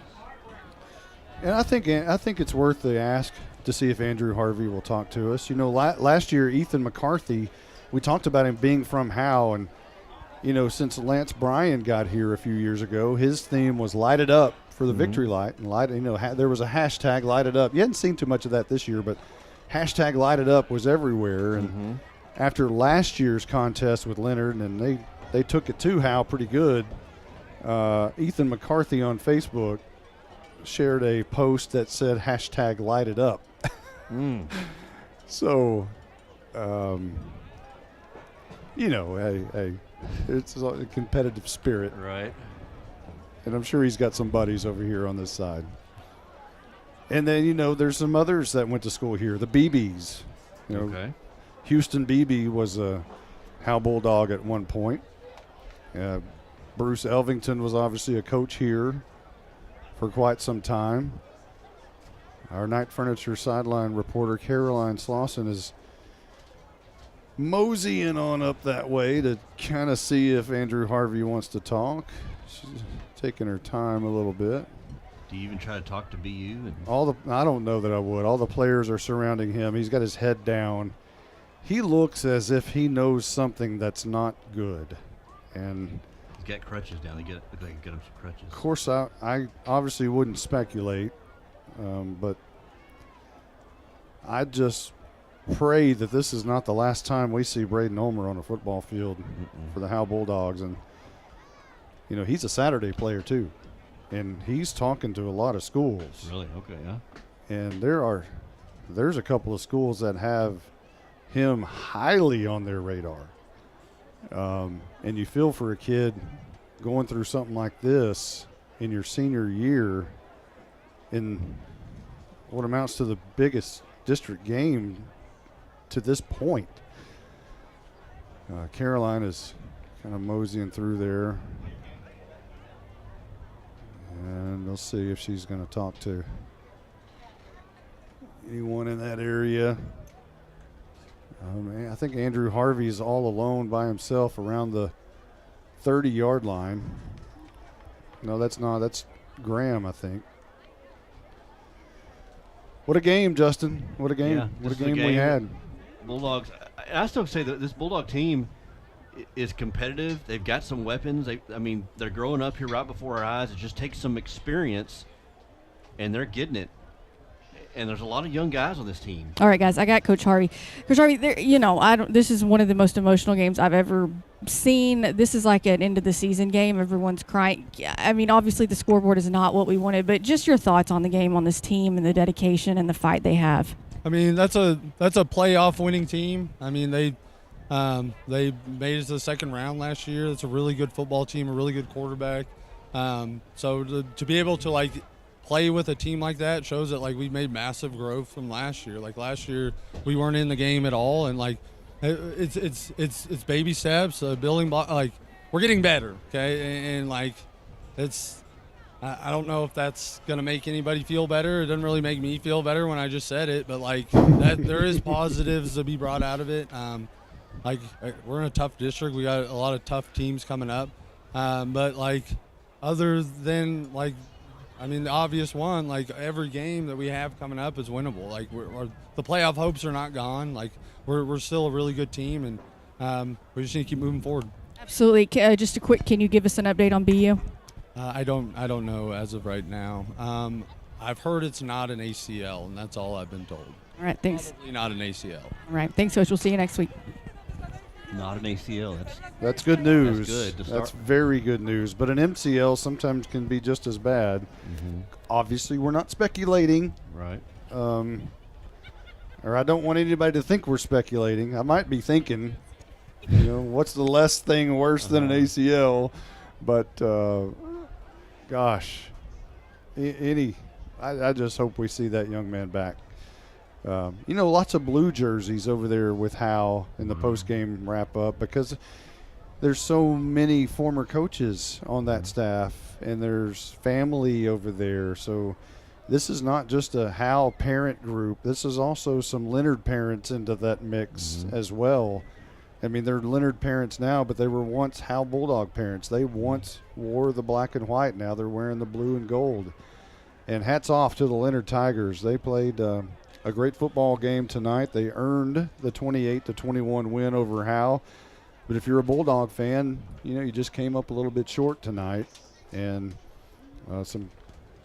you don't even want to say costly mistakes. You had the one interception. Mm-hmm. Other than that, Howe played a pretty clean football game. Yeah.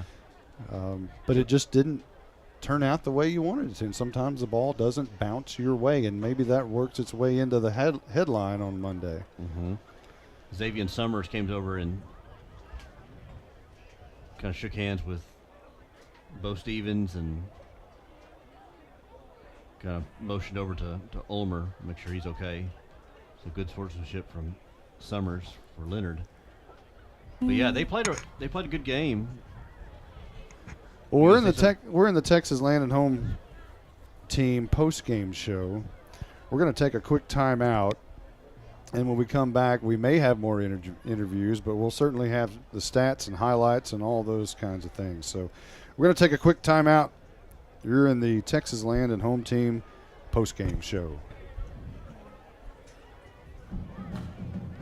You're listening to the Texas Land and Home Realty Team post-game show. Now let's go back to the stadium with Caroline Slauson, Justin White, and Jake Roberts.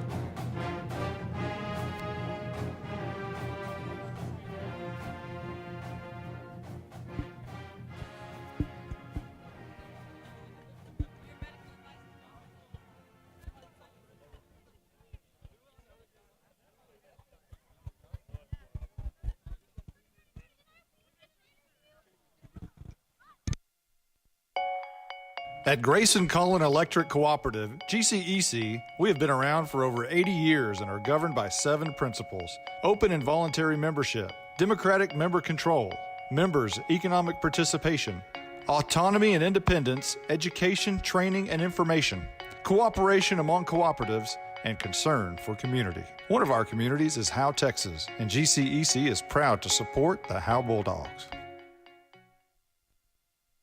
Anchors with a Z Boat and RV Storage is located 1 mile off of U.S. Highway 75 in Howe, Texas. Anchors Boat and RV Storage is proud to bring personal, small-town customer service to the growing area of North Texas. With both open and covered parking available, locally owned and operated, members of the Howe Area Chamber of Commerce and the Texas Self-Storage Association. Anchors Boat and RV Storage has 20 amp power available and is manager occupied at 311 Old Highway 6 in Howe. Visit anchorsboatrvstorage.com or call 903-444-2500. Welcome back. We're in the Texas Land and Home team post-game show. Hey guys, I've got Tank Turner here with me. Okay, so a couple questions. Well, first of all, you sat down, you got hurt, and you came back and made an incredible play.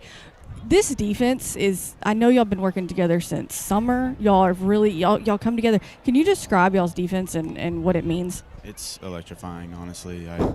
I can't imagine not having other people on that line without, like, I need every single one of them there.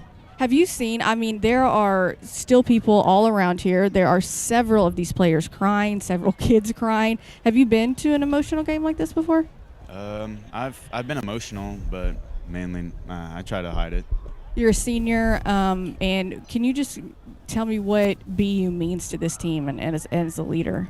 Honestly, like, Coach Harvey has said it once himself, Braden Ulmer is that pride of Howe, basically. He is one of the greatest players. He's one of the best friends I've had. Yeah, we're all tearing up down here, guys. It's just, we were talking to Coach Harvey, and even though that scoreboard doesn't say what we want it to say, you have to feel that this team has something happened here, right? Like something came together. Is this something y'all always feel, or is this something amplified tonight? I just feel like we need to play through all the four quarters. We came back in the second half. We tried hard. We tried as hard as we possibly could. Bad play calling, but it's okay. Don't worry about it. We try, man. It's hard. It's hard, especially whenever we have key players getting injured. Stuff happens. It's just stuff happens. Well, y'all all played incredibly, and y'all kept playing through, and it was fun to watch, and we'll see you next week. Yes, man. Thanks. Thank you, Caroline. All right, it's Stats with Braz. I think we're ready for Mr. Braswell. Go ahead. Okay. Well, believe it or not, overall, Leonard ended up winning, but Howe actually had more total yards, 426 to 294. Wow, that's a significant amount. Yes, of I difference. know. Well, the defense, like they were just talking about, the defense held them to 118 total yards in the second half. Holy cow. And after giving up 176 in the first. So the game comes down to the kick return, Exactly. a 90-yard kick return. Yep, well, it really does. So anyway, Strong ended up 12 of 17 for 80 yards passing, and as with the one interception. And we had Howe had 48 rushes for 346 total yards. Like I mentioned, there's 255 total yards in the second half. Wow. So they had a really good second half. And for 426 yards, according to what I've got, that's the second highest game total for the year on total yards.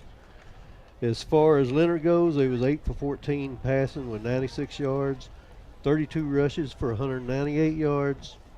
As I mentioned, they had 118 yards in the second half. Penalty-wise, Howe had 7 penalties for 52 yards, and Leonard had 9 for 84. Rushing. How many penalties did Howe have? 7 for 52. Okay, that's an improvement. Yeah, it is. It is. Rushing-wise, of course, BU had 22 rushes, 234 of those yards and 3 touchdowns. Piper had 12 for 40. Cross had 3 for 38, and Strong had 9 for 33. Mentioned already the passing. Receiving wise, Cross had 6 of the receptions for 36 yards. BU had 5 for 35, and Garen Langford had 1 for 9 yards. On the Leonard side, as far as rushing goes, LeCook had 17 for 141.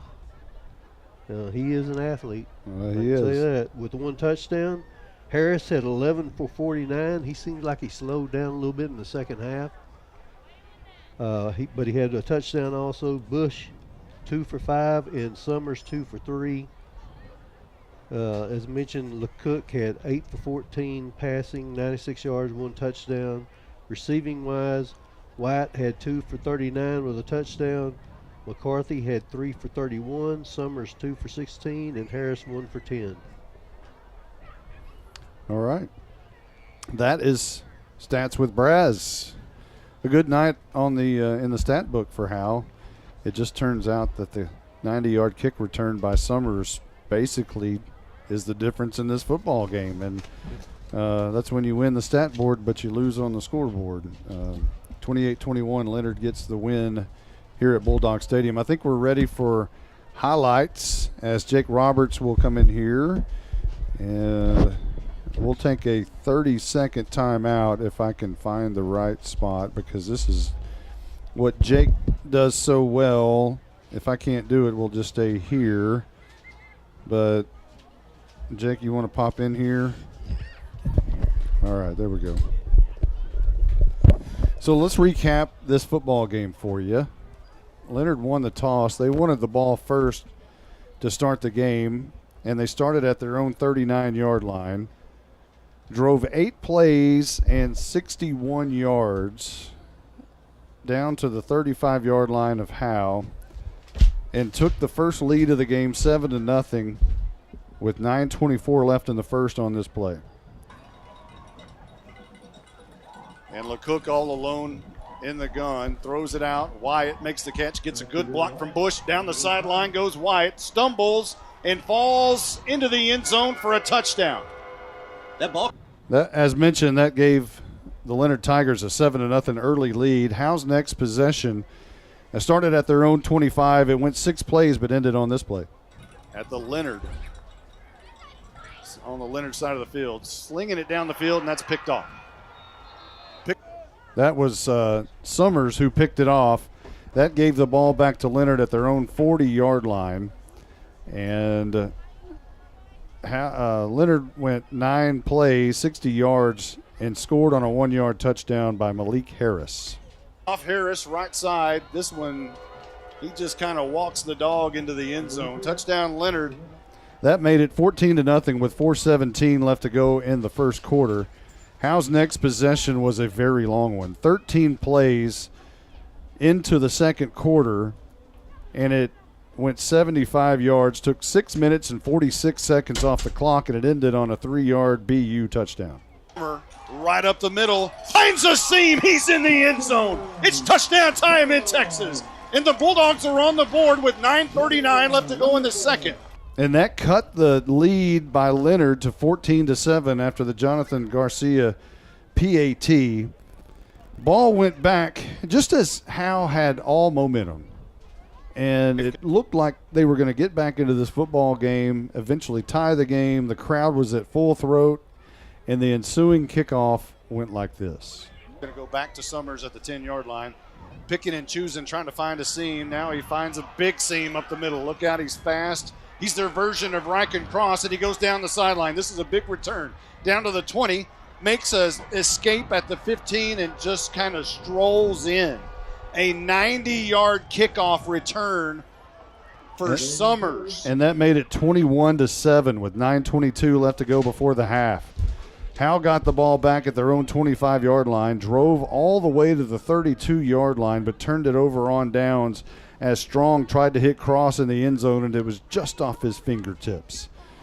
Leonard took it over at their own 32. They put together a big drive also, 10 plays, but it ended on a missed Kelton Reynolds 49-yard field goal attempt that came up just a little bit short and wide to the left.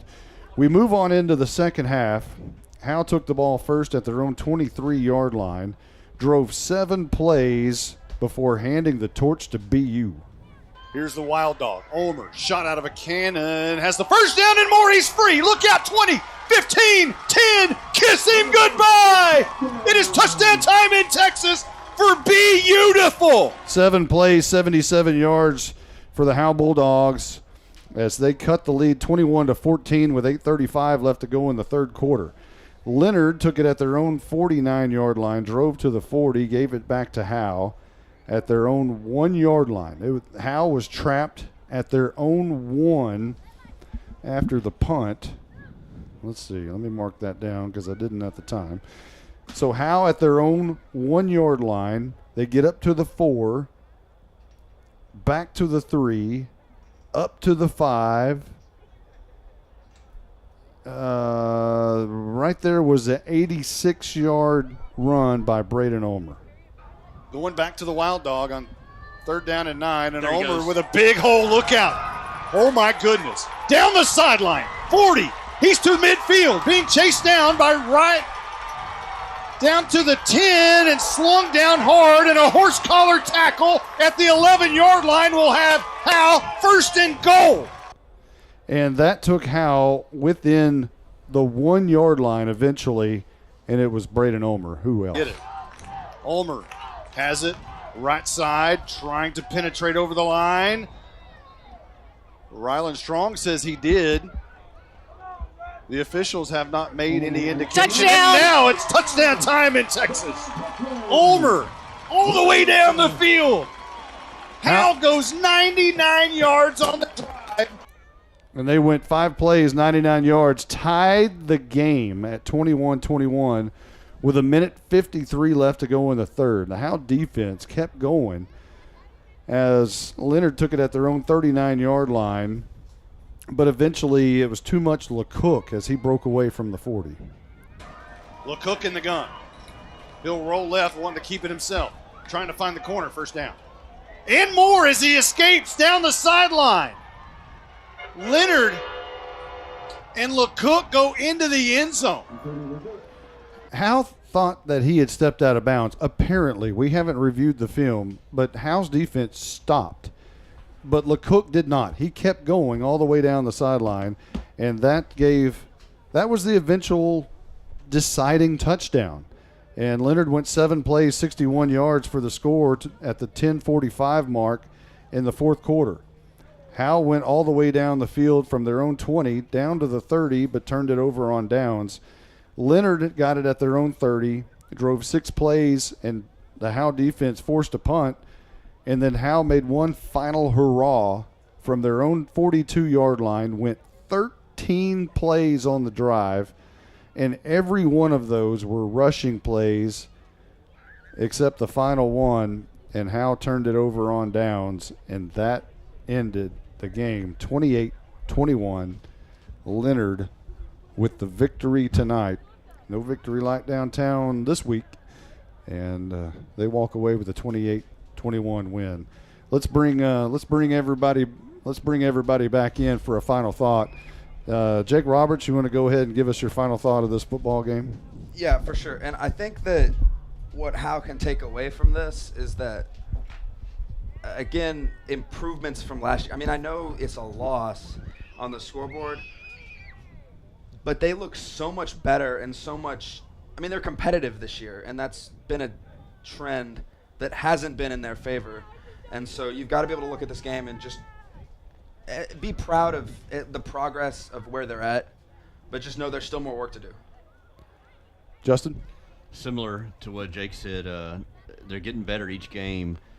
Obviously, this one's going to hurt. Next week you play Bells. Bells, some people say they're down. Then you got Gunner coming up. They're not down. Bells? Gunner. Oh, Gunner's not down, no. Bells maybe. You're not out of the playoff race yet, but this definitely puts you behind the 8 ball here, and especially if you're going to be without Ulmer. I think that right now you can feel it on the field, after the game that things aren't looking good right now if Braden Ulmer's not there, obviously. So the team's getting better each week. You're not out. You're down, but you're not out. Caroline.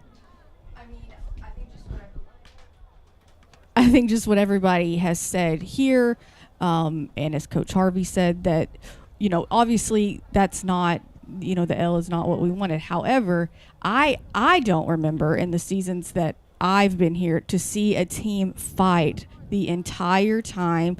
I don't remember seeing a team that would come out in the second half and, be mentally strong enough to keep it going.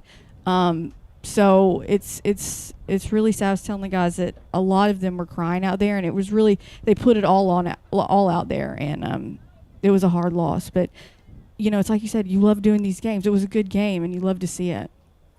Mr. Brass? Well, kind of going along with what Caroline said also, last 2 home games have been really good games, and they've showed fight, and I just think if they can play the rest of the games like they've played the last 2 home games, there's been a lot of improvement since the first home game of the year. Yeah, for sure. my final thought on this football game is, hey, they're competitive. This is a team that will fight. This is a team that has heart. We've covered a lot of Howe football teams over the last 10 years, especially over the last 6 years, that looking back just couldn't dig deep, didn't know how to win, couldn't learn how to win. They were overmatched in a district that they had no business being in. This team is back on what seems like a somewhat of a level playing field, and they're taking advantage of that mentally. And I think this team shows some heart. It helps to have weapons. When's the last time we look out here and think to ourselves, if this kid gets the ball, he can break it and go at any time? And there's not just one of those kids. There's 2 or 3 of those kids. If the ball touches their hands, they can go. And so that's exciting. That gives you a whole different perspective of what you can do offensively. And I think they're just now starting to figure that out, because one of those guys, 2 of those guys are sophomores. And when the ball gets in their hands, you think there's an opportunity for a big play. And Howe just hadn't had that in many years. We keep talking about the offense. Let's give some credit to this defense. Oh, This Leonard offense coming in, we know they put up points, but this defense came out and showed out. I mean, they made the stops when they needed to. Special teams really was the key, key parts of the game, really.